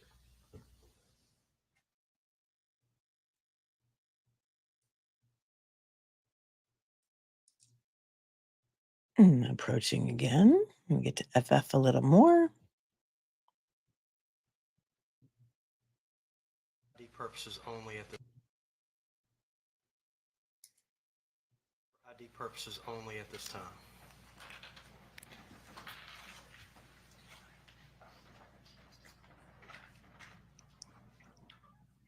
Y'all approach. Oh, approaching again. Laura says, no notes or readbacks. Won't there be misinformation during deliberations? As Judge Bev would say, that's the way we do it in Massachusetts, Miss Lally.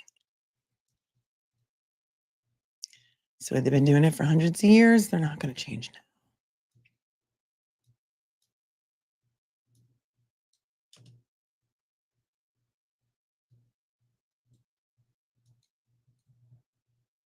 Was that you observed? Investigator Brunel, what I mean is, what is that? It's a gunshot residue kit. And who was that gunshot residue kit performed on? Carly Madison Gregg. And I believe your testimony was that you observed part of that gunshot residue Correct. testing. Are we to ask that this be marked as State's Exhibit next? Any objection? No objection. Be admitted. That's 43, all purposes.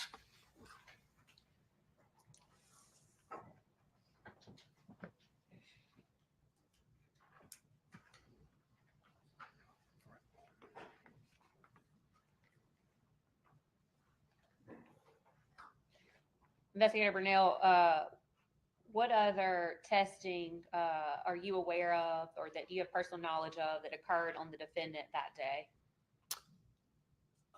That day, the gunshot residue kit was collected from her. She was photographed after she was brought to the scene. And when I say she was photographed head to toe, including hands, front and back. Her clothes were later taken and collected as evidence and kept. May I approach Witness John? Not Sir Ray Davies. We don't know what kind of mental illness she supposedly suffers from. We are waiting to hear from the experts on that. I haven't heard anything pre-trial about what the defense is claiming. Investigator Brunel, who's in that photograph? Carly Madison Gregg. And is that the same Carly Madison Gregg that you observed on the scene on March the 19th, 2024? Yes, ma'am. That's after she'd been taken into custody. That's correct. Or we'd ask that that be marked as state's next exhibit. Any objection? Be admitted as 44 for all purposes.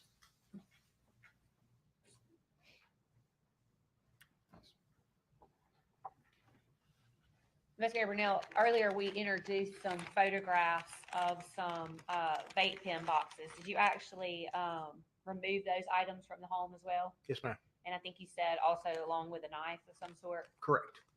Permission to approach the witness line? Right, Dr. Pickett, Sharon McHugh. That's the expert. They may have said depression, but I don't know that that's what they're relying on. AC. Now, does that appear to be the items, including the vape pen boxes and the multi-tool or the knife that you removed from the home that day? Yes, ma'am.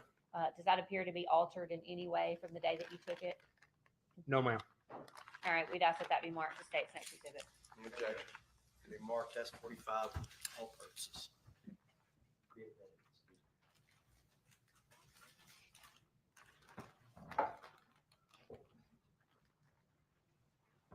You were tasked with processing the crime scene in this case, right? Correct. Yes, ma'am. And when you got there, you said there was one deceased victim. Yes, ma'am.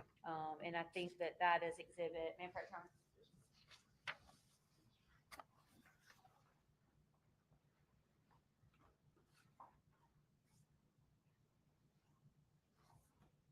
Looking at exhibit 36, could you tell me if that is the position of Ashley Smiley when you found her laying in the floor dead of Carly Gregg's bedroom? When I initially entered the room, no, ma'am. So the towel had been placed back on her face. And then for the purposes of photographing her body unobscured, because at that point in time, we weren't sure who had put the towel on her face until the investigation progressed and continued. So the towel was removed and she was photographed. The next exhibit, number 36. 37? 37, Okay. sorry about that. 37. Is that Ashley Smiley? Yes, ma'am. Based on your investigation and your training in crime scenes, what does it appear that has happened to Miss Smiley in that photograph? So it appears as though she sustained 3 different gunshot wounds to the head. So these 3 these 2, one here and then another here, essentially were shot from distance. The one down here under the chin, you can see a what is referred to as a stippling on the skin, so when I took that certified investigator course through the state, we go into what close contact gunshot wounds looks like. In this particular case, so anything close contact is considered 36 inches and less. So here you can see the stippling in the skin just under the chin, but essentially what you have there is burnt powder. When it exits the muzzle of the firearm, it lands on the skin because it doesn't have the distance in order to spread out and burn up before it makes contact with any of the surface. And so it makes contact with skin and essentially burns the skin. Commissioner President Shiner, I'd ask that these 2 photographs be published to the jury. William Shatner, Judge William Shatner, aka Dewey K. Arthur. Was stepdad tested for gunshot residue? Asks Law Junkie. I don't know.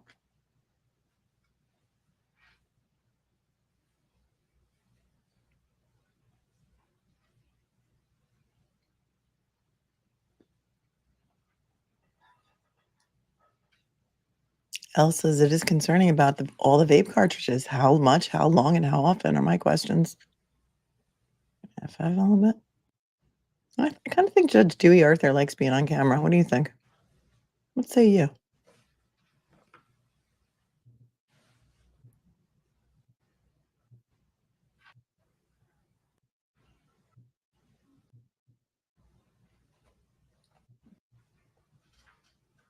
Investigator Burnell, you just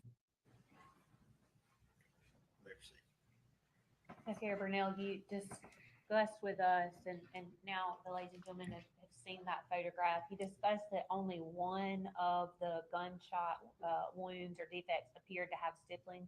That's correct. And what does that indicate to you? So the firearm was within about 3 feet of Miss Smiley's head as she was laying prostrate on the floor, face up. After you processed the crime scene that day, what other involvement did I'm going to take back that question because I forgot to put the captions on for you. So hang on. Stippling. We're talking about stippling. defects appear to have stippling? That's correct. And what does that indicate to you? So the firearm was within about 3 feet of Miss Smiley's head as she was laying prostrate on the floor, face up. After you processed. So the is he crime saying she scene shot her when is he saying that Carly shot her when she was already laying on the floor? that day, what other involvement did you have directly with this case? So after we concluded our time on scene and we took our evidence to the sheriff's office to begin the task of logging it into evidence, photographing it prior to packaging, photographing the packaging, making sure that it was stored for later submission to the Mississippi Crime Lab and stored for purposes of court proceedings and things along those lines. And when I say we, Investigator Cotton, Zachary Cotton and I, Deputy Hunter Lewis and Deputy Dustin Smith, they were doing their initial reports for their response to the scene that day, while Investigator Cotton and I were handling the evidence packaging and things along those lines. During that particular time, we had concluded the evidence portion, and Mr. Smith had actually come over to discuss the court trial that we were actually in that week. And Investigator Smith heard a knock on our front door and went forward to see kind of what was going on, if somebody needed our assistance or kind of what was happening. And a father made him aware that his daughter had actually been there that day with Miss Gregg and that he was bringing her forth as a witness. At that time, did you, excuse me, did you participate in an interview of that child and her father? I did, yes, ma'am. And based off of what you learned, what did you learn from that interview? Am I allowed to say her name or just her initials? She was identified as Brooke Wafer. They just tried to block that out. Her father and her cousin accompanied her to the sheriff's office that day. We brought them into an interview room. She was essentially a peer and a schoolmate of Carly Gregg's. They both attended Northwest Rankin, and she essentially told us, and we were being very careful in our interviewing of her, simply until we could gain guidance the following date about whether or not we needed to obtain the services of the Child Advocacy Center. The Child Advocacy Center simply stands as a neutral party in order to forensically interview children, whether or not they are victims or witnesses that have experienced traumatic events in life. And so, Investigator Yes, ma'am. Burnell, I'm sorry to interrupt you. Yes, ma'am. Are you familiar with the fact that Rankin County has a protocol in place about the age of certain witnesses? Yes, ma'am. Yes, ma'am. And is that why your office wanted to make sure that it was okay for the sheriff's department to, in fact, interview this child because she was 16 at the time? Correct.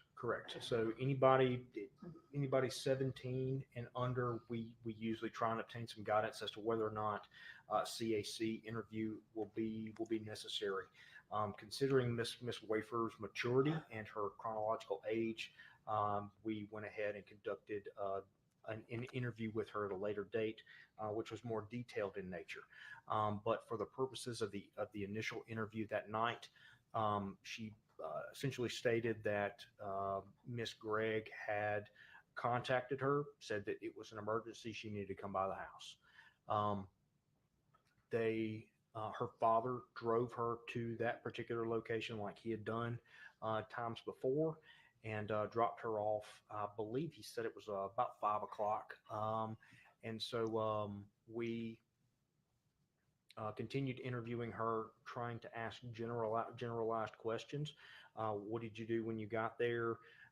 Miss Gregg met her at the front. Miss Carly Gregg met her at the front door, and essentially asked her, "Do dead bodies make you squeamish?" And she said, "No, I don't think so." And Miss Gregg proceeds to take her back to to her own bedroom, where her mother's body lie deceased at that point in time. And This witness, this juvenile, actually testified this morning. Cameras were not on, but I have a transcript of this testimony, and what he's saying is accurate. That Carly said to this person, it's a girl now, we know because he named her. Do dead bodies make you squeamish? Okay, so come on, come here. I want to show you something. And brought her in to show her the body. And when the witness went in to see the body had already had the arms crossed across its chest and a towel over the face. so she stated that during this point in time, Miss Ashley Smiley, already had the towel on her face. Her arms were in a fixed position across her torso, and that Miss Gregg had a silver revolver. I believe she identified the handle as being brown instead of black, that black rubberized grip, but stated that it was a very large very large revolver type firearm. And then shortly after that, she told Miss Wafer that Miss Gregg told Miss Wafer, "It's like I shot my mom 3 times, and as soon as my stepdad gets home, I got 3 shots for him."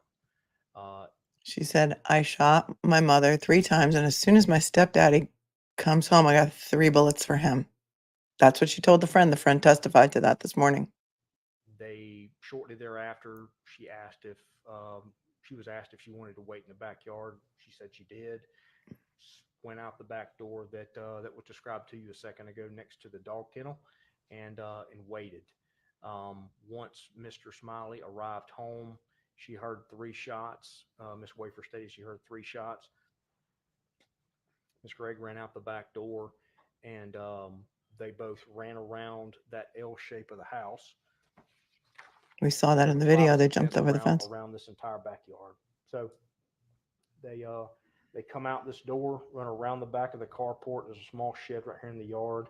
Run out this way, jump the fence, run up the driveway, where we later learned that they split off.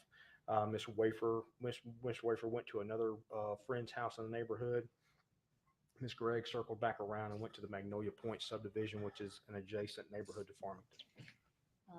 After your presence in the interview with Miss Wafer and her father that night, what was your next involvement in this case, if any? So I believe my next involvement was on the 22nd.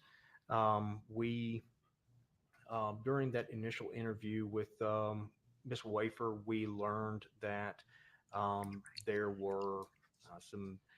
I guess I should back up. So the 22nd, we wanted to try and get a copy of Mr. Smiley's phone. Investigator Cotton had been discussing the case with him, trying to get more information with him due to the traumatic nature of what he experienced.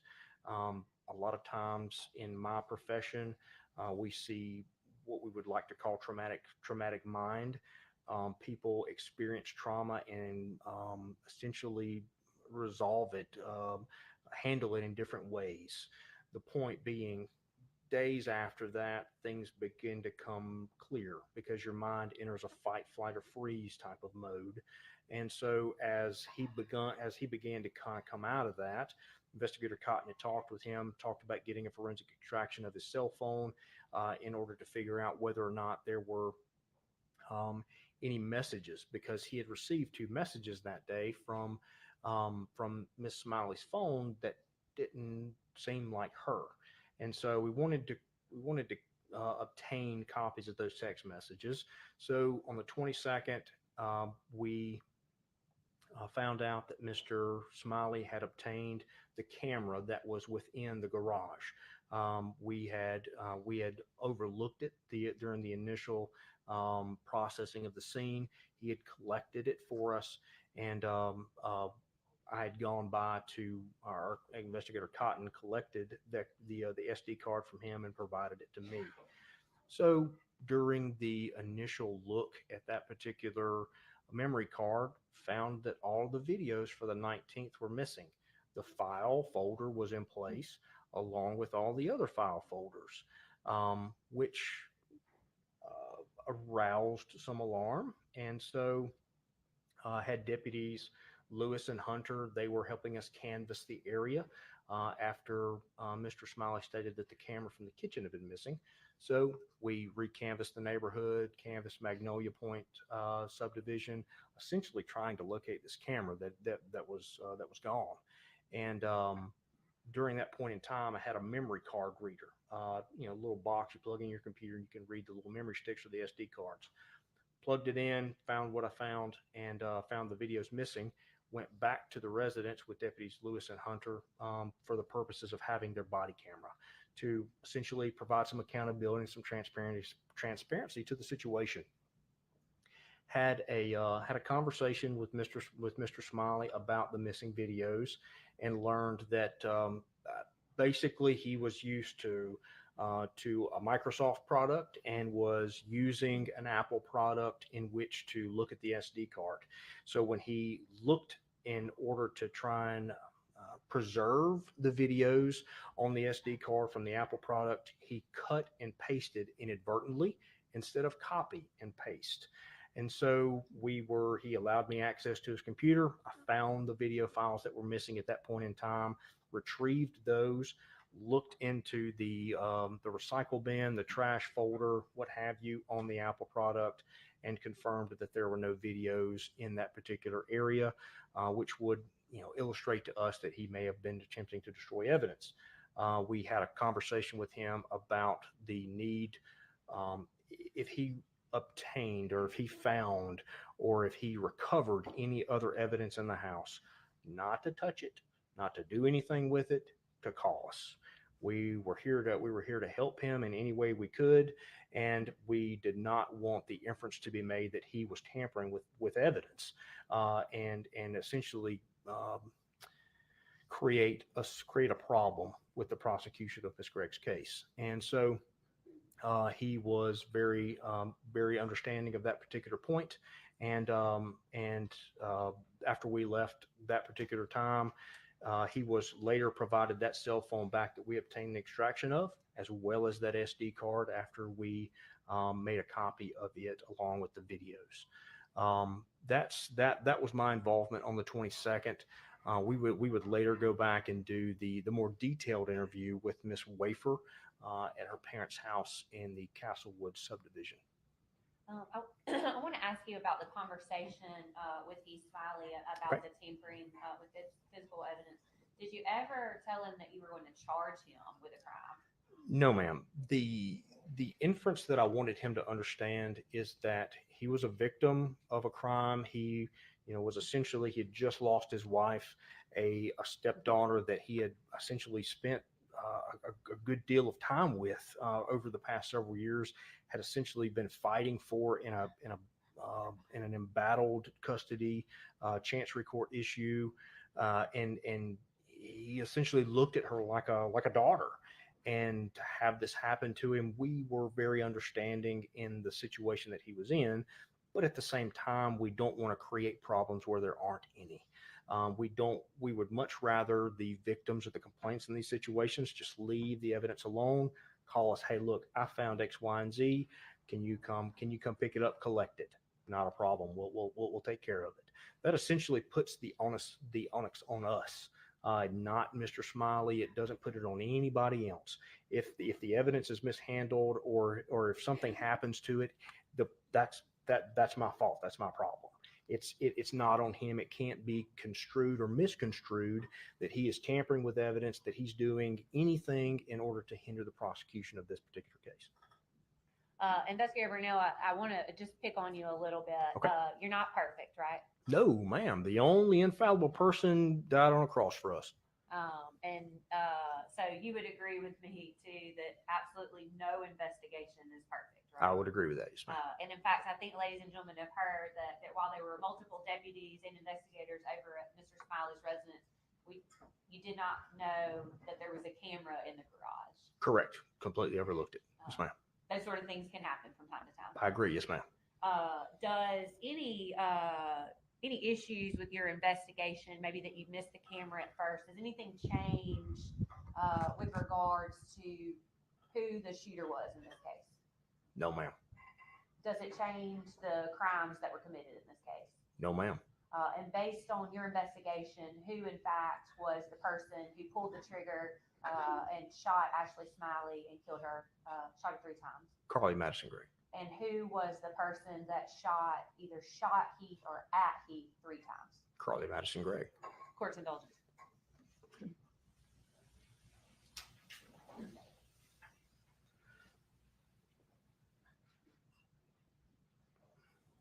No further questions, Your Honor. Y'all still need the break? Yes. All right. Ladies and gentlemen, the jury, let's go ahead and take our mid-afternoon break. If y'all would, go ahead and use the restroom. We'll take about a 15-minute break. Everyone remain seated while the jury exits.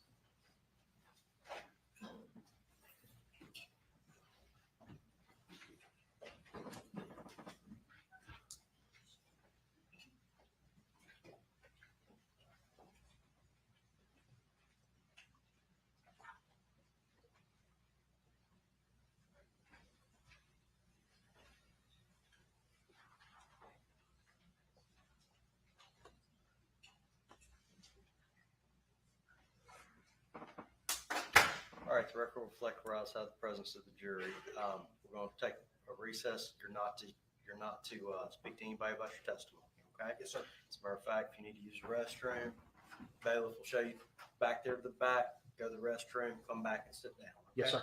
Yes, sir. All right, everyone else will be in recess till 2:30.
All right. Thank you all for indulging me. I had to take a quick ride to the bus stop. And the bus was late, but I was listening to it in the car. And then I was talking to Scott while I was in the car.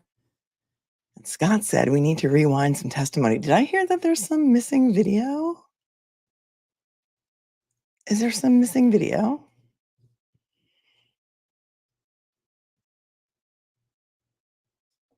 Should we rewind and watch it? Listen to it? What do we need to hear? Just the very end of it? It was very odd, that missing video testimony. What say you? Anybody want to tell me what I missed? Because I was just like, the defense just claimed that she was a saint that became mentally ill, snapped, not to blame. At least that's my other word, talking about something else.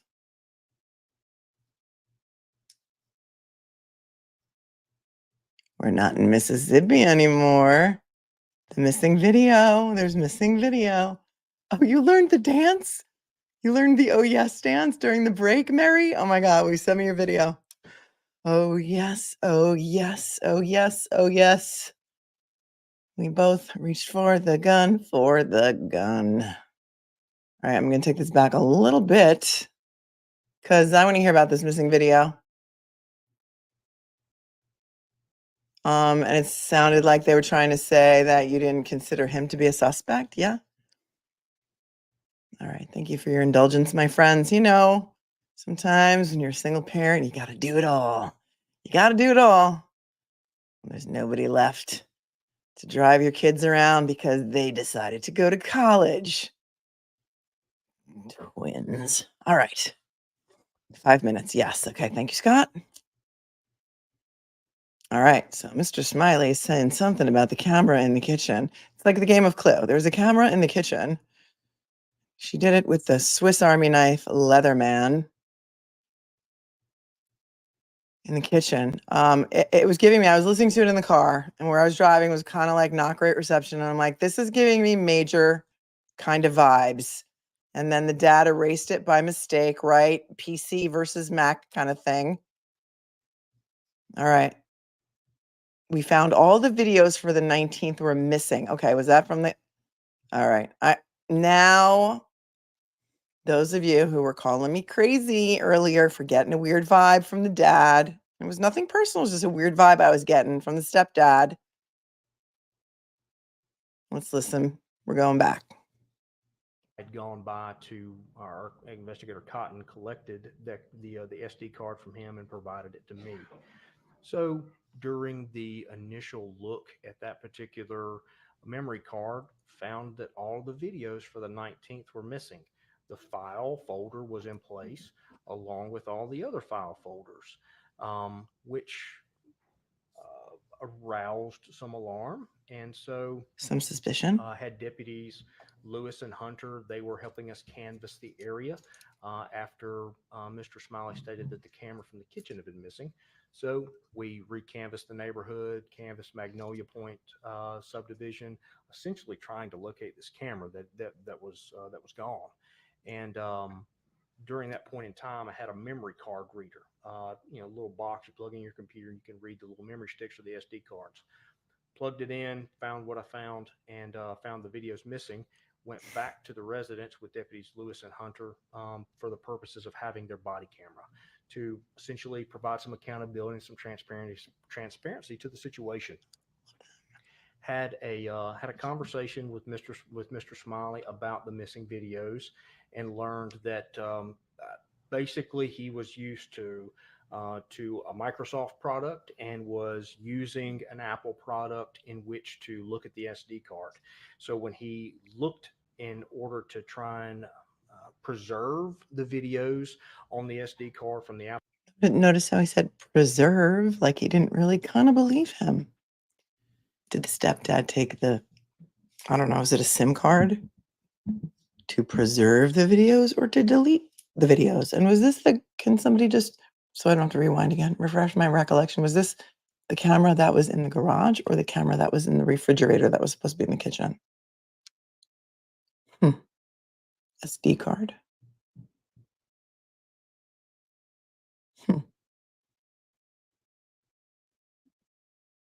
Apple product he cut and pasted inadvertently instead of copy and paste. And so he allowed me access to his computer. I found the video files that were missing at that point in time, retrieved those, looked into the recycle bin, the trash folder, what have you, on the Apple product, and confirmed that there were no videos in that particular area, which would illustrate to us that he may have been attempting to destroy evidence. We had a conversation with him about the need. We had a conversation with him because we thought he may be destroying evidence. All the videos are gone. Now remember, law enforcement didn't find 2 cameras, right? The one that was hidden in the refrigerator behind all the food. That was the one that was usually in the kitchen, yeah? And also the one in the garage. But now these videos are missing, but this witness wants to tell you that we don't think that he deleted them. We just think, we believe his story that he didn't know what he was doing because he had a Mac, then he had a PC, and then he, instead of copying them, he cut and pasted them, and he cut those videos and they were missing. I don't think they were ever recovered because he's saying he looked in the trash and he didn't find them. So hang on. If he obtained, or if he found, or if he recovered any other evidence in the house, not to touch it, not to do anything with it, to call us. Okay, I'm sus about this too because he's a grown man, right? He's an adult. He should know that if there's his stepdaughter's in jail because she was jailed immediately, same day, right? She's been in jail ever since. He finds the camera that the police didn't find, and instead of calling them to come and just take it away or giving the whole thing to them, he takes the SD card and is now putting it onto his own computer to cherry pick the evidence that he's now going to give to the police. No, there's something's up about this. My spidey senses were right, I think. Okay? Everyone knows that, right? You don't tamper with the evidence. You don't collect the evidence and then cherry pick what you're going to give to law enforcement in a murder investigation of your wife. Dude, it's your wife that was murdered. Okay, so now I'm like, okay, whose side is this guy on? His wife was murdered by his stepdaughter. Okay?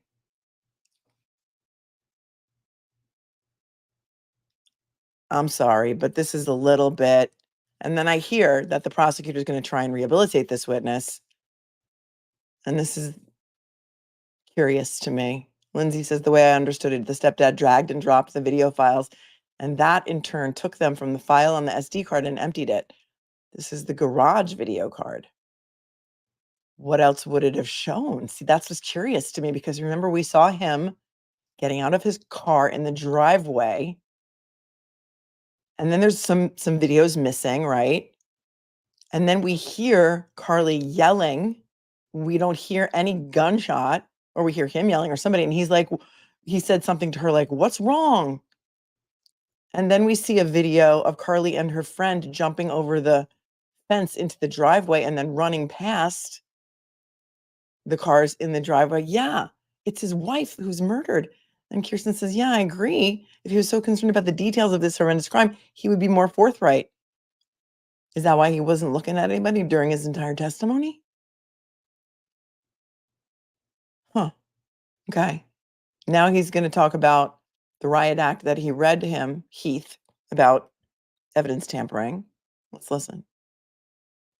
We're here to help him in any way we could, and we did not want the inference to be made that he was tampering with evidence, and essentially create a problem with the prosecution of Ms. Gregg's case. And so create a problem with the prosecution of Ms. Gregg's case. This 14-year-old child. Right, Becca. I'm curious why he didn't get charged. Did they never consider him a suspect? Seems like they never even considered him. He was very understanding of that particular point, and after we left that particular time, he was later provided that cell phone back that we obtained the extraction of, as well as that SD card after we made a copy of it along with the videos. That was my involvement on the 22nd. We would later go back and do the more detailed interview with Miss Wafer at her parents' house in the Castlewood subdivision. I want to ask you about the conversation with Heath Smiley. Yeah, Lindsay says, wait, no, I thought the stepdad was moving it to a USB to give to the police. Yeah, but that's not his job. His job is not to collect the evidence. He should have just handed the whole thing over to the police and said, here's a camera that you didn't find. I don't know what's on it, but here, just take it. You say, I truly don't think he was hiding anything. These are two Southern men that don't really do electronics. No, it was not his job to take those videos off the camera. Something's wrong here. About the tampering with the physical evidence. Did you ever tell him that you were going to charge him with a crime? No, ma'am. The inference that I wanted him to understand is that he was a victim of a crime. He, was essentially, he had just lost his wife, a stepdaughter that he had essentially spent a good deal of time with over the past several years, had essentially been fighting for in an embattled custody chancery court issue, and he essentially looked at her like a daughter. And to have this happen to him, we were very understanding in the situation that he was in, but at the same time, we don't want to create problems where there aren't any. We would much rather the victims of the complaints in these situations just leave the evidence alone, call us, hey, look, I found X, Y, and Z. Can you come pick it up, collect it? Not a problem. We'll take care of it. That essentially puts the onus on us, not Mr. Smiley. It doesn't put it on anybody else. If the evidence is mishandled or if something happens to it, that's my fault. That's my problem. It's not on him. It can't be construed or misconstrued that he is tampering with evidence, that he's doing anything in order to hinder the prosecution of this particular case. Investigator Brunel, I don't think they've recovered all the videos. I think there are some videos missing, right? I don't think it was 100% recovered. I don't think so. I want to just pick on you a little bit. Okay. You're not perfect, right? No, ma'am. The only infallible person died on a cross for us. Okay. The only infallible person died on a cross for us. We have separation of church and state for a reason. I don't know. That would not play well in New York. Maybe it'll play well in Mississippi. I don't know. But I don't know. And so you would agree with me too that absolutely no investigation is perfect, right? I would agree with that, yes, ma'am. And in fact, I think ladies and gentlemen have heard that while there were multiple deputies and investigators over at Mr. Smiley's residence, you did not know that there was a camera in the garage. Correct. Completely overlooked it. Yes, ma'am. Those sort of things can happen from time to time. I agree. Yes, ma'am. Does any issues with your investigation, maybe that you missed the camera at first, does anything change with regards to who the shooter was in this case? No, ma'am. Does it change the crimes that were committed in this case? No, ma'am. And based on your investigation, who in fact was the person who pulled the trigger and shot Ashley Smiley and killed her, shot her 3 times? Carly Madison Gregg. And who was the person that either shot Heath or at Heath 3 times? Carly Madison Gregg. Court's indulgence. But were they in it together? I don't know. I'm just saying. It's a possibility. No further questions, Ron. Y'all still need the break. All right. Ladies and gentlemen, the jury, let's go ahead and take our mid-afternoon break. If y'all would, go ahead and use the restroom. We'll take about a 15-minute break. All right. We can fast FF through the break. And deal with this right now. They're going to deal with something right now. What is it?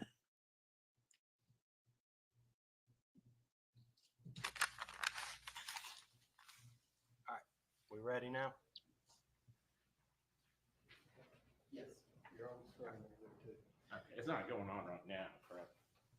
It's up there. I can turn it off. Yeah, we don't need it until. Just minimize. Mm-hmm.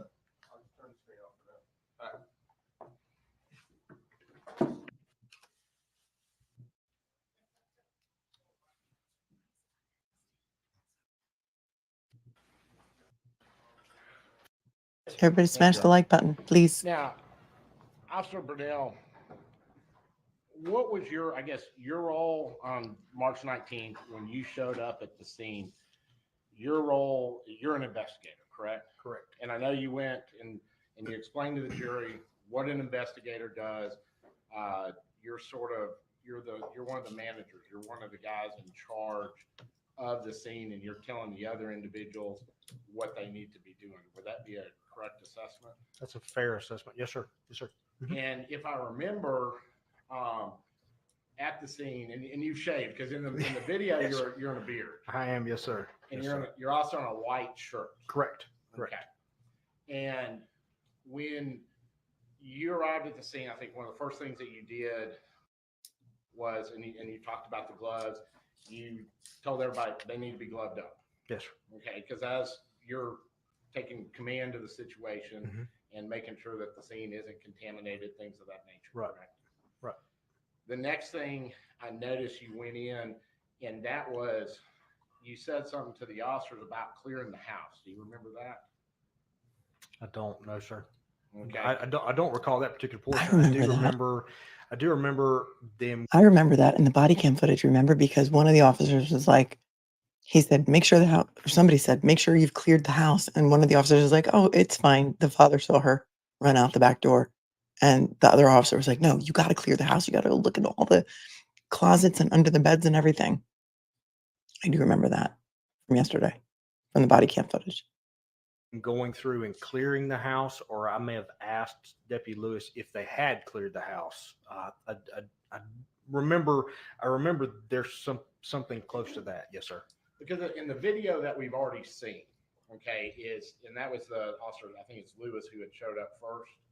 And when he comes on the scene, or when you come on the scene, it shows you and you're taking the pictures, just like what you described. Yes, sir. You start going around the house and Right. taking the pictures, and then you get inside, and you made mention to the officer, had it been cleared, and then it was like, it may not have been cleared, but y'all need to clear it.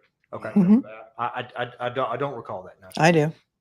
Because Yeah, somebody in the and chat was also, like, they weren't there's arguing. another- I said the officers were arguing each other, and somebody in the chat was like, they weren't arguing. They were doing an investigation. I'm like, no, they were kind of arguing, I thought. Because the supervisor was like, dude, you got to clear the house. You can't just assume that there's nobody else here. Individual that showed up, and he was in a blue shirt. Okay. And I think that's Officer or Investigator Cotton. Did he have glasses on? Yes. Yes, sir. Yes, sir. Yes, sir. And you made mention to Cotton that this was his case, and you were there Right. to assist him. Correct. Because you would not be the main investigator on this case. You're sort of an assistant investigator, is what I gather. Correct. So on this particular night, he was the after hours investigator on call. And so any incidents or what have you that the sheriff's office that required an investigator from the sheriff's office to respond to a scene or handle any of those kinds of things, we usually go on call about.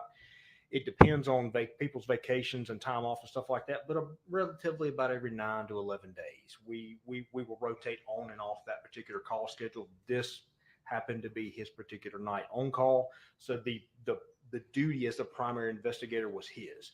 I was simply there to, for lack of a better term, accommodate him, assist him, do whatever I could to make his job as the primary investigator just a little bit easier. And the whole thing of you being an investigator and going to the schools and processing the scene the way you do is to make sure that you're coming up with the correct information and stuff's not getting contaminated and things of that nature, correct? Correct. Yes, sir. And I want to say you talked, one of the things you talked about was, I'm going to make sure. It was a journal, I guess the crime scene journal. Or what did you call it when the people coming in and out of the house? It's a crime scene log. Crime Log. scene. Yes, sir. Yes, sir. Mhm. And in the video, it shows you, and I think it was Deputy Rayburn, you told him to start marking, who's coming in, who's coming out of the scene, things of that nature. And he had a little memo book. It looked like some sort of notebook, and he was writing down who was present, what they were doing, things of that nature. And and it looked like whenever somebody was going in, he was writing it down. Would that have been his job? I remember getting on scene and then going back to my car, and I'm recalling this not only from my report but also from Deputy Lewis's body camera. I get a crime scene log out of the back of my Expedition, and I give it to him, and that was his duty at that point in time. If he said had duty. delegated it, he did delegate it off to Deputy Rayburn. But you're correct in that. I essentially gave him that responsibility. Right. And what happens is you have a whole bunch of stuff that's going on right Right. now, and you're telling this person to do this. Yes, sir. And because I think you were doing, because you got gloved up. I mean, Correct. the video shows Correct. you getting gloved Correct. up, and you did that before you went in the house. You're okay Correct. outside when you're taking the pictures, Correct. and you put the gloves on, went inside. Yes, sir. Yeah, this is an interesting point, were you the Kirsten, only too. person- Kirsten Macy says, I don't see or feel any remorse towards his wife. Like, this is fresh, right? His wife was just murdered in March of this year. 6 months ago, according to my math. He didn't break down on the stand. He wasn't crying about his wife being dead. Like, people were saying, maybe that's why he's looking down. Maybe that's why he's not making eye contact, because he's still grieving. There was no emotion about the fact that his wife was murdered. I don't know. So I took photos.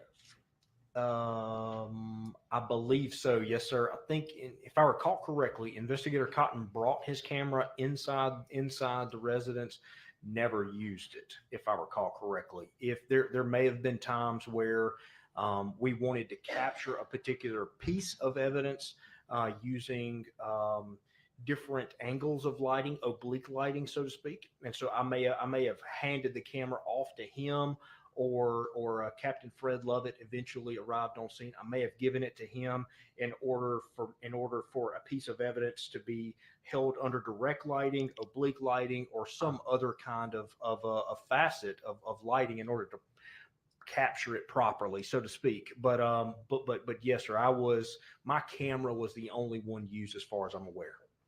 And Okay, he's the only one who took pictures. Goose Toots says he pulled a Higgins with the video. Jadsia always coming in with very well thought out comments.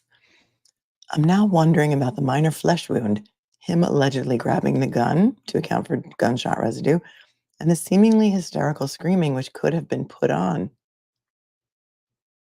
'Tis only a flesh wound. Anybody get that reference? Name that reference. 'Tis only a flesh wound.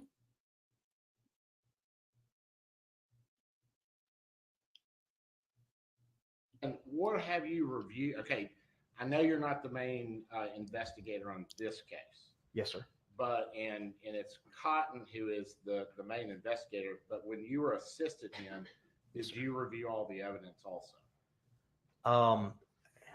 By review, what do you mean by that? Well, okay. Did you?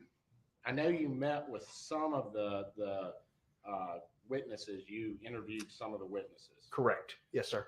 The ones that you did not interview, for the most part, did you review their what they said or did or anything, or did you review or did you interview all of them? No, sir, I did not. I'm trying to recall it correctly now. After our last interview, the more specific detail interview that we did with Miss Wafer, and I may have actually notated this at the end of my report. That was essentially my last task or my last involvement, what have you, in this particular investigation. A lot of my duties were relegated to the crime scene itself, and then I did pick up some additional assistance with Investigator Cotton with regard to the interview with Brooke Wafer. Stop doxing the child. Things like. Stop doxing the child. Sandy says Heath Smiley was lying on his back, unable to move. We saw the body cam video. Took an ambulance to the hospital for an injury that did not require even a single stitch, and that he didn't even feel happen. Something's going on here. I mean, in my opinion, it's all my opinion. And so once you did, I guess, once you process and this is one thing I noticed in the video, it has you talking about, I guess, where y'all are going to be taking Carly. And you said you were in contact with, I think, the county court judge, and you were waiting to get clarification of which direction she needed to go. Is that correct? That is correct. Although when Miss Gregg committed the firearm offenses, she committed a certifying offense. The interest of justice hearing would need to be held, so that way they could essentially handle that. So the youth court, county court judge, they maintain dual duty, so to speak.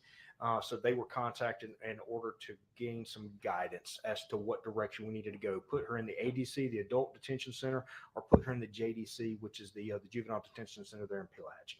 And that's why it was those conversations that you had her brought back to the scene. Correct. And my understanding from looking at the videos, what you were saying is that was happening because you didn't know exactly where she needs to go. And then once you got your marching orders, then you could tell your transport officer where she needs to be taken. Essentially, yes. So the bringing Miss Gregg back to the scene was twofold. So we were essentially, like you said, waiting on the marching orders from Judge McDaniel as to whether or not he wanted her in ADC or JDC for that night, and then also to obtain the GSR from her hands.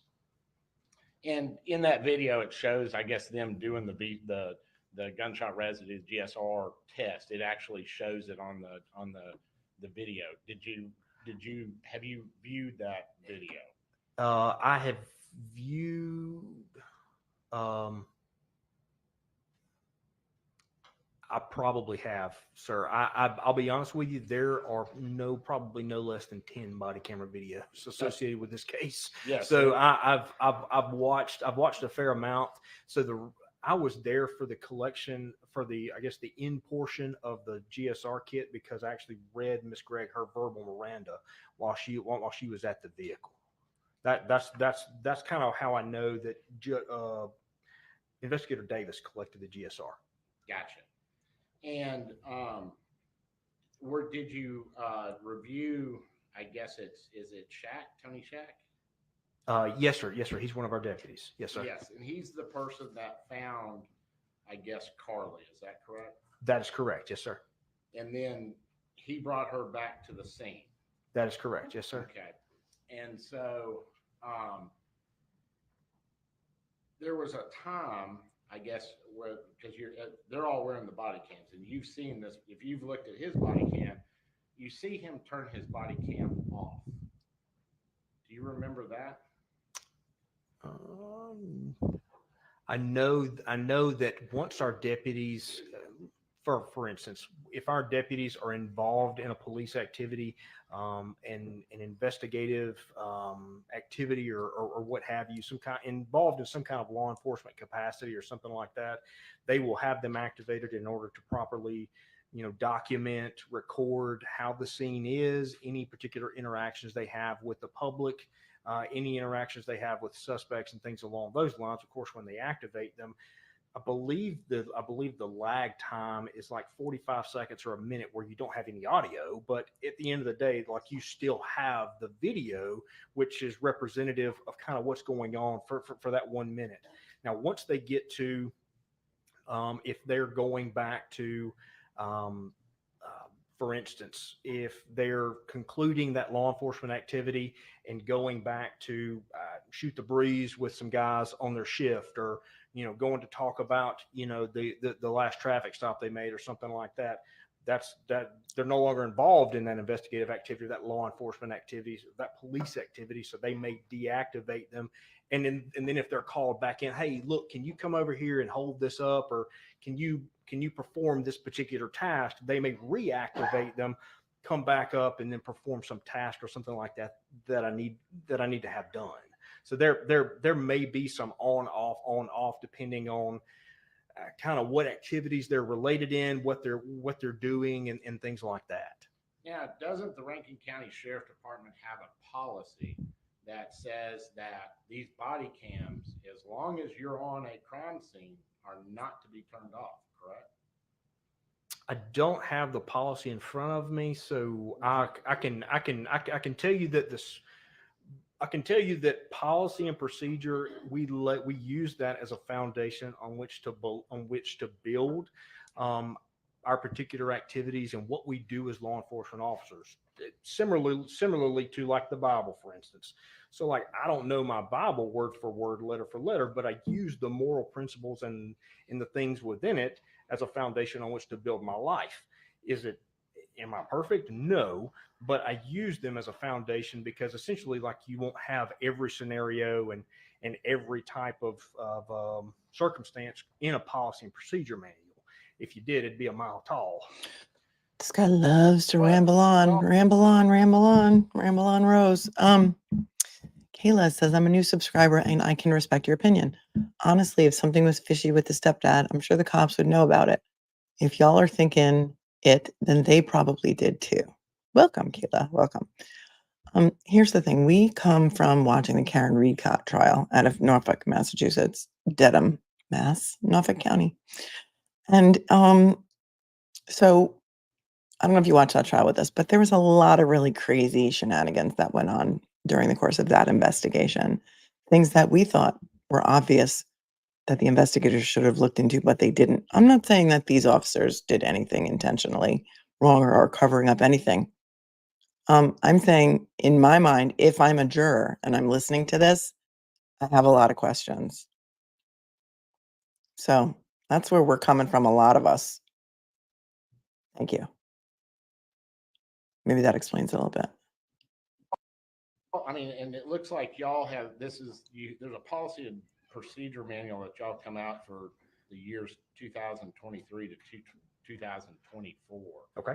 And my understanding, and correct me if I'm wrong, okay, y'all go through training every year to make sure that everything's up to date. You have a clear understanding of what you're supposed to do, and especially what you're supposed to do when you're having interaction with the public, correct? Yes, sir. To your point, the sheriff's office, we provided like bi-space profiling and traffic stop related training to our civil rights training to our deputies this past year. And I think what you were just saying a second ago is, I guess, real life is a little different than a manual. Is that correct? Is that's sort of what I took?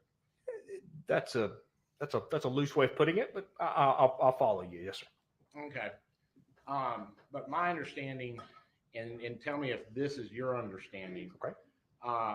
If you're having direct interaction with a defendant that's in custody. Okay. Nellie, take a breath. Nobody's attacking a victim. Nobody's attacking a victim at all. We're talking about our observations. That's it.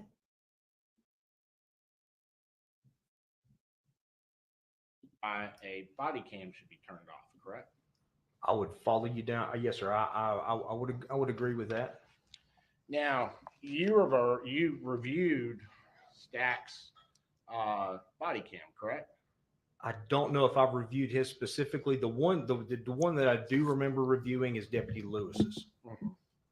So a second ago, when you were saying there's a whole bunch of these and you reviewed just about all these. Yes, sir. Now you don't think you did Stack. Well, just about all of them is not all of them. Am I correct? I mean, at the end of the day, like, I don't know if I've reviewed his. If we show the video and I've seen it, I will more than happily tell you that I have seen it. But at the end of the day, I don't know that I have seen it. If I showed you the video, would you be able to tell us if you've seen that or not? Probably so. But the like I said, the one that I do remember studying prior to the question, sir, is Deputy Lewis's, because he was the first officer on scene. He obtained a lot of information in pursuance to the initial investigation, which I was involved in, related to why we're here. Yes, ma'am. Approach, Your Honor. He's like, yes, but I'm going to show you this video and I want to know if you watched it. Don't they like initial the videos when they watch them, or is that just for witnesses? Full moon doing its full moon thing. A lot of people have cameras inside their house, you guys. I don't think it's that unusual. A lot of people have pet cameras. A lot of people have cameras to watch their kids. You know, if there's a basement where the kids hang out, they have cameras down there to make sure the kids aren't doing anything nefarious with their friends.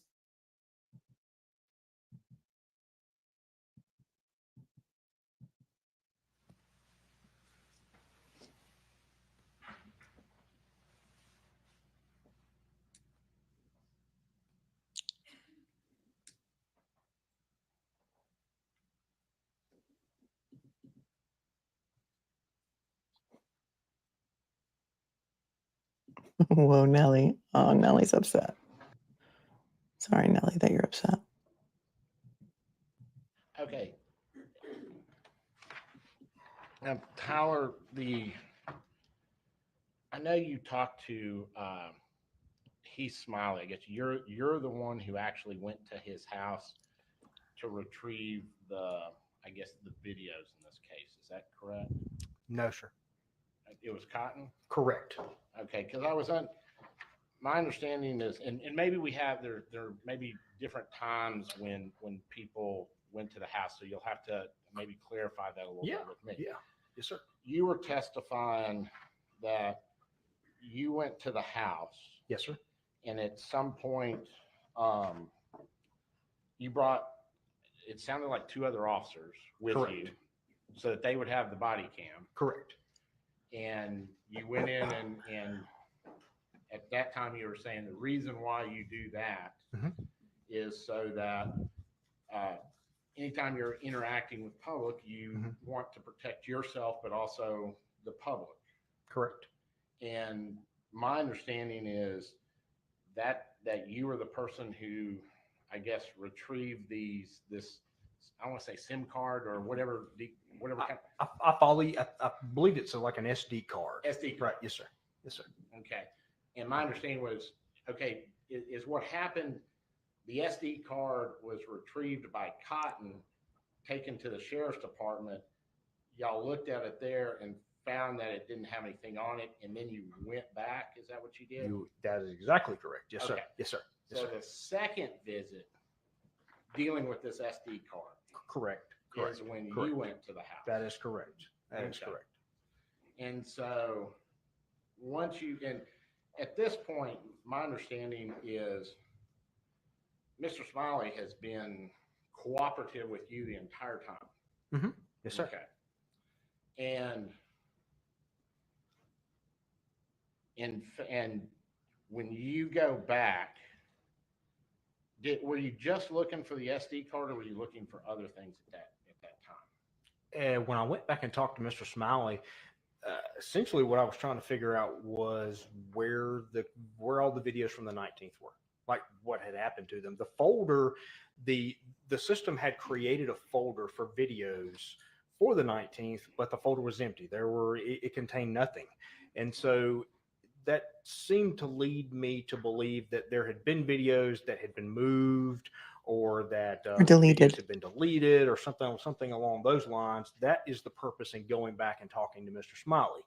During the course of that interaction with him, we figured out, like I was explaining earlier, that he essentially was not familiar with an Apple product, and that whenever he clicked on the videos or selected the videos, Okay. there's a cut. I guess an Apple product does a cut and paste and not a copy and paste like a Microsoft product does. And it seemed like a very innocent mistake or anything or something along those lines. And so we were able to recover the videos for the 19th, and then subsequently provide those. But at the end of the day, I wanted him to understand that, you don't have to do anything. Like if you find a piece of evidence or you think something may be pertinent to our investigation, you don't have to do anything with it. Just let us know. So they recovered them. Did they recover all of them? Sounds like he recovered them. We'll come collect it. We'll come do whatever we have to with it. So that way the inference isn't being made, he's destroying evidence. He's tampering with evidence. He's doing this. He's doing that. So. And I just want to make sure for the record here, at no time was he ever like a suspect in this case at all, correct? If he had told us that, well, yeah, I deleted those videos, or I don't know what happened to them, or something like that, yes, sir, he would have become a suspect. Right, but at no time, he didn't do that, and then you Correct. found out what happened. And I think, Correct. so at no time is he ever a suspect. Was he officially labeled as a suspect? No, sir. Was the purpose in having that interview with him to figure out whether or not he was one? Yes. Yes. Because, like I said a second ago, if we had been able to determine that he tampered with evidence or destroyed evidence, we would have a problem. That would be a significant misstep, and then he would be a suspect in this case, or he would have been an additional suspect, so to speak. Now, But only I if guess I'm only if he tampered with evidence or deleted evidence would he be a suspect. Okay. trying to get my mind wrapped around it. Okay. He called you to say, "Hey, I found this," correct? No, sir. He called Investigator Cotton. Well, when I say y'all, the sheriff department. Y'all. Okay. Love y'all. I'm picking up what you're putting down. Okay. Yeah, he didn't call you. Did he? Did he ever have your number?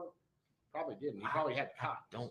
I don't recall if he did. And in all honesty, Mr. Camp, I may have given him a business card or given Miss Smiley's family a business card that had my phone number on it.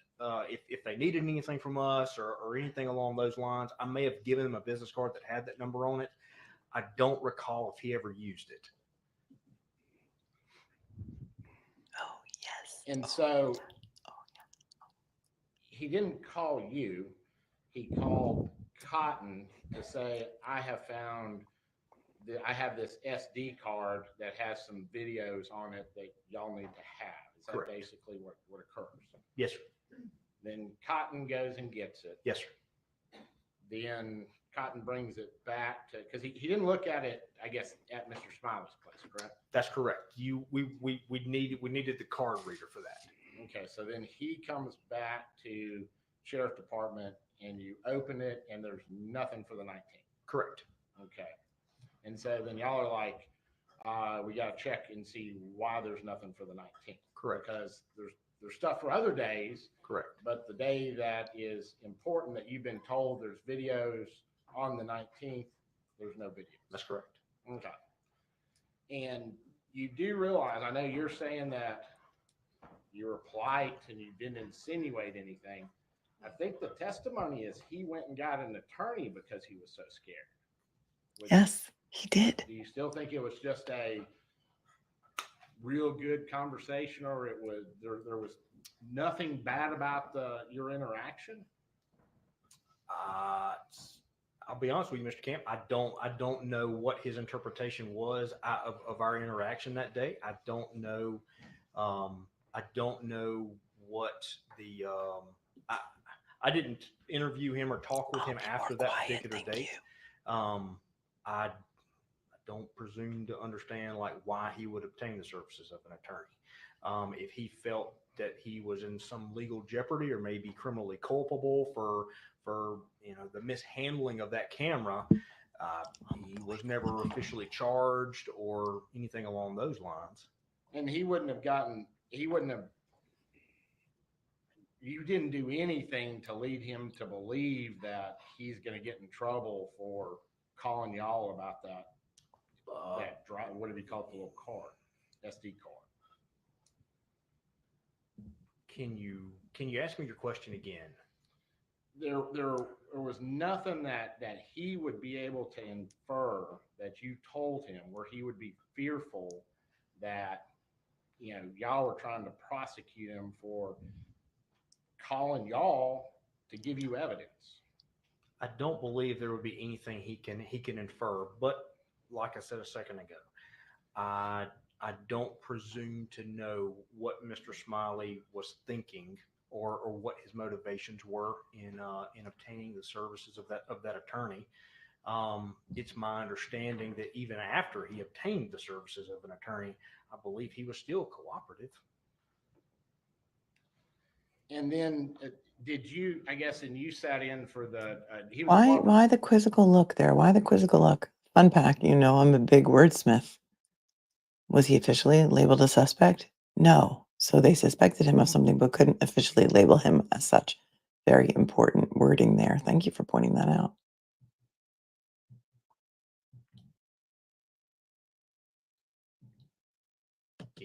Or what his motivations were in obtaining the services of that attorney. It's my understanding that even after he obtained the services of an attorney, I believe he was still cooperative. Why the quizzical And look then, there? did you, I guess, and you sat in for the, he was cooperative when he came in and sat and talked with you, correct? He did not talk to me. Oh, you weren't present for that interview, for Smiley's interview? No, sir. After that particular date, I never, or I think I had one more interaction with Mr. Smiley whenever he signed a property release form, post forensic extraction of his phone and the return of that particular SD card. I believe that was my last interaction with Mr. Smiley. And he said something about his driver's license, that y'all hadn't given him his driver's license back. And I don't know if you're aware of any of that I at all. have no idea. No, sir. I don't know anything about that. Now, there were some vape pen boxes Yes, that sir. were found. Did you find those? Yes, sir. So whenever we went into the master bedroom, they were in between that knitting bag, so to speak, and the back of that chair that was at the desk. Okay, so those were hidden back someplace, sort of. You said they were behind. They were like behind a chair and by a knitting bag, so they're not like out and obvious. I mean, if you looked at the chair, you could clearly see the tops of the boxes. And this is in the master bedroom. Correct. Yes, sir. Okay.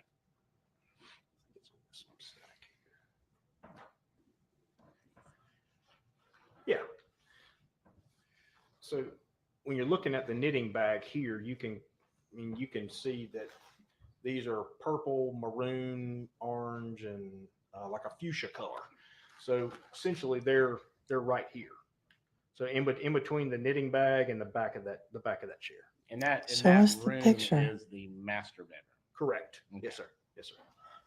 Now, you talked about some pictures of Ashley. Yes, sir. Okay, and I just want to make sure. You talked about that there were 3 gunshots. Yes, sir. And did you the night, I guess you were there on the 19th. The night of the 19th is when this happened. This is just an observation, but does anybody else notice that Carly blinks a lot? That's an observation. I don't know if perhaps she has a tic. I don't know if it's related to a side effect from a medication. I don't know if it's psychopathy. I don't know. I'm just noticing she blinks an awful lot.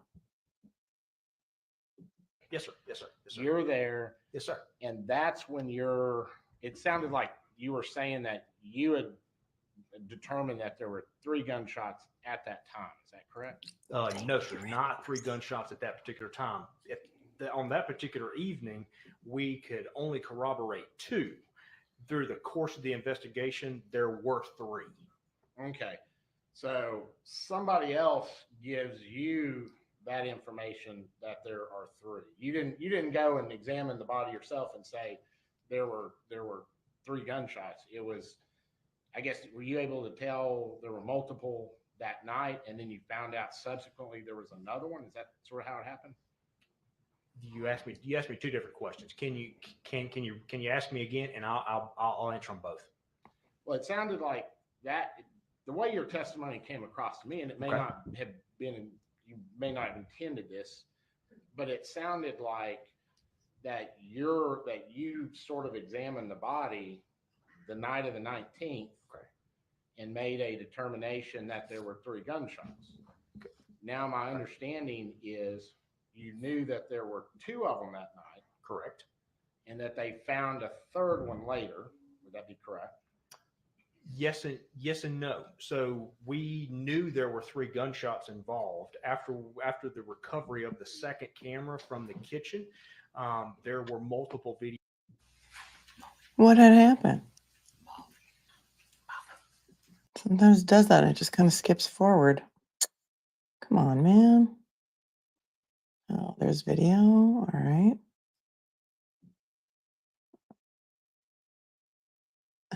My freeze game is so on point. Smiley whenever he signed a property release form. I didn't hear that yet, right? Property release form. If you're on a crime scene, are not to be turned off, correct? Wait, man. Investigators, what I gather. Correct. So on this particular night, he was the after hours investigator on call. And so any incidents or what have you that the sheriff saw that required. Tell me if we heard this part already, because I'm bleary-eyed right now. An investigator from the sheriff's office to respond to a scene or handle any of those kinds of things. We usually go on call about, it depends on people's vacations and time off and stuff like that, but relatively about every 9 to 11 days. We will rotate on and off that particular call schedule. We've heard this, right? Okay. Thank you.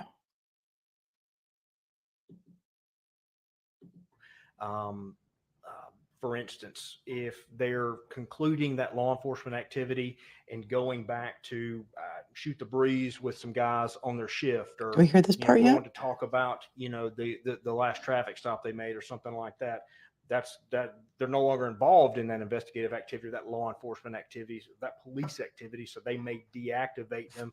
And then if they're called back in, hey, look, can you come over here and hold this up, or can you perform this particular task? They may reactivate them, come back up, and then perform some task or something like that I need to have done.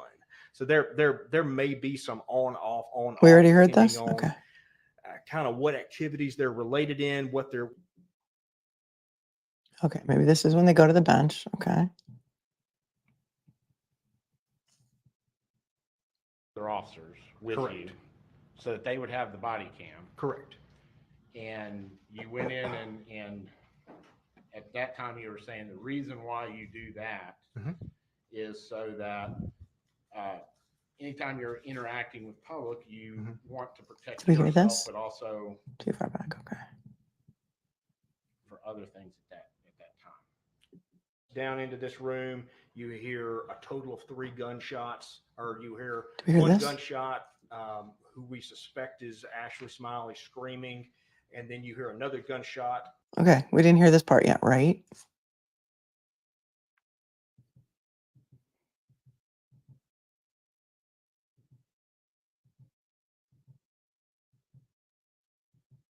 All these diagrams are starting to blend together after a while. Okay, so were we like around here?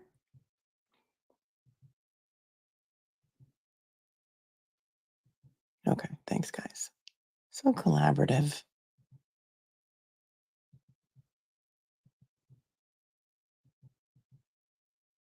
Okay, we're talking about the bullets. Okay, right here. Here we go. I got it. And made a determination that there were 3 gunshots. This is where we were. Now my understanding is you knew that there were 2 of them that night. Correct. And that they found a 3rd one later. Would that be correct? Yes and no. So we knew there were 3 gunshots involved. After the recovery of the second camera from the kitchen, there were multiple videos from the date of March 19th, where Miss Gregg is clearly visible and depicted on that video. She walks, she exits that back door into the backyard from the kitchen area, dining area. Is this is a video that's, I don't think has been entered into evidence yet? Are you aware of if it's in evidence? I don't have a clue, no, sir. I don't have a clue.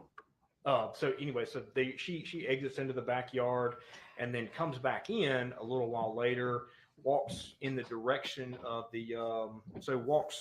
comes back in the back door, the dining room area right here, walks around down toward the master bedroom, comes back in where this camera is right here in this corner.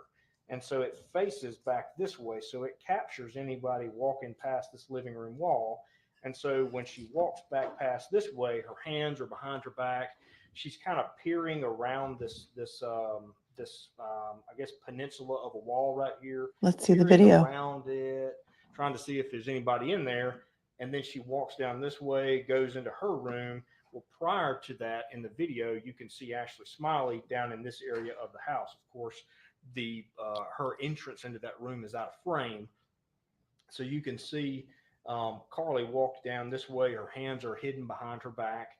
And she walks down into this room. You hear a total of 3 gunshots, or you hear 1 gunshot, who we suspect is Ashley Smiley screaming. And then you hear another gunshot, quiet, and then a 3rd gunshot. And then Miss Gregg walks back out of that area, comes and sits into the, this is probably one of the better photos, sorry. One of the better photos of it. So these chairs, there are actually 2 of these chairs posted around this corner of that bar. And so she essentially sits down in one of those chairs. Her hands are behind her because she can, I guess, knows that the camera's right there.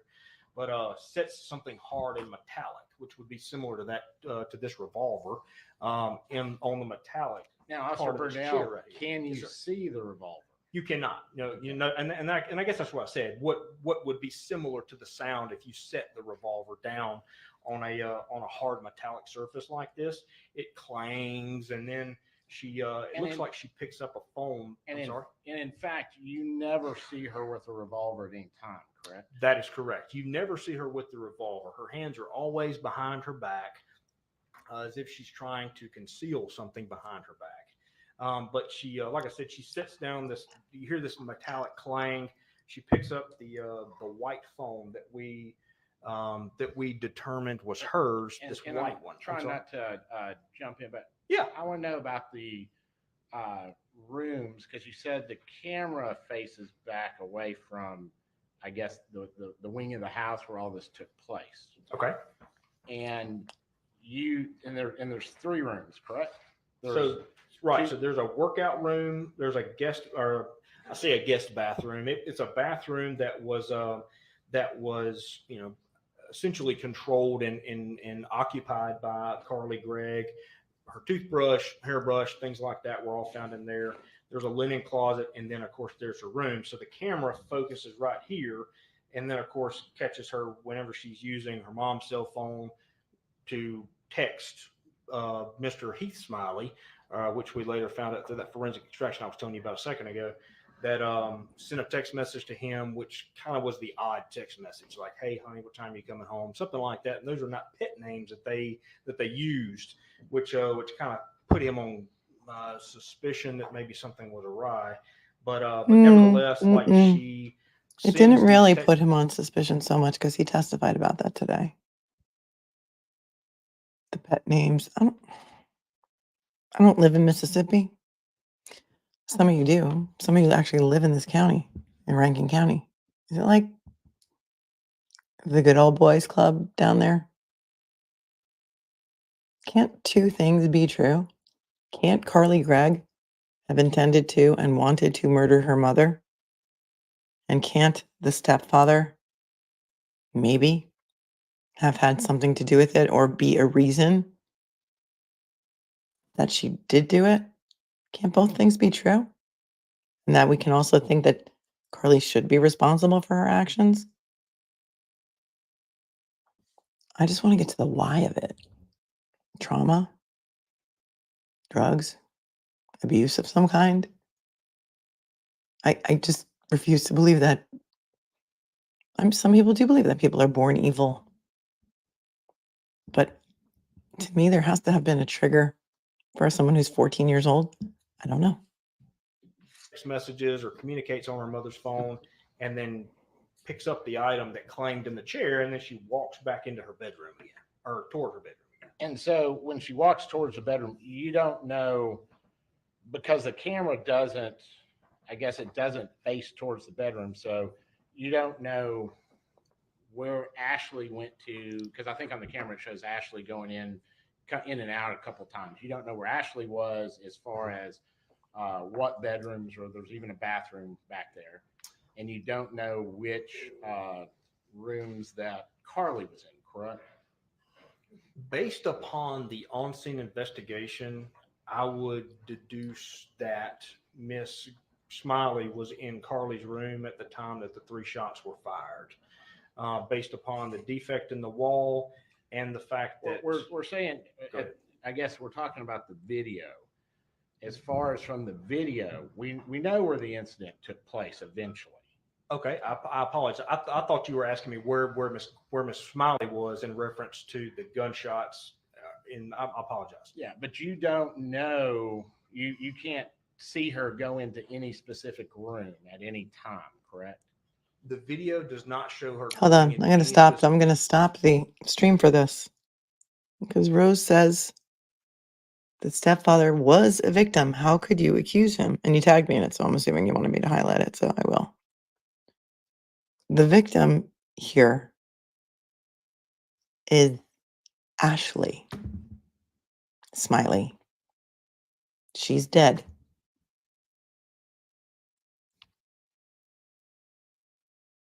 The stepfather had a flesh wound that didn't even require a stitch.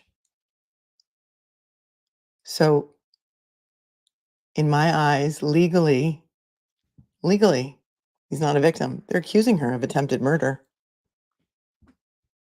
Something is off about this to me. I'm not accusing him, Rose, of anything. I am giving my viewers my opinion based on my 30 years as a trial lawyer of investigating cases, of trial watching. I'm not accusing him. And let's all remember, too, that Gregg is entitled to the presumption of innocence until if and when proven guilty, because that, my friends, is part of the Constitution of the United States of America. But there are a lot of people in this chat who have already convicted her and want to hang her in town square. So let's think about that.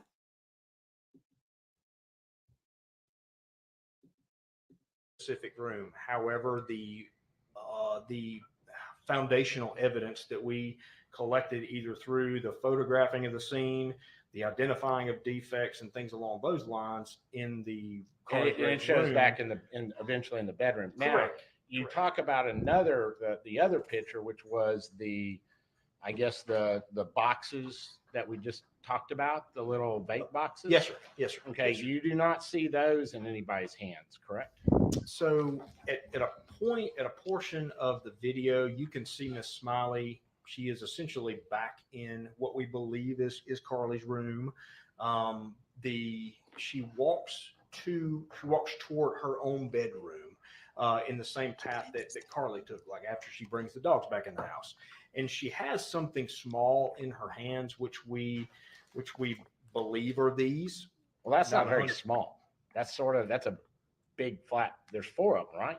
Right. If you stack them together and you're holding them like this, you may not be able to see it because the camera's like from here to Mr. Levinson. Okay, so you don't know if that's what she's even holding, correct? Correct. The only thing I'm deducing is that it's small and that you can see an object that she's toting from Carly's room. Based upon the interviews we did with Brooke Wafer, she was using, THC vapes and things along those lines. And then we find empty vape pen boxes in the master bedroom of Mr. and Mrs. Smiley. Okay, and Brooke never identifies those whatsoever. That is correct. Okay. Oh, Law Junkie, the camera was hidden in the fridge. Law Junkie says camera in fridge screams suspicious. Someone was trying to catch something. I think somebody was trying to hide that camera in the fridge. That's what I think. But good point.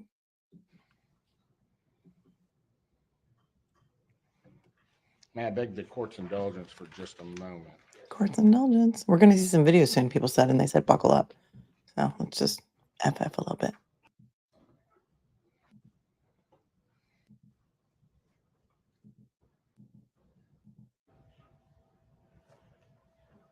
May we approach, Your Honor?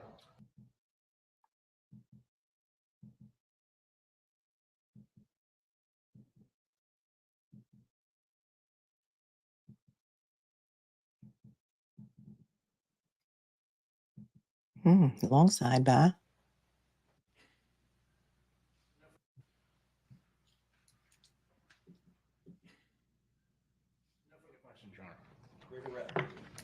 No further questions? Where's the video?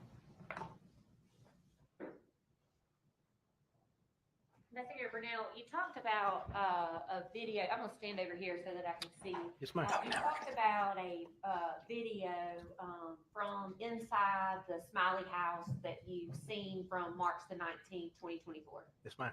Have you had the opportunity to view? There were multiple videos from the time that Ashley Smiley and Carly got home until the video stopped. Is that right? That's correct. Have you had the opportunity to review each and every one of those? Yes, ma'am.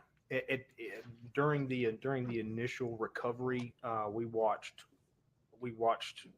a lot of them. Yes, ma'am.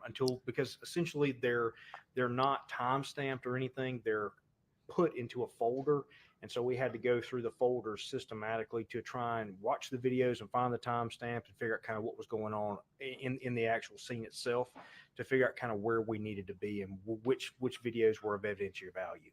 When you viewed the videos, is there an actual timestamp on the video? Correct. It's in the bottom right-hand corner. Yes, ma'am. And to your knowledge, did you watch all of the videos from when Carly Gregg and Ashley Smiley walk into the house until the video camera shuts off? Yes, ma'am. Yes, ma'am. May we approach, John? Approaching. Dennis the Menace says, haven't heard yes or no questions yet. Zelda, thanks for the 5, says, I want to see all the docs for the insurance, changes in ownership, etc. There's something I can't really wrap my head around on this case. Thank you, Mel. Yeah, they always say follow the money, in every case, but I don't know. Kimmy, thanks for the 5. Carly bawled during 911. No emotion during testimony of mother's passing. Could it be mother was suspicious of grooming, hence all the cameras? That's an interesting thought. Christy lives in Rankin County in Brandon. My daughter lives in that subdivision, she says. My grandbaby went to school with her. I live 2 blocks away from the courthouse. Well, Christy, you're our boots on the ground in Rankin County.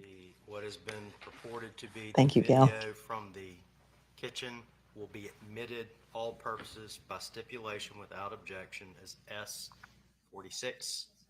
We bring it, mark it. Bring it, mark it. We're going to watch the video. Yes, ma'am. The cop's lapel badge is even nodding off, says Dennis.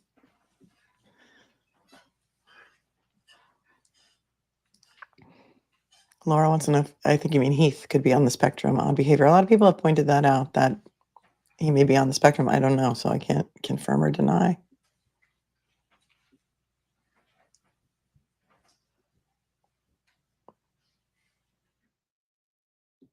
Okay, their sound just went out, so let's see. I think we're going to see a video, my friends.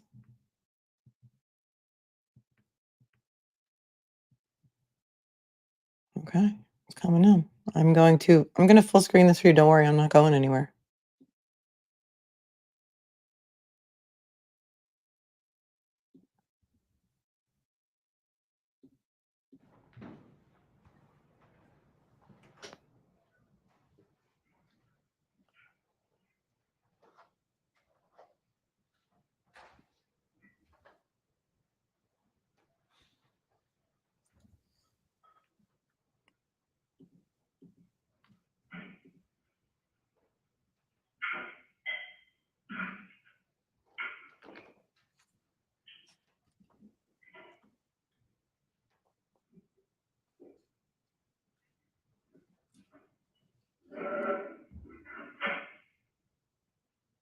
The time is 3:56 and 48 seconds.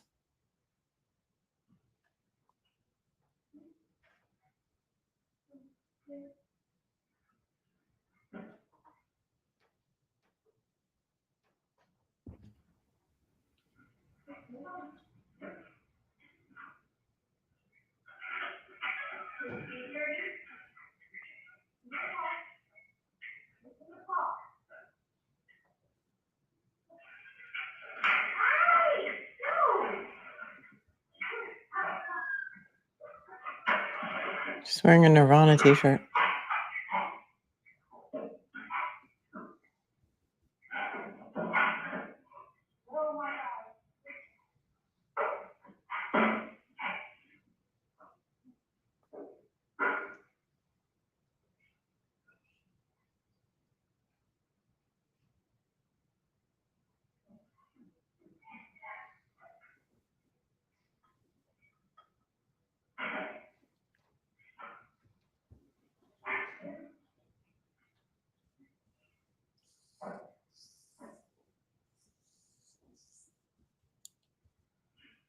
Okay, now it's 3:58 and 2 seconds.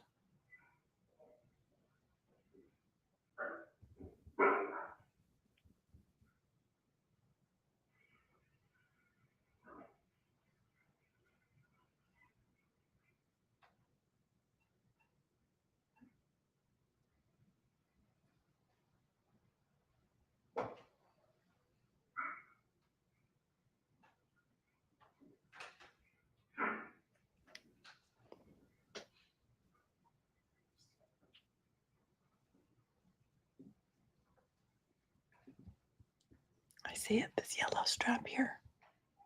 What is that? You can't see my cursor, I don't think.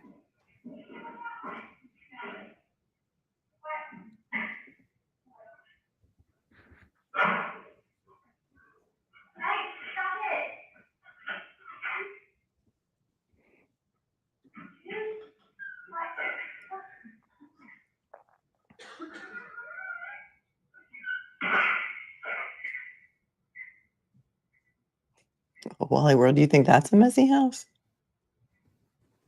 That's not so bad. Dog leash? You think it's a dog leash? It doesn't look like crime scene tape to me, but I don't know.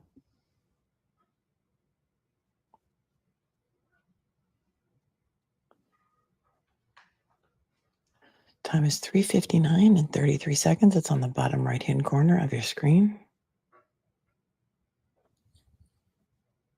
A fitness strap. Exercise strap. Looks like a dog leash. Physical therapy band. TRX band. Melanie number 2 does not see a mess. Yeah, it's clutter. A yellow karate belt. Interesting.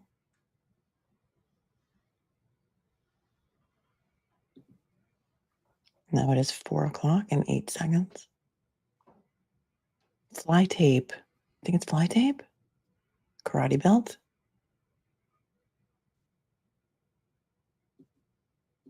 Okay, that's the mom.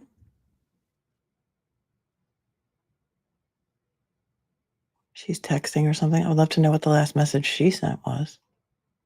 And she leaves the phone on the counter. She looked out to see where Ashley was. I mean, where Carly was, and then she's going into her room, I think.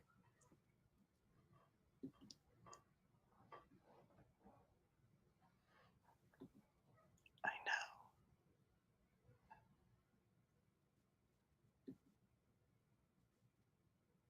Time is 4:16. I'll give you the military time in 59 seconds. And then it cuts out, and now it's, oh, really only a second later. Yellow tension band because he's a PT tech.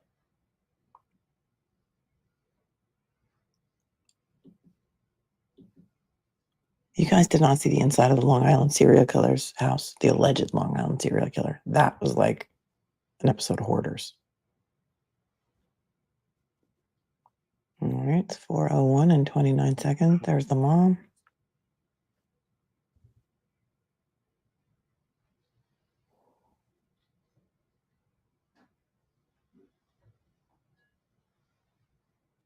I think snooping is what triggered her. Yeah, some people are saying that. But the mom was in her room.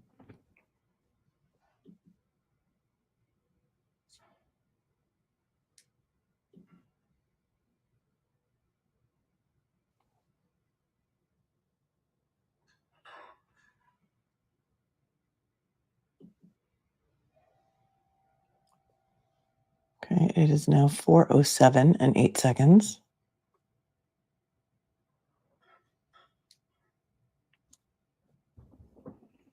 Yeah, these are the last moments she's alive. It is heartbreaking. Body cam showed a spotless house. Who cleaned it all up? I'm gonna have to go back and watch that now.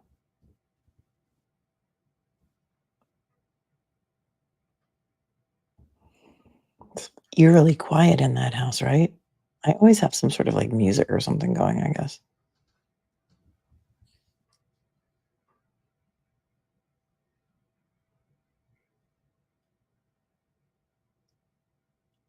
Melody says, I know so many people have cameras in every room. That's creepy. Like if you went to an Airbnb and there, a lot of Airbnb people have cameras and they're being sued for it. Like, it's creepy.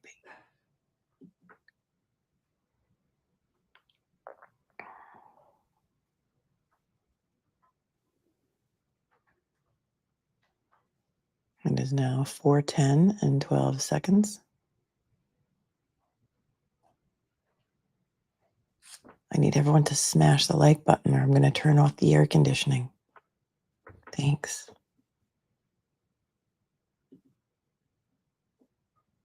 This is like crazy. Thank you. Thank you, Cat Randall. It's my ASMR voice. Because the court volume is so low that I have to whisper. If you want to get someone's attention, whisper. What was that from? It was an old commercial.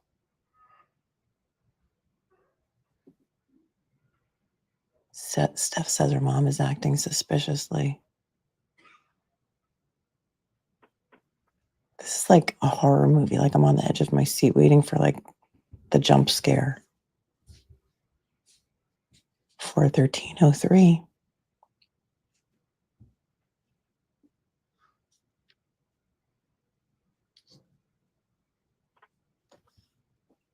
Yeah, she's looking for her daughter, right? To see if she can get in her room and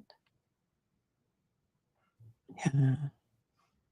She's looking for something. Because didn't her friend send her an email? It's like Blair Witch Project. It is now 4:13 and 37 seconds. Oh, wait. Sorry, because there was just some audio. I think she said Carly. Hold on. Listen.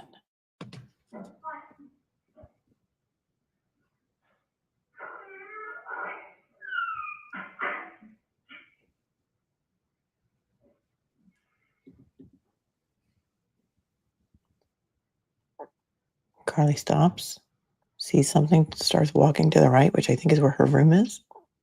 Then she goes back to the left where I think the mom's room is.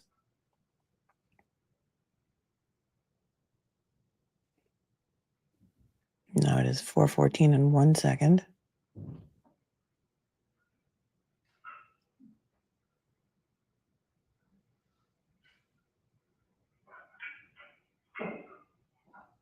The dogs know something's up. Carly comes into the kitchen, hands behind her back like she's concealing something. Doesn't come back to the kitchen, looks in the kitchen to see if her mom is there maybe, and then walks toward.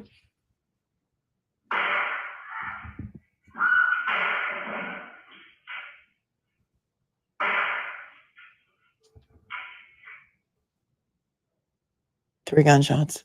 Okay. We're taking it back. We're taking it back. So if you're not looking at the screen, you're shopping, you're cleaning, whatever you're doing, come back.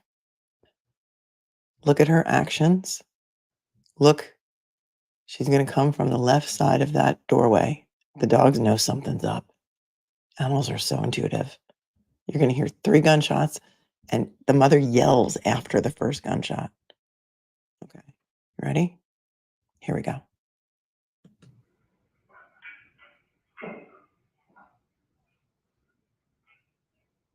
Looking. Hands behind her back.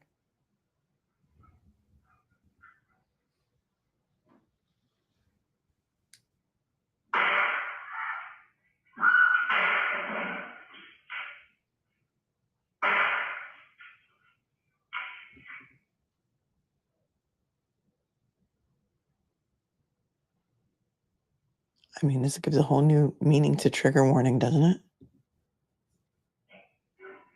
Still has her hand behind her back? Okay, that's when she sits down. This is what the officer said he heard. He says that he heard it sounds like metal on metal because it's, well, it is a metal stool, but it looks like the top of it is wooden because you can see the one right here on the left. Tell me if you can hear. I know the audio stinks, but she's got her hands behind her back. We're going to watch it again. That's what we do here.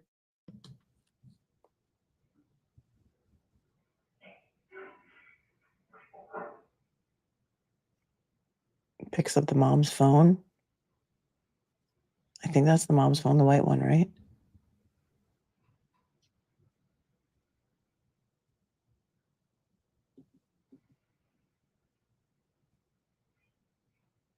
Calm, cool, calculated.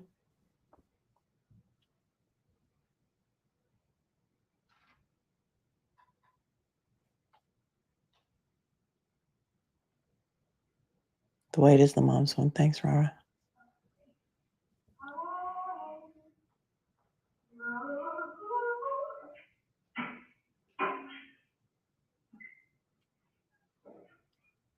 Okay, we gotta watch that again because she hid it behind her back, but then she moves it because she knows the camera's there. So hang on. And she's singing to the dogs. Listen. She's texting on the phone. I don't know. It's the mother's phone. So now I think she's texting Heath to say, honey, are you coming home soon? That's the stepdad. She set the gun down on the chair behind her. Yeah, okay. And then she conceals it from the camera the whole time. Watch. Picks it back up. Nope, she just moved it. And you can hear it. It sounds loud like a gun.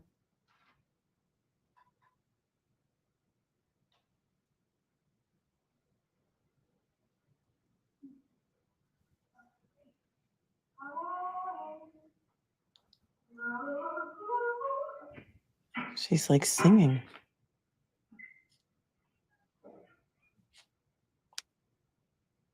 Hit it on her left side.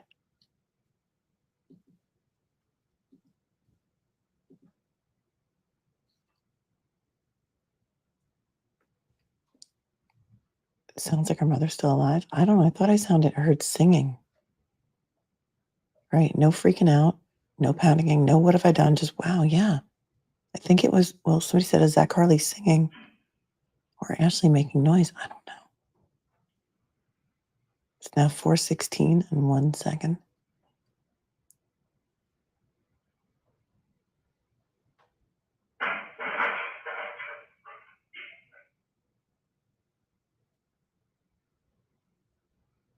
I don't know what that.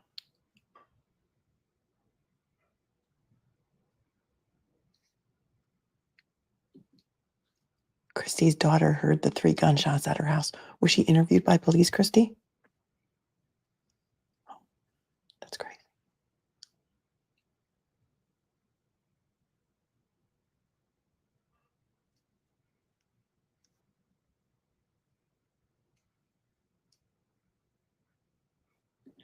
No, Missy, I'm not saying, I mean, I think there still has to be something, a trigger, something. I'm not saying she's not guilty. We know she did it. It's just like, why? The why of it.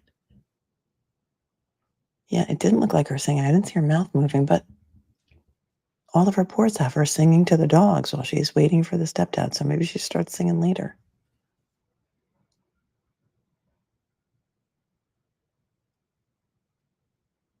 I don't think her friend is there yet.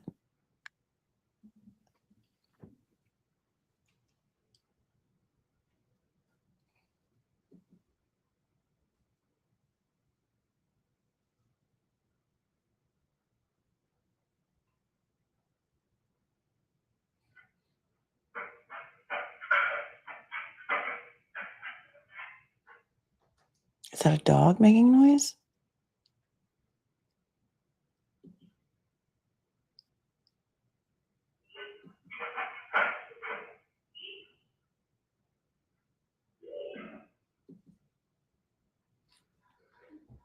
Or is the dog crying?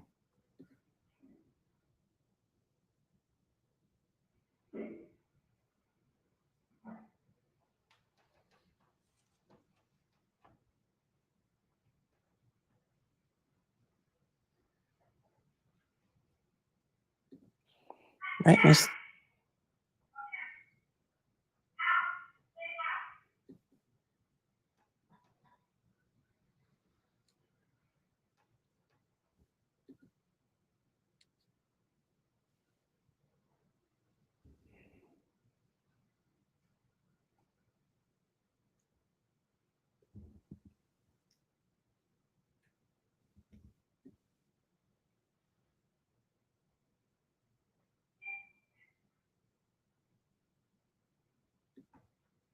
I don't know. Was she putting the towel in her mouth?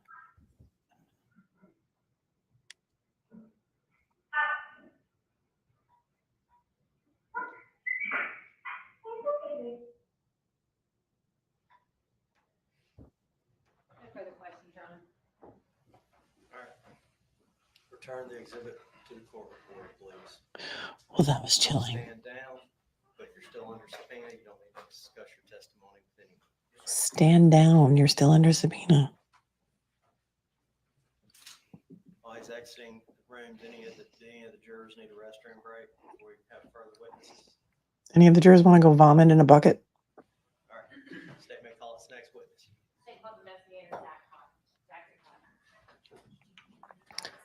I guess this is going to be Detective Cotton.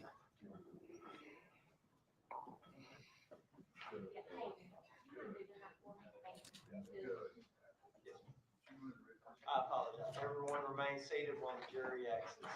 Let's have a seat until the jury exits. In most courtrooms, everybody stands when the jury exits, so this is a little backwards to me. Y'all just knock and let me know when you're ready. So the jury needed a restroom break. That was chilling. She didn't cry about the video, right, Maggie May?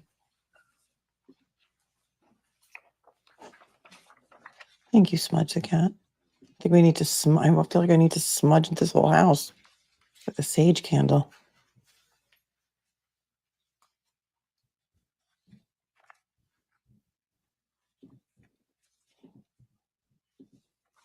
Full moon in full effect. They did need a restroom break. We'll be in recess for 15 minutes. Stay, go on ahead and get your first witness. Get them on front row, okay? She's really wearing a grown-up dress today. I mean, remember what we called Catholic school uniforms they had her in pre-trial? I mean, that dress she's got on today is very grown-up, in my opinion.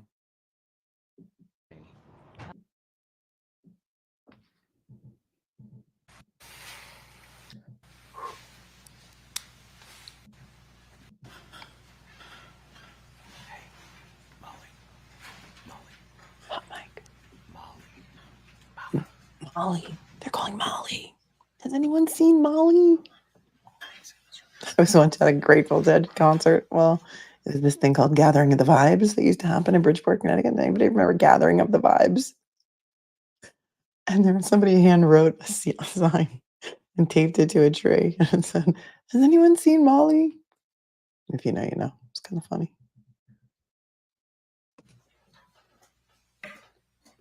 Sometimes we gotta laugh or we're just gonna cry. You swear or affirm to tell the truth, the whole truth, and nothing but the truth, so help you God. Thanks, Nina. Adjust yourself up to the microphone. Nina said the singing was a code. Someone else was Speak there. directly into the microphone, but you speak so the gentleman on the back row there can hear you, okay? Yes, sir. All right, do you understand that you're now under oath and your answers to be sworn answers under penalty of perjury? Yes, sir. All right, you may proceed.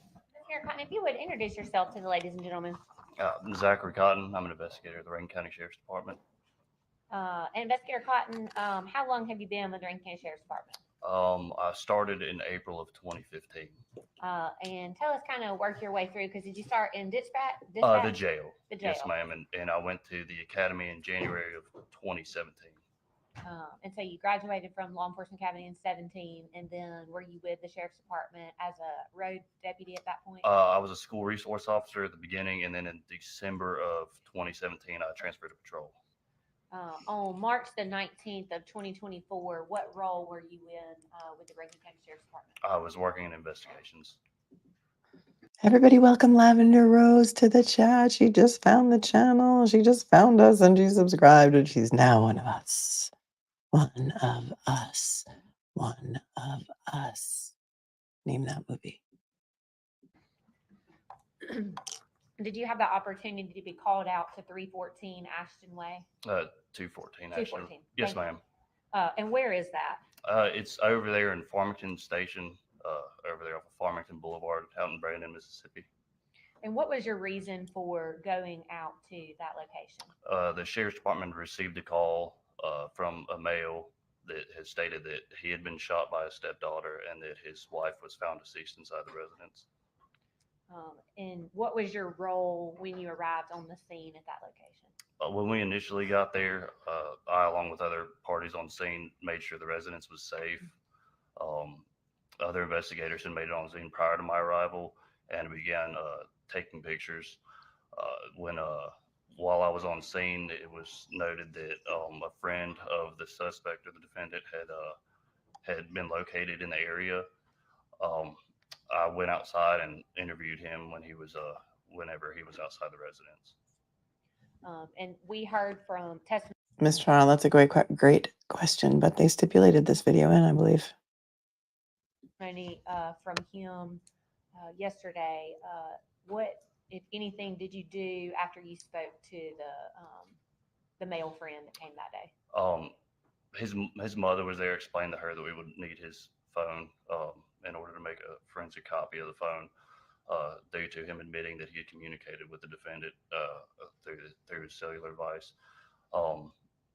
Around the time that he was being interviewed, and I'm not sure the exact time, but it was informed that Miss Gregg was taken into custody.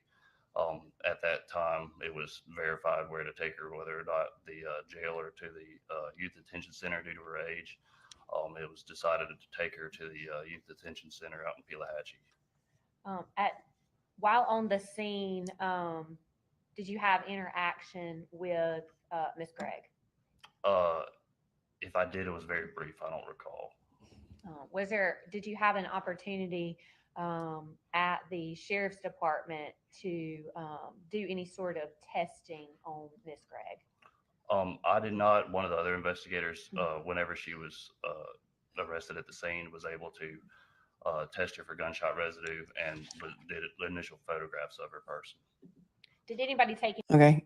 Christy is in the chat, and Christy's daughter lives like a block away from where this happened. And Christy's daughter heard the first 3 gunshots, but did not hear the gunshots to the stepdad, says Christy.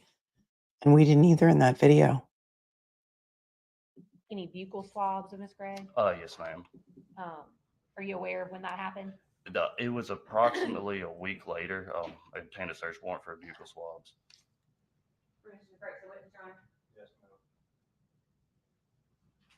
Buccal swabs, buccal swabs. I say buccal swabs. It's when they swab the inside of your cheek with a cotton swab to get DNA sample. I've handed you one envelope. What do you recognize that to be? It says it's a buccal swab of her left cheek and a buccal swab of Miss Gregg's right cheek. And those are both of Carly Gregg, the defendant? Yes, ma'am. Did those appear to be altered in any way? No, ma'am. Other than they were taken to the crime lab. If you would you turn them over? Are your initials on those? Yes, ma'am. And what does that mean? That I sealed it on that specific date. Your Honor, we'd ask that these be marked as state's next exhibits. Any objection? No objection, Your Honor. All right, mark the left cheek as S47.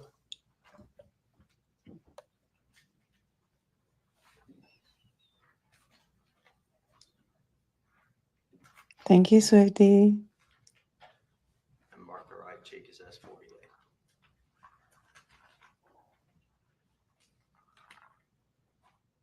Investigator Cotton, excuse me. Did you also close and seal evidence of swabs taken from the firearm used to kill Miss Smiley? That was not me. I believe that was Investigator Burnell did that. May I approach witness, Your Honor?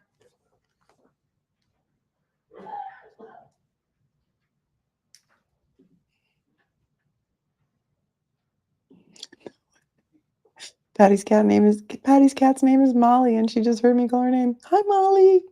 Hi, Molly. That's a smart cat. That's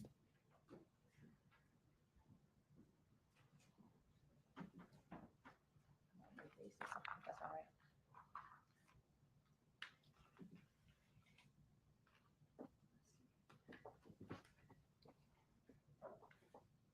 I'm handing you 2 envelopes. If you could take a look at those, both front and back.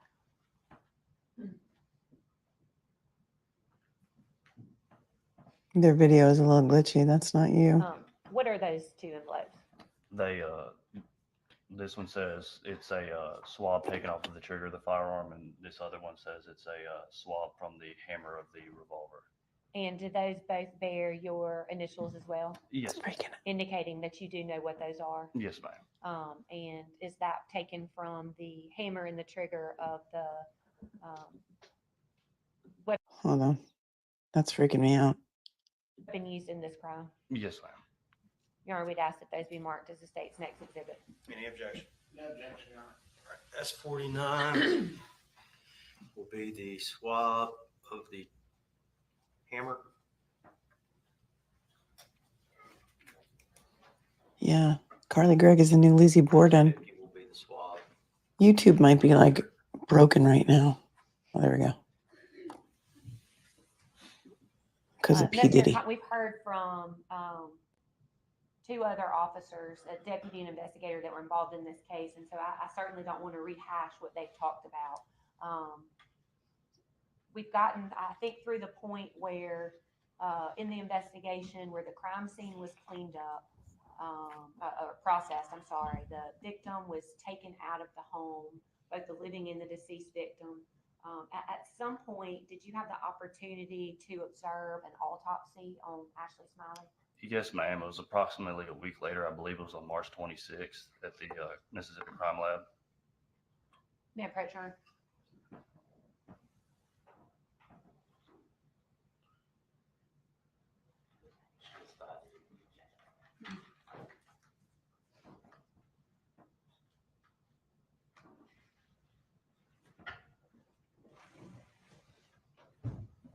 Nina says, listen closely back to the singing. Obviously been marked as Listen closely back to the singing. Someone said hello, and she answered. Then she left the kitchen. You think that's when the friend came over? Thanks, Nina. 41 and 42 for ID. If you could take a These are both projectiles that were recovered from the body of Ashley Smiley, one of which was recovered from her brain and the other which was recovered from the back of her neck. And were you present when the autopsy was performed and those projectiles were removed? Yes, ma'am, I was. And did you also seal that evidence? I believe the crime lab sealed that one due to them being the one that actually recovered the projectiles. But you were present when they were recovered? Yes, ma'am. We'd ask that those be marked as an exhibit rather than ID at this time, Your Honor. Any objection? No objection, Your Honor. They'll be admitted all purposes. Please hand them back to the court reporter. They mark 41 and 42 all purposes. You're welcome, Gina. I'd rather keep you company than be here by myself screaming at my TV, because I would be. It was shocking. We love you too. I love you too. All of you. Thanks for your super chat. All right, you may proceed.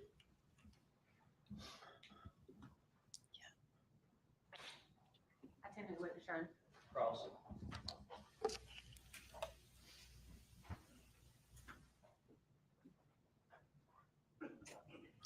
Aeon's like, Lizzie Borden, why does everything lead back to Massachusetts somehow? It just does.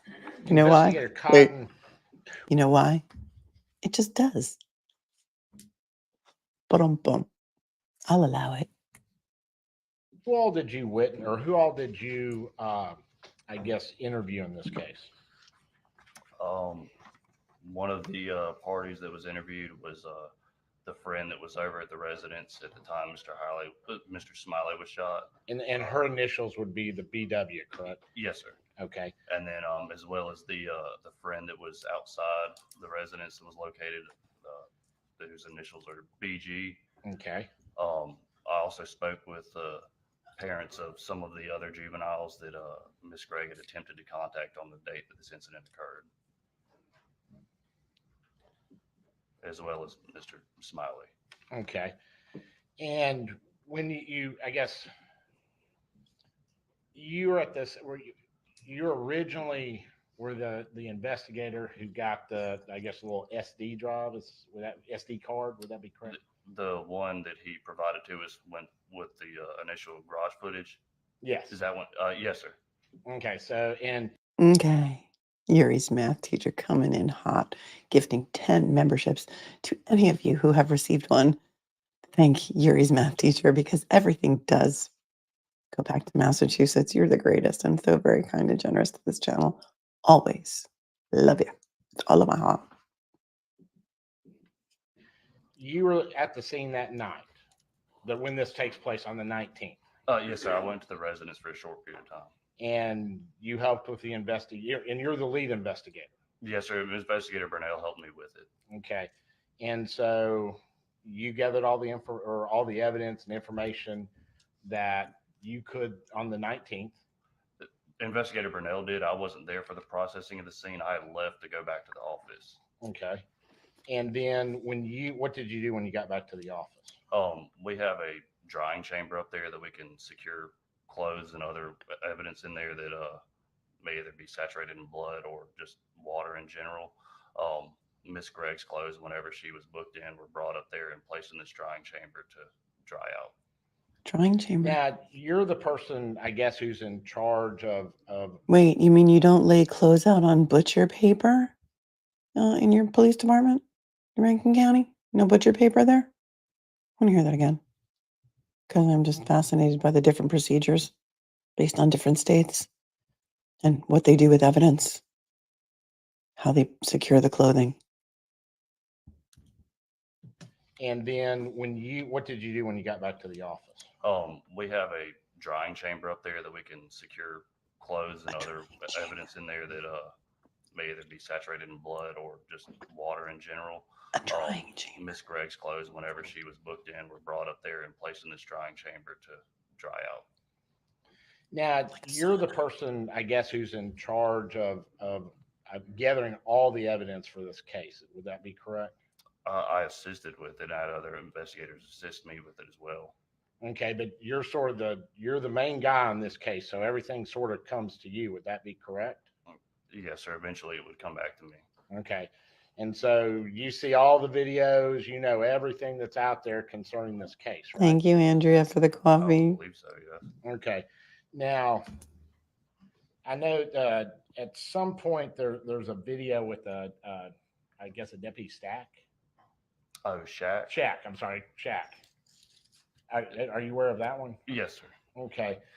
And does Carly ask to see her mother on that video, doesn't she? I don't recall. Okay. Well, let's see the video. Thank you, Patricia, for the Venmo, who's thanking me for my honesty. Thank you so much. Now, I guess you interviewed Heath, is that correct? Yes, sir. At a later date, not on the date that the incident occurred. Okay. Oh. When you interview Heath, and this is, I guess it's a couple days after, is that correct? I think it was approximately a week and a half. It was the very beginning of April. Okay. And he comes and sits down, and had you gotten the SD card at that time? Yes, sir. Okay. And so, because I noticed it said that you and it was you, his attorney, and himself, and he had gotten an attorney based upon whatever happens with this SD card, correct? Yes, sir. Okay. Now, you're asking him, sort of why this happens or why this happened, because this was not normal for, somebody just to walk up and shoot their mother, correct? Especially if there's not a sort of a history or something, correct? I may have. I don't remember the specific question, but I may have an interview. Okay. And it's at that time where, and Heath doesn't really know, correct? Correct. And so the next thing that happens is y'all start talking about, yes, she was in treatment and they had switched her medication. And I don't think he could tell you what it was, but you just had a general conversation. Yes, sir. Okay. And so that was the first time you learned that there may be psychological issues in this case. Oh, it's coming up. Psychological issues. Everybody smash that like button. Get this stream out there. Helps the algo. Now, we had just seen, there was a video, and I think it's a video you've been questioned about before. And it was, I guess it's the video, it's the camera that was found, not the little SD card, but the camera that was found in the refrigerator. You know what we're talking about with that camera? Yes, sir. Okay. And I think you've been questioned about it, and you said you can't tell what Miss Smiley, what room she's in, correct? You talking about Miss Ashley Smiley? Yes, Ashley Smiley. Yes. You do not know what room she's in. No, sir. I can't say for certain which room she's in. And you can't tell anything that she was carrying or not carrying or anything. You were never able to identify. It's not. It's kind of the distance, it's not really discernible what exactly it is. She just had stuff in her hands at some points. And I think your testimony would be from before is that you didn't see them fighting or doing anything that was out of the ordinary before this incident happened, correct? Yes, sir. And I think you checked with did you check with her friends at school and everything to see if there was anything there that had caused problems? I spoke with the BW and BG. I know BG had mentioned that he had told Miss Smiley prior to them leaving school that day that he had informed her of a phone that she wasn't supposed to have because, to my understanding, she was in trouble already and had her actual phone taken away, and had told her about what he called weed pens that she had been using, and he said that he had told Miss Smiley that prior to her leaving school and going home with Miss Gregg. And I think So the friend told the mom this before they got home that day. So that's what she was looking for, the weed pens that the friend of Carly's told the mom about, and the burner phone. he also had told you he didn't see anyone like Miss Smiley mad or anything like that when he left Miss Smiley, correct? I believe so.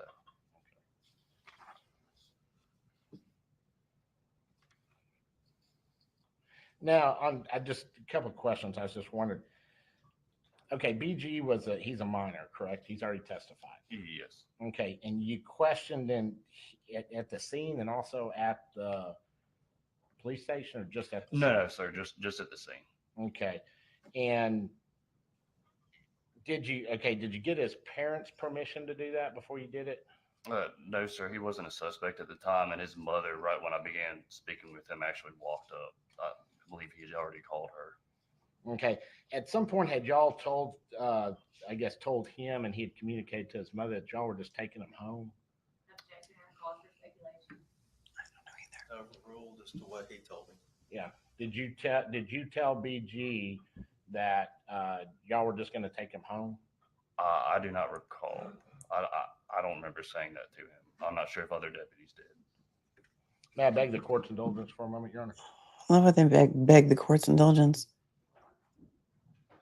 Frankie's mom says, I want to know what the mom texted before she me too.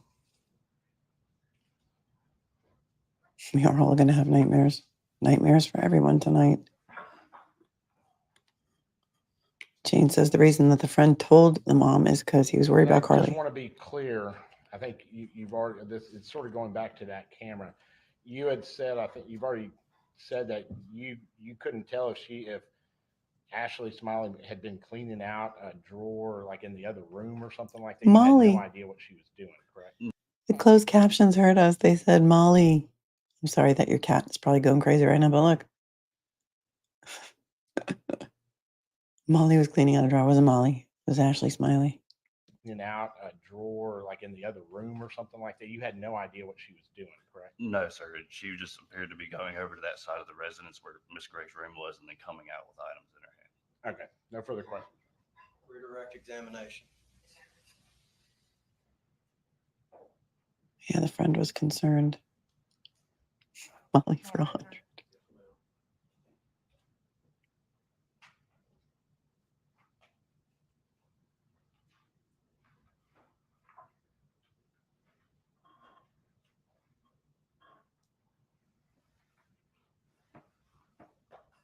Thanks, Debbie. Very Cotton, I'm handing you what's previously been marked as Exhibit 36 and 37. Do you recognize those photographs? Yes, ma'am. Who's depicted in that photograph on the floor, deceased? Ashley Smiley. And whose room was that? Did you determine during your course of your investigation? It was Carly Gregg's room. And in the course of your investigation, were there also other signs that the shooting had occurred in that bedroom? Yes, ma'am. I believe there was some blood spatter on the television that was in the room that was mounted on the wall, as well as there was a defect in the wall where one of the projectiles had gone. Was there any evidence that any crime had occurred in the guest bedroom? No, ma'am, not that we found. Based on your investigation, the murder of Ashley Smiley occurred in what bedroom? In Miss Gregg's bedroom. And who murdered her? Miss Gregg. And based off your investigation, who attempted did to murder Heath Smiley. Miss Gregg. And based off your investigation, and we watched the video just a few moments ago, who's the last person that was alive in the house when the camera goes out? Miss Gregg was. Is it your understanding that she's the one that removed the camera? Yes, ma'am. No further questions, Your Honor. Those witnesses be finally excused by the state. It's his opinion that Carly's the one who So did Sheree, Your Honor. moved the camera. Oh, Mama, she. But you must leave the courtroom and you must not Stand discuss down. your testimony. Stand down. It's kind of like so aggressive. Or as somebody said to me yesterday, aggro. I'm like, what's aggro? It's like aggressive. Kind of aggro. Stand down. Mama She, you're so wonderful and very kind and generous. Thank you so much for the 20. Another great day with Melanie and Cupcakes. Yes.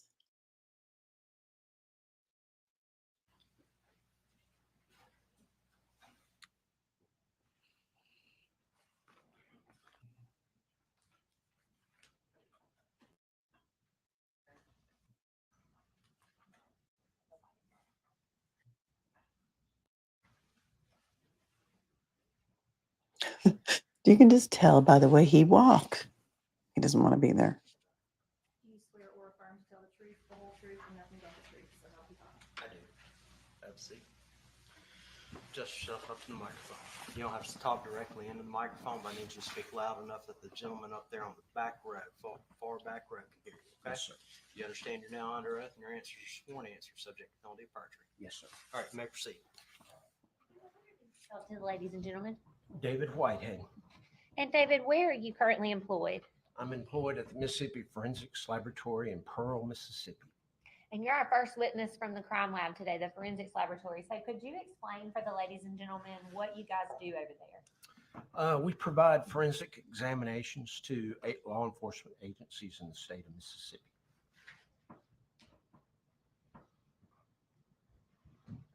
And what is your position at the Mississippi Forensics Laboratory? I'm a forensic scientist as well as the section chief of the trace evidence section, the supervisor. And what exactly does a section chief of trace evidence do? We do items of trace evidence, gunshot residue, hair, fibers, paints, glass, fire debris. We have probably $1.5 million worth of analytical equipment, as well as I'm the supervisor of that section responsible for the technical aspects of the trace evidence section. And how long have you been employed there with the Mississippi Forensics Laboratory? I've been with the laboratory since January of '94, so a little over 30 years. Do you have any previous experience testifying as a forensic scientist and with a subspecialty of trace evidence? Yes, ma'am. I've testified probably north of 400 times in circuit court in Mississippi, circuit court in Louisiana, as well as federal court in the state of Mississippi. As a matter of fact, I've testified here on several occasions. 400 times, that's a Could lot. give the ladies and gentlemen just a kind of background on what education you have and kind of how you got to be in this role.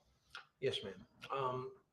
I hold degrees in chemistry and forensic science from the University of Mississippi.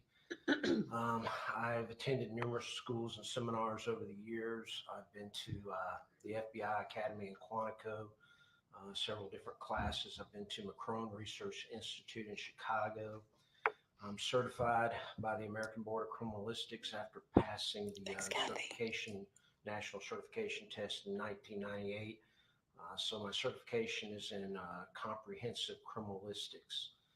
I'm also a member of the American Academy of Forensic Sciences, the Southern Association of Forensic Scientists, and the American Society of Trace Evidence Examiners. And of course, our laboratory is an accredited laboratory. We're accredited by the organization called ANAB. Your Honor, at this time, we would move to have this witness tendered as an expert as a forensic scientist with a specialty in trace evidence.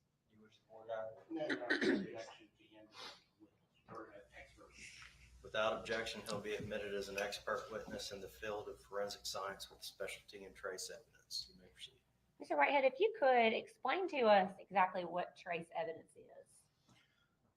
Trace evidence deals with small items of evidence, trace amounts. We analyze such things as I previously stated, hairs, textile fibers, paints, glass, gunshot residue, and in addition to that, fire debris type evidence where we're looking at charred debris for ignitables. We do a lot of comparison work where we're comparing unknown samples to known samples, but probably our biggest caseload is gunshot residue examinations. We probably get about 400 or 500 of those cases in a year.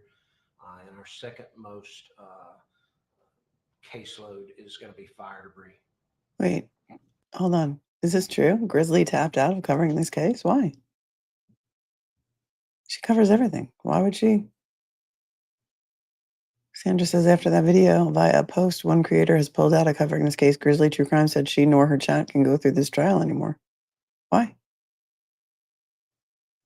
I'm confused. And what is gunshot residue? Gunshot residue is produced when a weapon is discharged, and what will happen is you'll get gases escaping any opening in the weapon. We're specifically looking for primer residue, which comes from the primer cup. So when the firing pin strikes in the weapon strikes the ammunition, the primer cup, it ignites those components. That ignites the gunpowder, which is what propels a projectile out the end of the barrel. You'll get these gases escaping any opening in the barrel. When it hits the cooler air outside the weapon, it'll condense into particles. These particles are microscopic in size. They contain lead, barium, and antimony, and they will have a spherical morphology. And what type of testing, or can you describe for us how you test for gunshot residue? We utilize what is called a scanning electron microscope with an energy dispersive X-ray analyzer. That's a fancy name for a large microscope that analyzes these tiny particles. Since they're about a micron in diameter, you have to have a pretty powerful instrument to look for these. The microscope actually visualizes the particles. The X-ray detector actually tells us the composition of those particles. And again, we're looking for lead, barium, and antimony particles. Those are what are produced from primer residue. And I want to take just a step back. You mentioned earlier that the lab is accredited. Do you also undergo like performance testings on the machinery that you use? We're accredited every 4 years. So every 4 years, a team comes in and inspects all aspects of the organization. As well as we're proficiency tested every year. So every year we complete proficiency tests that are outside proficiency tests, and we to look for things like gunshot residue or the other disciplines. And for people that are not familiar with those proficiency tests, is that like I would do my research or my testing, I would submit my report, and an outside agency would then review everything and make sure that that was proper? Sort of like that. What we do is the outside agency will produce the proficiency tests. They have an expected outcome of those tests, and the report will be issued after the report is published on what that proficiency test is. So there is an expected answer to those tests. Excuse me for speaking. Yeah, I hope she's okay. I saw she was doing that Madeline Soto video last night, and that was rough. By the time I tuned into it, she'd already been doing it for like 3 or 4 hours. So Sandra said, I'm surprised too. She sent people to other streams and wishes Ashley justice. She shares on her platform. She has PTSD from past trauma. That could be why. The first thing I thought of was maybe like after that video, I was like, oh, it's a slam dunk. She's guilty. Like, we don't need to do it anymore. I don't know. But we're here. We're here. I'm anxious to hear the expert testimony on this. That's what I want to know. I want to know the why of it. I mean, it's clear that she did it. I want to know why. Maybe sometimes there is no why, people say, but I really think I need to know the why. If you're back in March of 2024 through currently, was your proficiency testing at the crime lab and you're specifically up to date? Yes, as a matter of fact, I just completed a GSR proficiency test. Mr. Whitehead, did you have the opportunity to work on Mississippi Crime Lab case number 24003-524? I did. And who was the suspect in that case? The suspect was listed as being a Carly Greggs. And the work and the testing that you did on that case, was that also reviewed by anyone else? It was. All of our casework is reviewed by a second examiner, and that particular examiner in this case was Jacob Birchfield. And did he agree with the results of your findings? He did. What evidence did you review or did you receive in order to do your testing? I received a gunshot residue evidence collection kit labeled as coming from Carly Gregg. Permission to press witness, Your Honor? Yes, ma'am.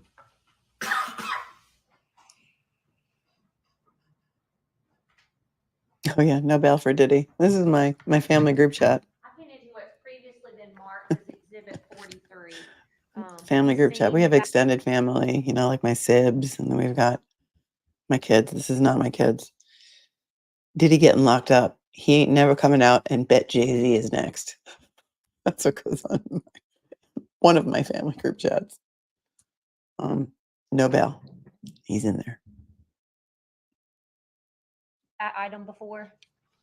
I have. This is a gunshot residue evidence collection kit. I can identify it by the crime lab case number, submission number on the barcode that was placed there by an evidence tech when it was received into the laboratory. I can also identify it by the green evidence seal that I placed after the analysis was complete with my initials and date across that seal. And being that that is still sealed, does that appear to be in the same or similar condition as when you closed it? It does. And for what purpose did you review that piece of evidence? This item of evidence was analyzed for the presence of gunshot residue. And did you perform that testing to see I if there did. was gunshot residue present? Did you prepare a report with your findings in that case? Yes, ma'am. Permission to approach witness, Your Honor? I think you're right, Jackalope Jam. I feel like we'll never get a why that makes sense to us.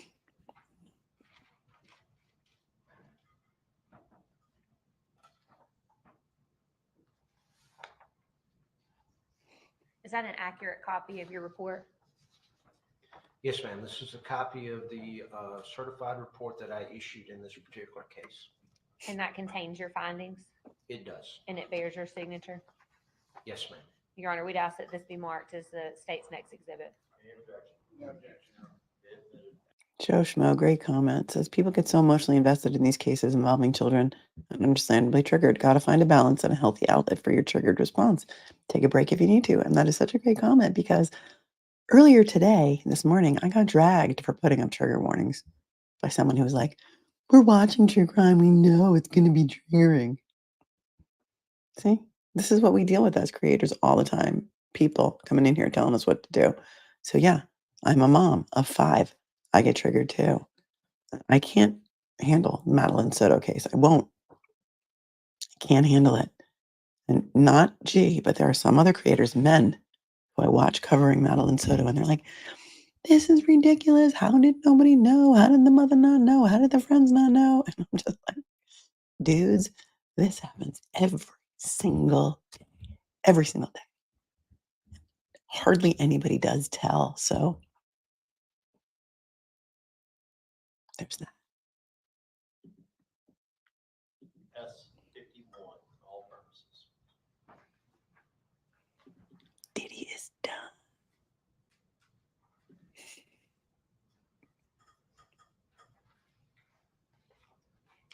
If you would, Mr. Whitehead, if you could explain, I know you've talked about what gunshot residue is and that you tested that particular kit. If you could just walk us through the testing on this particular item and what your findings were. Yes, ma'am. This particular kit contained 2 adhesive tape lifts labeled right hand and left hand. the adhesive tape lifts, the idea is if there's any residue on the surface of a person's hands, it will be picked up by the adhesive tape lift. Those samples were then placed into the scanning electron microscope and analyzed for the presence of gunshot residue. And I reported out the results of that analysis. And what were the results in this case? Particles of gunshot residue were positively identified on the right hand, labeled as coming from Carly Gregg's, and the left hand, labeled as coming from Carly Gregg's. And based on your training and experience, is the results rendered reliable? Yes, ma'am. No further questions, Your Honor. Cross-examination. No questions of this witness, Your No Honor. cross. This witness be finally excused by the state. Yes, sir. By the defense. Yes, Your Honor. All right, you're free to go, Ms. Morris. The state may call its next witness. Second one, Nathan Holly. Nathan Hop. Nathan Holly. It is 5 p.m. currently, 5:06 p.m. currently. We're a little bit behind, but this judge said he likes to go to 5:30. So Just speaks to that gentleman on the back row can hear you, okay?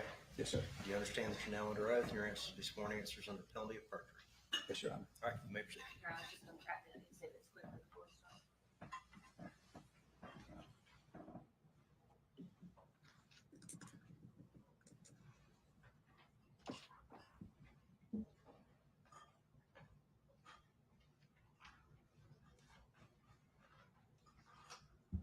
people are coming in now like, why are you whispering? Probably. And I'm like, because the law and crime sound is really low. So I'm trying to modulate for you. Introduce yourself to the ladies and gentlemen of the jury.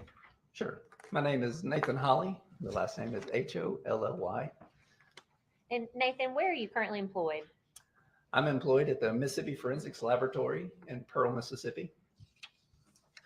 Nathan, what do you do there at the Mississippi Forensics Laboratory? So I'm a forensic biologist specializing in DNA analysis. And does that require any type of specialized training? Training that I have is from the forensics laboratory. What about your educational background? Could you tell us what that is? Sure. I have a bachelor's in biology with a minor in chemistry from the University of Southern Mississippi. Wicked smart, these people, wicked smart. And how long have you been employed? I'm sorry, you might have already said that. How long have you been employed with the Mississippi Forensics Laboratory? 17 years next month. And have you been doing DNA evidence and testing that entire time? Yes, I have. Do you have any prior experience testifying as a forensic scientist specializing in DNA evidence? Yes, I do. How many times would you estimate that you've been certified as an expert? Approximately 27. Well, our last witness was 400 times. 27 is still really good. Your Honor, at this point, we would tender the expert, to this witness as an expert in forensic science and DNA analysis. Any objection? All right, he'll be admitted without objection as an expert, as a forensic scientist, as an expert in the area of forensic science, particularly DNA analysis. You may proceed. Mr. Holly, if you could tell us, for those of us that are not science people, what DNA is. Sure. So DNA first stands for deoxyribonucleic acid, and it's a molecule that's found within the cells of the human body. What DNA does is it tells the body how to build cells and also how to function and work those cells properly. A person gets their DNA half from their mom and half from their dad, and it's that combination of those two separate DNAs that gives everybody, except for identical twins, a unique DNA profile. And when you do DNA testing, what are we talking about? What's done with our DNA? Sure. So with the DNA testing, I'm looking at certain locations on that DNA molecule, and there are forensic tests that can determine what a person's DNA looks like at those locations. And I basically take items of evidence and I do the DNA process on those. And then I take reference samples or known samples, and then I compare those two DNA profiles to determine whether or not that person's DNA is there. And a known sample would be like if a swab was taken from my mouth, we would know that that was my sample. Is that right? Right. It's a known or reference And then an unknown sample would be something that you would collect or that law enforcement would collect on a piece of evidence and send that to you. That's correct. We just heard from Mr. Whitehead that the entire forensics laboratory, of course, is accredited. Is the DNA section of the laboratory also, does that fall under the accreditation? Yes, it does. And do you follow proper protocol there? Yes, we do. Have you personally provided or undergone any proficiency testing? Yes. If you could explain that to the ladies and gentlemen. For DNA, we're proficiency tested twice a year, and it's from an outside company. And basically, it is for us to demonstrate that we are capable to do the DNA process or our job. And so there's a correct answer for that, and they double check us on that. And your proficiency is up to date? Yes. Did you have the opportunity to work on a case that's Mississippi Forensics Laboratory case number 24-003524?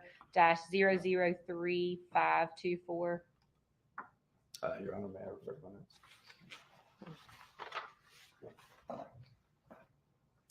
Yes, I did. May I perhaps, in performing that work, did you actually, did you render a report? Yes, I did. May I perhaps witness, Your Honor?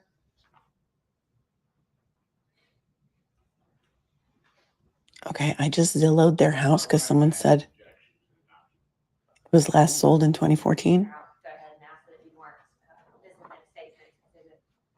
Without objection, will be marked S52. And it's in Brandon, Mississippi. And the last time it sold, yes, was on hold on.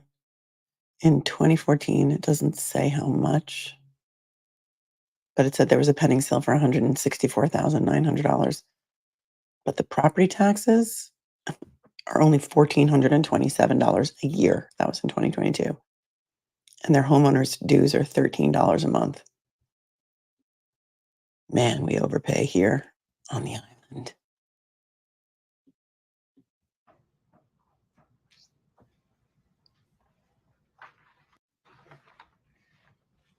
Receive certain pieces of evidence. Is that right?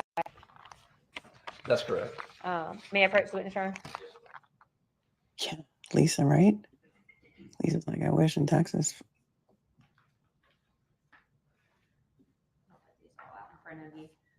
I'm handing you what's previously been marked as Exhibit 47, 48, 49, and 50. If you could, starting with number 47, tell me what that is. And Oh my God. that is. Oh my God, Ashley. $4,000 a month. It's probably a 1-bedroom, right? Oh my God. Ashley Lauren, I feel your pain, girl. What in Alabama? Graphics nuts property tax are $900 a year? So this is let's see, it is a buccal swab of Carly Gregg's left cheek. And it is, I can identify it from the crime lab barcode, which has the case number and submission number on it. And did you, is there also a vocal swab of her right cheek? Yes, And did you rely on that evidence in your testing in this case? I did. I also handed you another item, looks like. Grandma Cece says, I was watching Grizzly when she decided to stop because of all the controversy the chat was giving her about streaming a minor on trial. She decided she was done. We don't play that here, Grandma Cece. I know she's got good mods over there too, so I don't get it. We don't allow the bullies to bully. Respectfully disagree. And they were bullying her. That's just wrong. Two additional. I don't always disagree with Grizzly and her take on certain cases, but I respect her as a creator. And that's just wrong. Swabs. Could you tell us what those were from? So one is a swab from a hammer of a Taurus revolver. And once again, I can identify it by the crime lab barcode that has a case number, submission number, as well as the evidence tape with my date and initial on it. And then the other one is a swab taken off of a trigger of the firearm.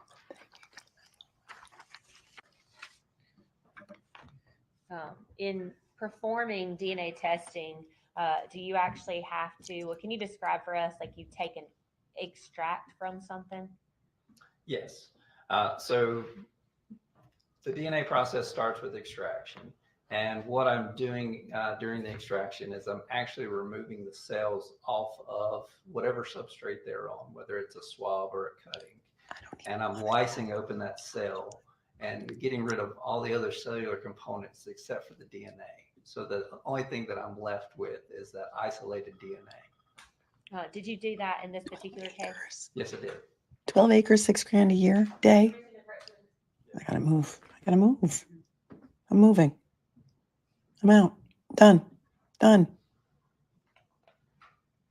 Thank you, AC, reminding everyone to hit the like button.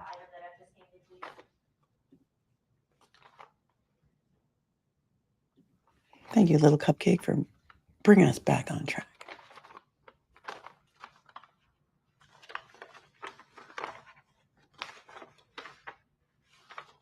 Yes. And what are those? So these would be the DNA extracts from my extractions on the items of evidence. And there's 4 total, but I just want to talk about, is there one for the swab from the trigger and then one from the swab of the hammer of a firearm? Yes, there are. Your Honor, we'd ask that that be marked as state's next exhibit. Maureen, let's all go to Mexico. 3-bedroom, 3-bath house for $350 a month. And the trigger extract to the court order, that'll be S-53. All right, we know. There's her fingerprints on the gun. We're not even we're not even disputing that. We saw her. We saw her on video. Why? Why? Yes. Okay, then just mark the one envelope S-53. Is there a second envelope? I can take the other one back, Your Honor. Hi, I can move to Canton. I think the taxes are probably high in Canton too, Kath. I don't know. Just thinking.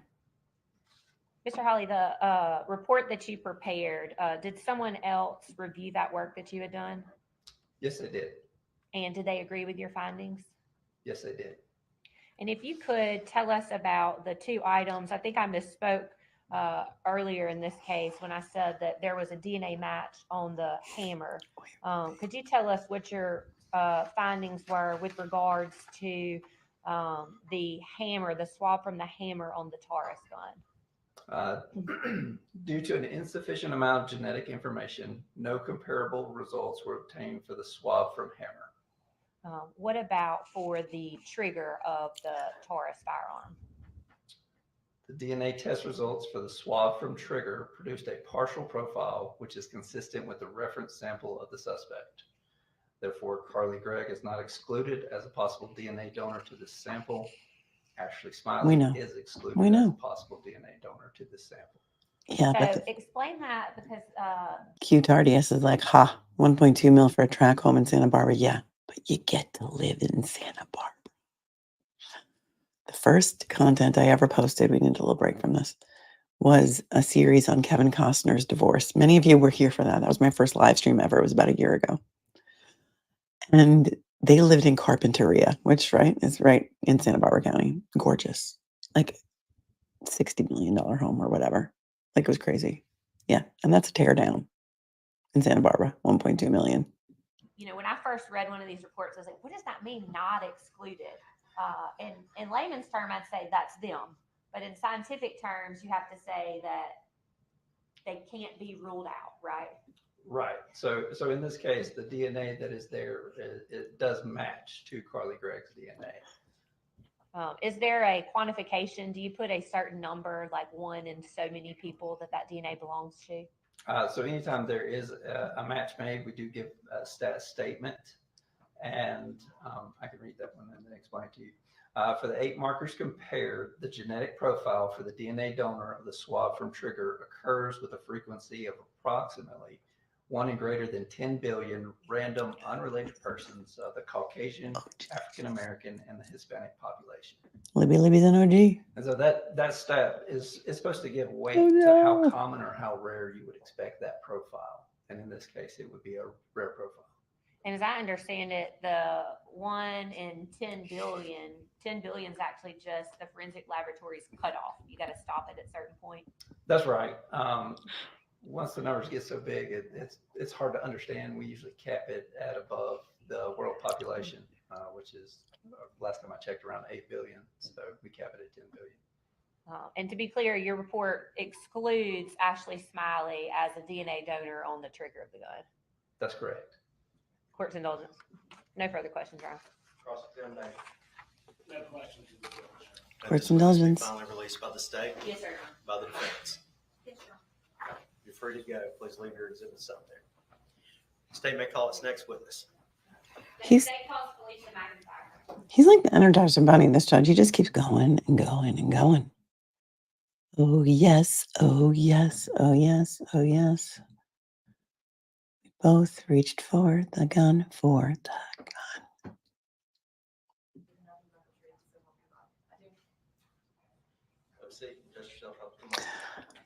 Remember the Tellys trial, you guys? Remember the Robert Tellys trial, the Boss Baby trial, where every witness was like more beautiful than the next? I mean, it was crazy. The witnesses were all strikingly good looking. She just reminded me of that when she walked on. You don't have to speak directly, and the microphone speaks to the gentleman on the back row here. Okay? Yes, sir. Do you understand that you're now under oath and your answers are sworn answers subject to penalty of perjury? I do. Statement begins questioning. Ms. McIntyre, if you would introduce yourself to the jury, please. Miss Felicia McIntyre, first name F-E-L-I-C-I-A, last name M-C-I-N-T-I-R-E. And where are you employed? I'm employed with the Mississippi Forensics Laboratory located in Pearl. And what are your duties there? Or sorry, what is your position there at the Mississippi Forensics Laboratory? I'm the section chief over the firearm and tool mark unit. And what are your duties as the section chief of the Firearms and Tool Mark Division? As the section chief, I oversee the administrative and personnel matters within our division, but also act as a forensic scientist specializing in firearm and tool mark identification, which allows me to compare bullets, cartridge cases, or other ammunition components to see if they were fired in a particular firearm. And how long have you been employed with the Mississippi Forensics Laboratory? Since November of 2008. Do you have any previous experience as a forensic scientist specializing in firearms and tool mark examination? I was trained with the Indiana State Police beginning in 2005. Would you give the jury your educational background? Yes. I earned a Bachelor of Science in Forensic Science from Eastern Kentucky University. And have you completed any specialized training in forensic science and firearms and tool marks? When employed with the Indiana State Police, I completed a 2-year apprenticeship-style training program, which included lots of literature references, touring of various firearm and ammunition manufacturing facilities, supervised casework, mock and written exams, and then I continue to travel annually to different seminars and to maintain certification. And have you previously been accepted as an expert witness as a forensic scientist in firearms and tool marks? I have. How many times would you estimate that? Near 100 at this point. Your Honor, at this time, we'd move to have this witness tendered as an expert in forensic science and firearms and tool marks. No objection. Without objection, shall be admitted as an expert in the area of firearms and tool marks. Firearms and tool marks and tool mark identification. Yeah, that's true, Phil. Ms. McIntyre, if you could kind of talk to us about what ballistics are.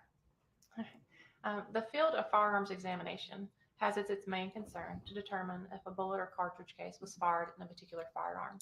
We're able to do that through class and individual characteristics.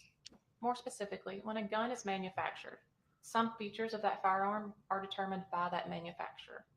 Those are considered class characteristics. The caliber, the way that the firearm is rifled, so the number of lands and grooves that are put inside that barrel, those are put there to help impart spin on the bullet, but those are determined by that manufacturer. Incidental to that manufacturing process, individual marks are left behind. So those are things that happen as a result of the machining processes or use and abuse over time that cannot be determined by the manufacturer. And those marks are unique to a particular firearm. I'm looking for both those class and individual marks on a microscope when I'm comparing these items. So I'm looking at a comparison microscope, which is just two regular stereo microscopes joined by an optical bridge. So I can see two different items through one field of view. So in a case matter, we'll be looking for those class and individual marks on unknown items versus items I know were test fired from a particular firearm. When you talk about test firing, where do you get the items that you use to conduct test firing? When a firearm is submitted to the laboratory, I will generate those knowns. So I'm making test fires. I'm getting reference ammunition that we have at the laboratory that has been purchased, and I'm firing it in the gun that has been submitted for testing. I do that in a water tank. That's literally just a 12-foot deep tank of water that allows me to discharge the firearm. Those individual marks are placed on it, and they're not affected at all by the water. So I can retrieve it to have intact knowns to compare to my unknowns. And I want to take a step back. We spoke with two experts previously about proficiency testing, and I want to make sure that you two, Ms. McIntyre, have performed and essentially passed your proficiency testing. Yes, the firearms unit also completes annual proficiency testing, which I have taken and passed this year. Did you have the opportunity to be involved in crime lab number 24-003524? I did. And who was the suspect in that case? Suspect is listed as a Gregg, spelled C-A-R-L-Y, last name G-R-E-G-G. And the testing that you performed, was that reviewed by anyone there at the Mississippi Forensics Laboratory? Yes, it was. And do they agree with your results? They did. In preparation or at the conclusion of your testing, did you prepare a report with your findings? I did. May I approach the witness stand?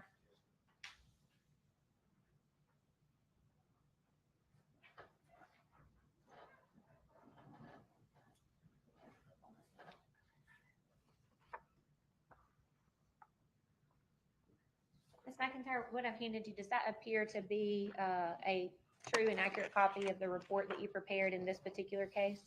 Yes, it does. You mentioned that you use test firing ammo. May I approach the witness, Your Honor?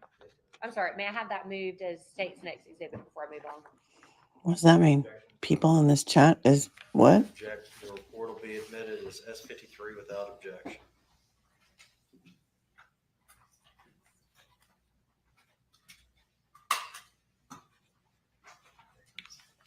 May I approach the witness?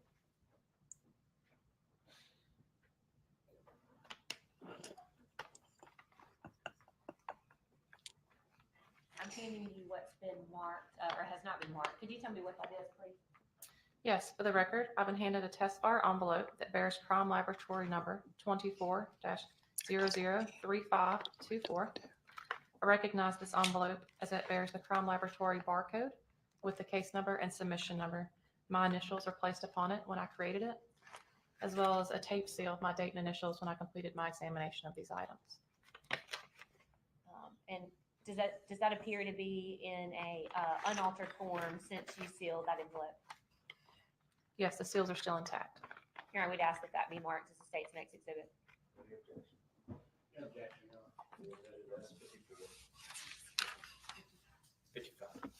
Get tapping, people. Tap, tap, tap.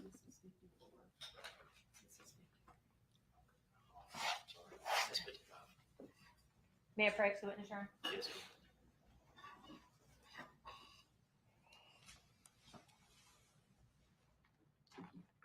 What in Utah? Items that have been previously marked as S1, S41, and S42. Do you recognize both of those items as well? I do. And what are those? State's Exhibit 41 is Crime Laboratory Submission 5 in the above mentioned case. Now, this is a sealed plastic bag containing a manila envelope labeled Bullet from Brain. State's Exhibit 42 is Crime Laboratory Submission 4. I recognize my markings on this item as well. It is a sealed plastic bag containing a manila envelope labeled bullet from back of neck. One other item, Your Honor.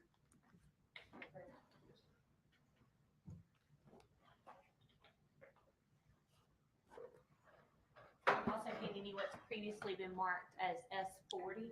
If you would take a look at that and tell me if you can identify that.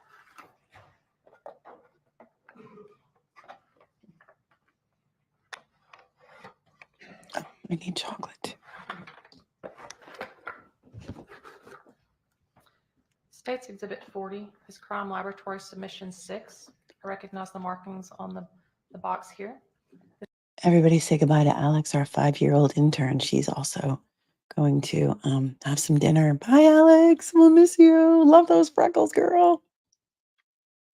This particular box contains one Taurus revolver. I also recognize my inscription and the serial number that are on this revolver within the box. Ms. McIntyre, we've talked about the bullet removed from Ashley Smiley's neck. I'm sorry, the projectile, the one removed from her brain, the .357 Taurus, and then the test fires that you used. Was there any other evidence that you relied upon in rendering your opinions in this particular case? No, ma'am. Chantal. And were you able to, can you walk us through what testing specifically was done on these items? Yes, ma'am. When I received the firearm, I worked up a general worksheet documenting those class characteristics that we spoke about. I then used the reference ammunition we discussed, test fired this particular firearm into the water tank, thus generating the test fires here in State's Exhibit 55. I then took the test fires in State's Exhibit 55 and compared those on a comparison microscope to both the projectile in State's Exhibit 41 and the projectile in State's I think, Exhibit Ree, I think it might not, I mean, it might not be the place for you. If you don't like it here, you don't have to stay. And that is not true. I do not defend the person on trial for every trial that I cover. I thought Robert Tellis was guilty as sin. I thought Alec Murdaugh was guilty as sin. I think that Adam Montgomery, guilty as sin. So don't know how much you've been here, but when you come on here and you leave chats, you know, like you feel the need to comment that, it's odd. Who GAF, if she was a child, all the evidence is there. You know who GAF me? I GAF. Because I just don't think some 14-year-old wakes up one day without some sort of mental illness or other trauma in their life and decides to pull out a gun that is kept, by the way, underneath the mother's bed, fully loaded, when she knows her kid has issues and she's cutting herself. And perhaps there's a reason for it. So Rye, whatever your name is, this just might not be the place for you, and that's totally fine. Seems that you may have come over from another channel, and, you know, give me a break, dude or ma'am. Come on, give me a break.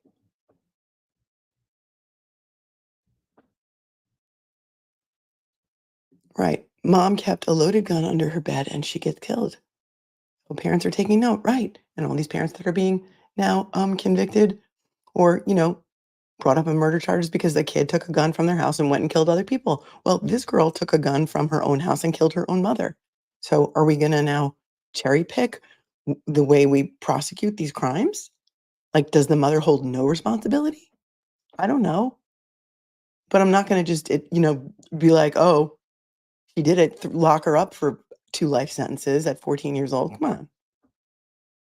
And I understand she kept the gun under her bed because she was afraid of the ex-husband coming.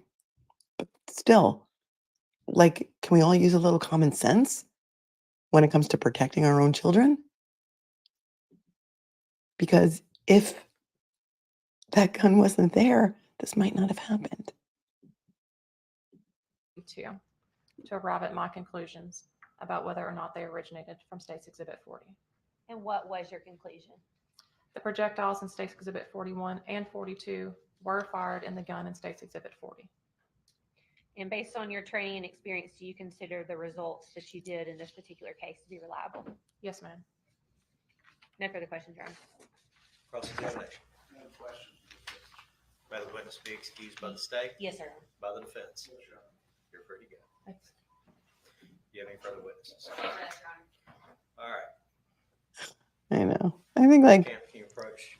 sometimes when people attack you, it's them. It's not you. It's like, okay, I'm sorry you had a really bad day, but don't come to my house. And, you know, About 4:50 in the afternoon. I'm going to release you for the evening, but I'm going to remind you, you're not to talk about the media. We still need to go over the juvenile testimony, so don't go anywhere yet. All right. Everyone, please remain seated.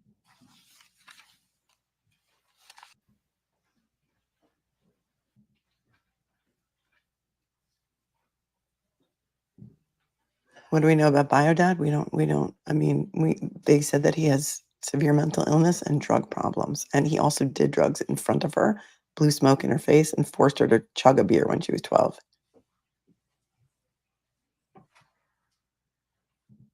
Motion by the defense. Hold on. We have a motion. Record will reflect we're outside the presence of the jury. Motion by the defense. Your Honor, at this time, we don't believe the state has made a prima facie case. We've asked all the charges be dismissed. Okay, so the state has rested. The state has now rested. This is the pro forma, happens in every case motion, to direct a verdict in favor of the defendant, saying that the state did not prove its case. So we'll hear him say that again. It was a very quick motion. Oh, thank you, Kayla. All right, the record will reflect we're outside the presence of the jury. Motion by the defense. Your Honor, at this time, we don't believe the state has made a prima facie case. We've asked all the charges be dismissed. Response.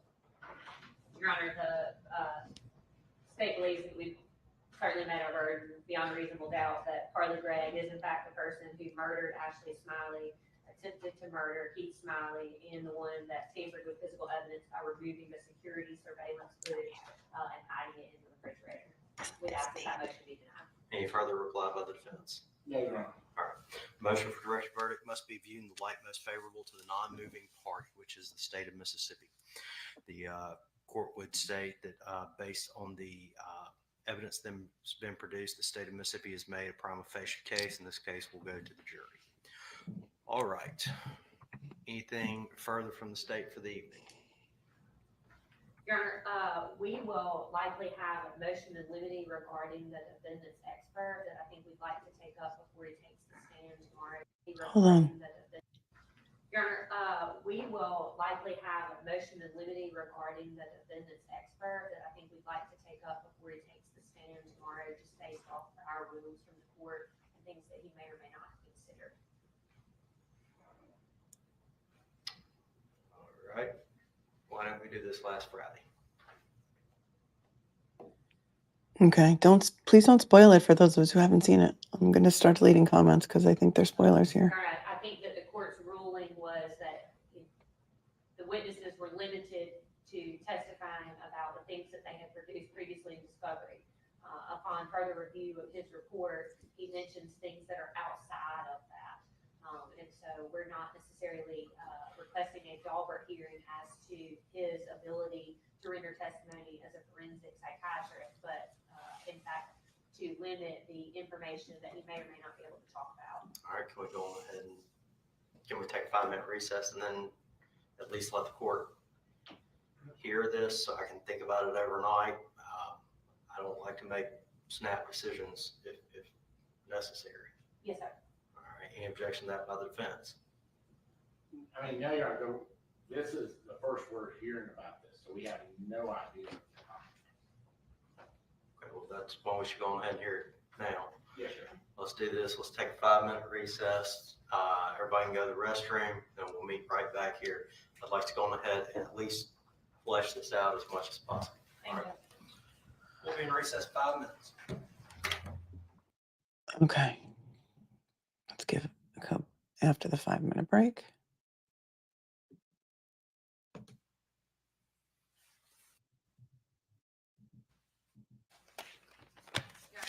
Two things from Dr. Clark's report that he would like a pre-ruling on, hence our motion in limine, is the fact that he used as a source of information a video interview with Heath Smiley from August the 31st for 90 minutes.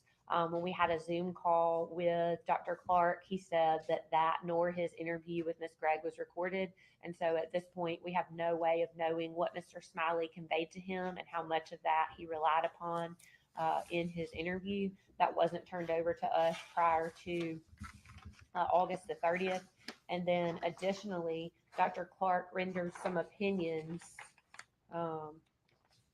of some sort and says, and I'm looking at page 29 of his report, Your Honor. Do you have a copy of that?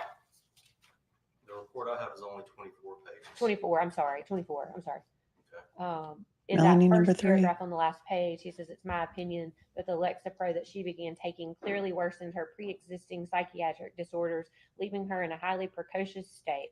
But there is inadequate information available to attribute a direct casualty to the medication. And we believe that that would certainly, he cannot testify. His opinion is that he cannot say that the medicine caused her to behave in any way. And so we do not think it would be proper for him to be able to take the stand and to discuss that when in fact he says himself that he cannot attribute it to the medication. We'd ask that he be limited in that he not be able to talk about the Lexapro and or, since he did not reference it in this part, the Zoloft that Ms. Gregg had allegedly taken at some point, and any cause or connection to her state of mind at the time of the murder, attempted murder, and tampering. All right. Let me ask this. As I recall, what the court was faced with was several late discovery disclosures. Yeah. And maybe the expert had not been retained until a few days after the discovery deadline. However, I believe I gave the state a continuance, or I said I went into the box procedure. All right. Yes, sir. Did you have an opportunity to interview Dr. Clark?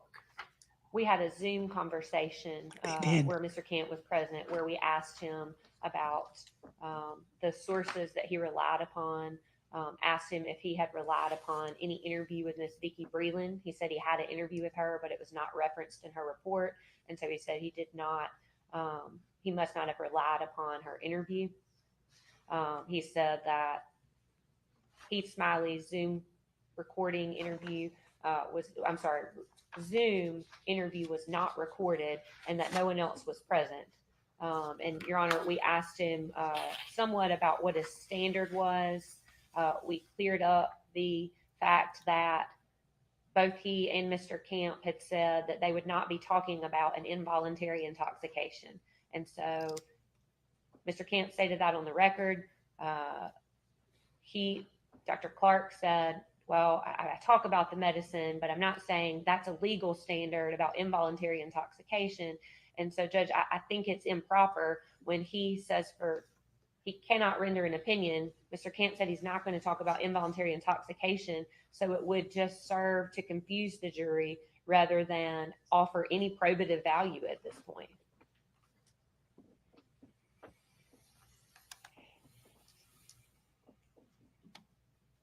Anything further?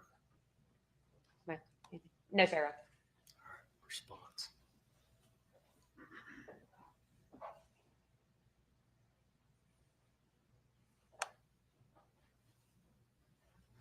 Yeah, I'm not 100% understanding what she's.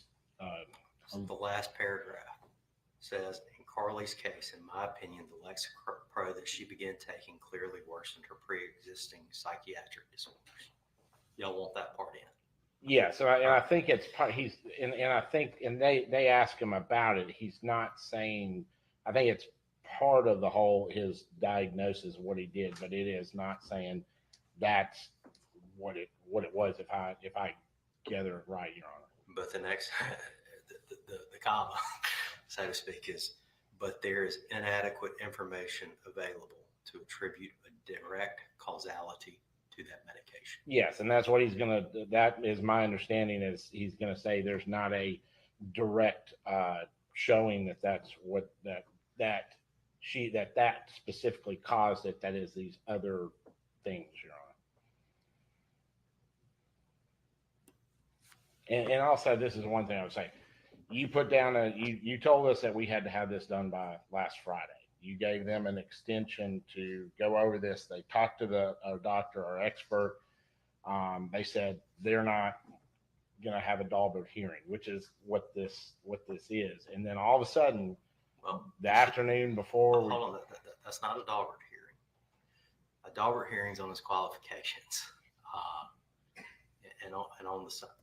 All right. All right. Any further response? no, Your Honor. Reply.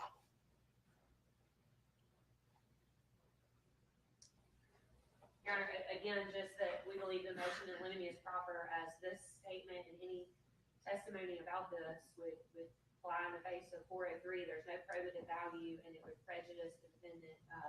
And at this point, it's not relevant, and we would ask that the court exclude any testimony by Dr. Clark or any other witness at this point about trying to causally relate Lexapro to anything that happened on March the 19th, 2024.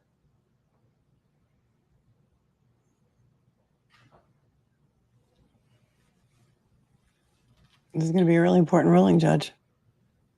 This court is in a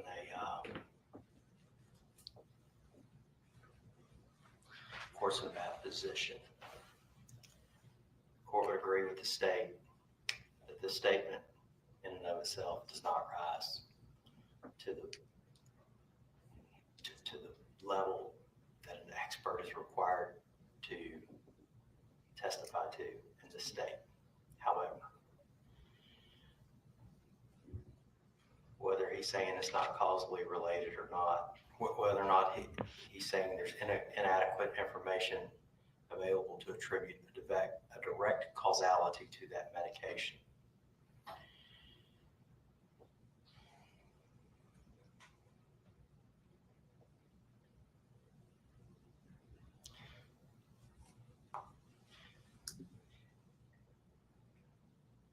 It is an unwritten rule in the case law of this state. There seems to be two separate standards of law without the appellate courts ever stating that.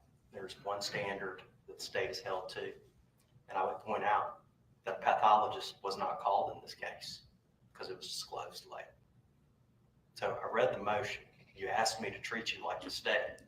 Do you really want that?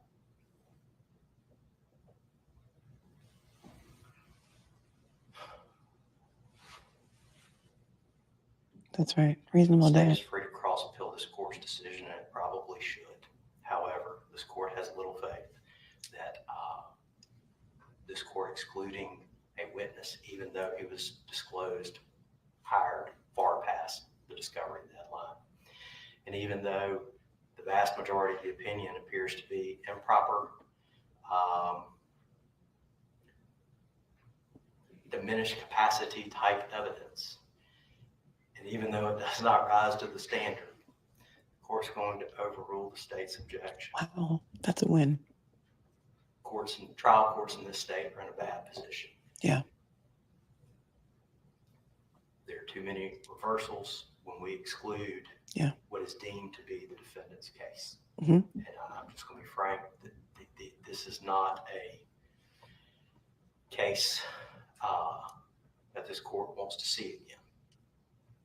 However, the defendant is raising an insanity defense, and that opens the doors wide open to a lot of things. The court is going to overrule the state's objection. I'm going to allow the expert to testify. That's the right decision. The disclosure report basically talks about diminished capacity and does not meet the standard of care, does not meet the burden of proof required in the state. However, it's all in the defendant's favor. Yeah. I hope the state cross appeals. Cross appeal. If there's a verdict in this case, I'm inviting you to cross appeal. I'm inviting the Supreme Court to tell me I'm wrong. Give us some case law. It says I should, I'm okay excluding it, but there's too many cases out there that have been on the edges that they will reverse. Wow. This is integrity. I mean, makes me want to cry. I'll be frank. There would be an opinion that came down and said, well, it's substantial. It came close enough. So for those reasons, I'm going to deny it. If a jury chooses to return an NGRI on this evidence, then that's going to be their decision. If they choose to acquit her on this evidence, that's their decision. But I'm going to allow the expert to testify. That's great. The state can deal with this on cross-examination to the best of its ability. Feel free to cross-appeal regardless of verdict. Regardless of verdict, feel free to cross-appeal. I'm stating I believe I'm wrong, but Wow. I'm wrong in the defendant's favor. The jury's smart enough to hear it That's and what weigh we it. will look for. Anything further from the state? Just, and we can address this if necessary, but we might have a similar argument after he testifies as with regards to jury instructions. Just asking for permission to flesh that out if and when this expert testifies. All right. Got witnesses for 8:45 tomorrow, correct? Yes, Your Honor. Yes, sir. All right. Doctor's going to be here tomorrow, correct? Yes, Your Honor. All right. Is there anything further for the court to deal with by the state, No, sir. by the defense? No, Your Honor. No, we approach. Yes, ma'am. Wow. Okay. So, I mean, that's substance over form. That's right. That's right. As Mark Bedwell likes to say. I think they're done here, right? 8:30. See you then. All right. It's been a long day. Substance over form. He knew that he may be overturned on appeal, and yet he let the expert in, even though the expert was late, because he feels that this young lady needs to be able to present a defense. And I think that was the right decision. And so I think there needs to be expert testimony because all of us want to know the why. And how are we going to know the why unless we hear from an expert? In my opinion, I want to read to you some of the testimony of the juveniles from earlier today because I screenshot it for you.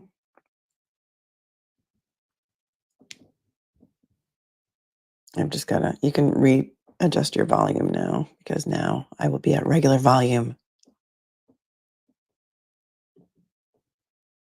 There were two minors that testified this morning.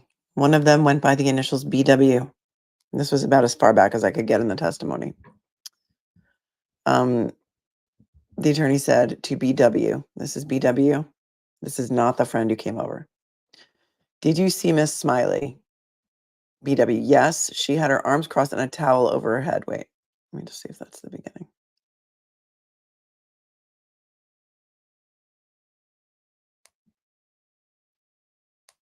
Is BW the one that came? Hold on.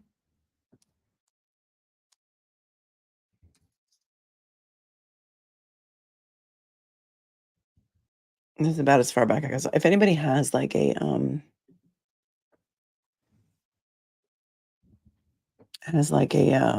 transcript of it. I don't. This is what I could get out of from the court TV chat.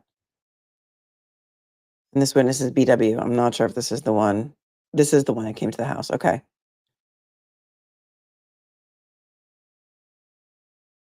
Did she MW? Which attorney is MW? I don't remember. Anyway, the attorney says, did she recognize you when you got there?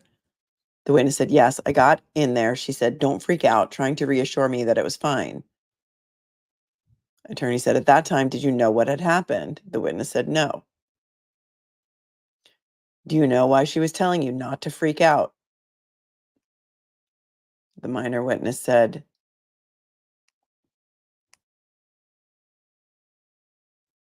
she said,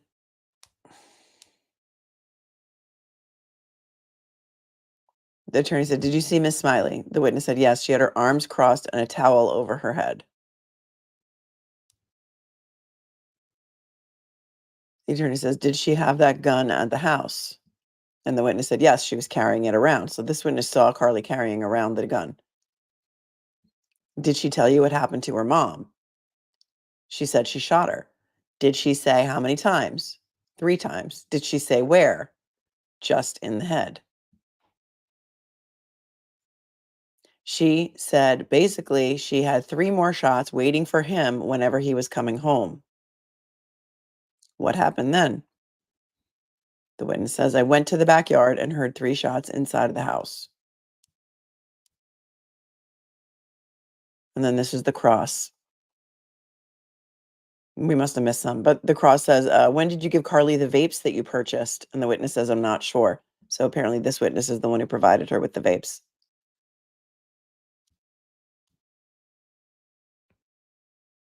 Did you hear Heath Smiley pulling up? The witness says, yes. Did you call out to warn him in any way? The witness said, no.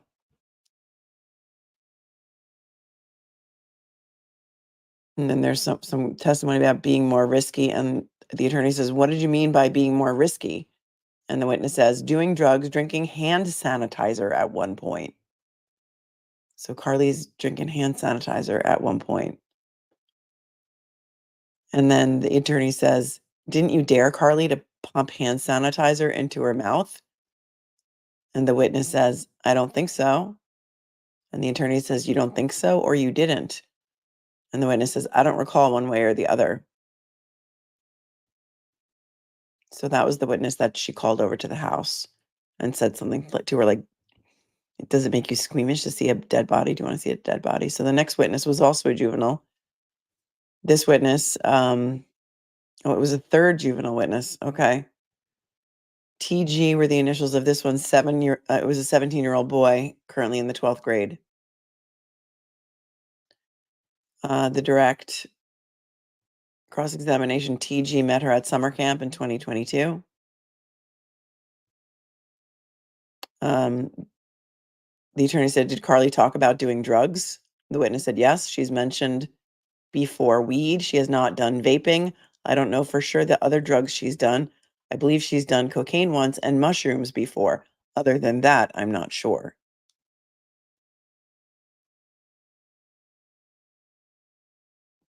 Then the witness said, I just showed up one day trying to introduce myself to her parents. The attorney says, what happened?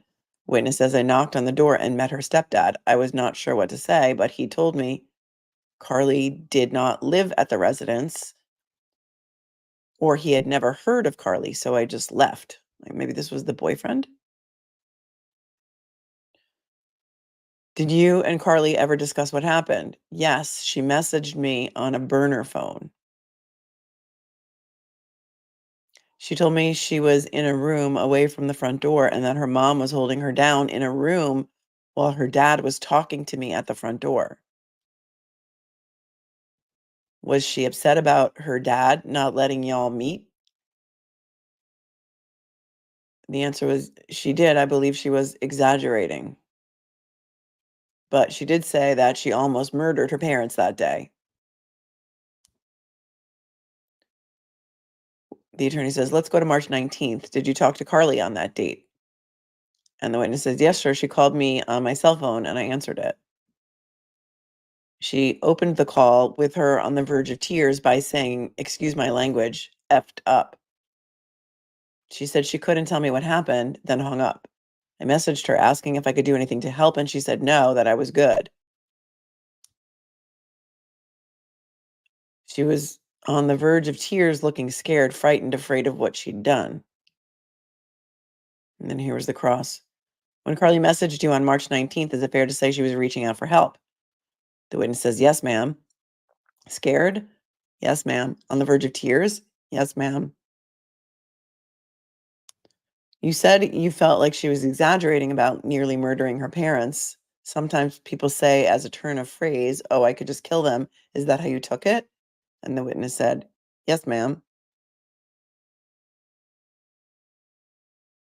And then Heath Smiley came on the stand. So that's the sum and substance of the testimony of at least two of the juvenile witnesses, unless they're saying that was the third juvenile witness, because we heard from one, I think, yesterday. Is this only day 2 of this trial? They just started openings yesterday, right? Wasn't that just yesterday? Because I'm thinking about my thumbnails. And they've already tried a double murder case, or a murder and an attempted murder case in like a day and a half, right? Today's not crazy. Today's only Tuesday. They didn't finish picking the jury until yesterday. Openings started at 3:30 p.m. Eastern, and they've already rested. The state has already rested. This is going to be the fastest. I'm pretty sure this case will be done by Friday. It feels like a day 1000, right, Missy? Thank you, Mama She, again for the 20. This is crazy. Chantal said, not an OG, came in during the Maya trial, but I remember there are only 63 people in the chat and 3 were named Scott. It's so funny. Pilgrim Shadow, always with the Grateful Dead quote for every occasion. I've been gambling hereabouts for 10 good solid years. If I told you that all that went down would burn off both your ears. Thank you, KLM. FYI, without giving anything away, it's not over until after the 5-minute break. That's coming. Thank you so much, because I may have stopped the stream. Thanks for the 5. Mama She says, nope, not going anywhere here because we are here for it. Thanks again, Melanie, for just being you. Thank you, Mama She, for always being such a generous contributor to this channel.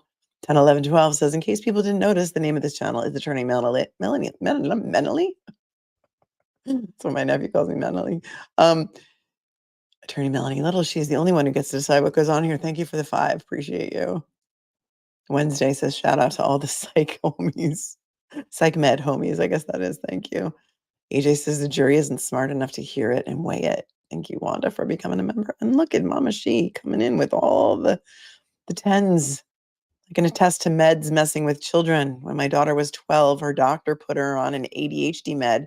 She was psychotic on her 2nd day. She's autistic, not ADHD. She's the sweetest girl. And would YouTube not even letting me finish, and not even now my text is messing up. Don't worry, girl. She would never act in that way, I think you meant to say. Thank you.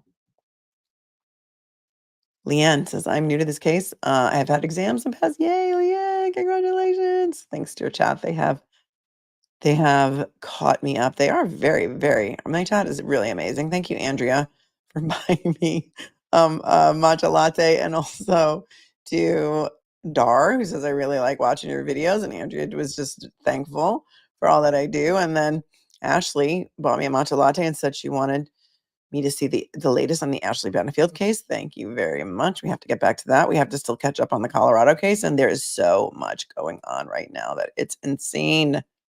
But we're here for it. We're here for it. Would you prefer, I'm going to give you guys the option that we start a little bit late tomorrow like we did today so that we can FF through the breaks? Or would you rather do it like in 2 streams and break up the day? Up to you guys. Diddy's in big trouble. He's never getting out. Explain. What do you want me to explain? What do you want me to explain to you? This judge is allowing the defense expert to testify. You mean explain that? And he didn't have to because they were late in their exchange. And his report says that he doesn't think that he can opine to a causal connection between the meds and the insanity. However, late is fine. Okay, I think that's probably best. Okay, cool. Even though the expert says he can't opine as to the medication causing a break,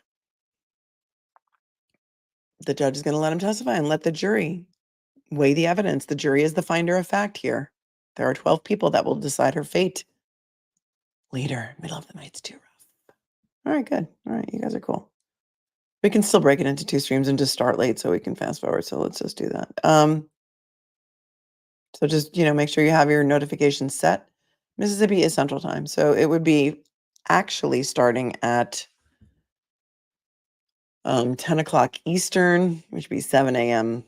Pacific. Oh, gifted memberships are totally random, darling. Mardella, they're totally random. So you just have to opt in. You have to participate in chat. And YouTube randomly. It was Ashley Lauren. Thank you, Ashley Lauren. Mississippi Central Time, right? Which is 1 hour behind New York, yeah? Right? Because we have Eastern, Central, Mountain, Pacific.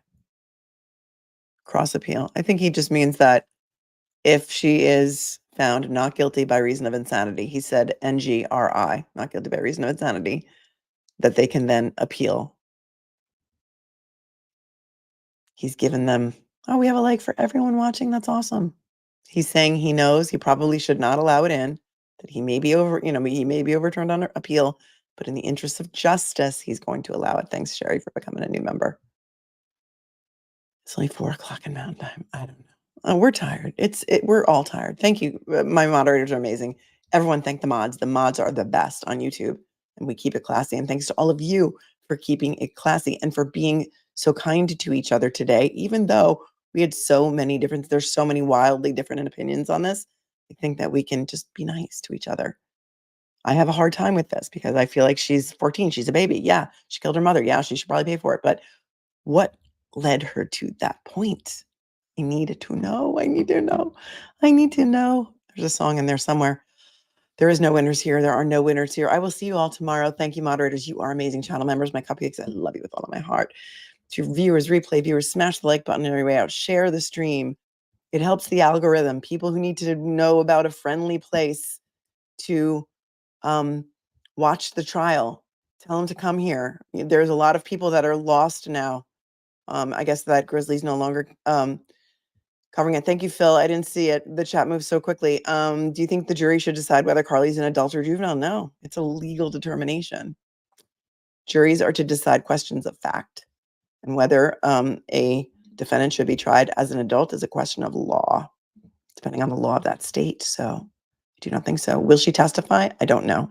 Somebody say she's likely schizophrenic. Yes, Tom Petty. Thank you. All right, my friends, make sure you have your reminders set or just look back later or in the morning. Just imagine that we're going to start at least an hour late. So it's going to be at least 11 a.m. Eastern. Okay? Be cool, be kind, be classy. Have a wonderful night, Scott. You're amazing. Little Cupcake, you're amazing. Team Brittany, you're amazing. Cal, all you guys who are here today. Cheryl, the best. Scott Messerschmidt, my moderators, rock. Be cool, be kind, be classy. It's not hard. It's really not hard. But what is hard, right, is being a parent these days. Just saying. You're right. Love you guys. I'll see you tomorrow.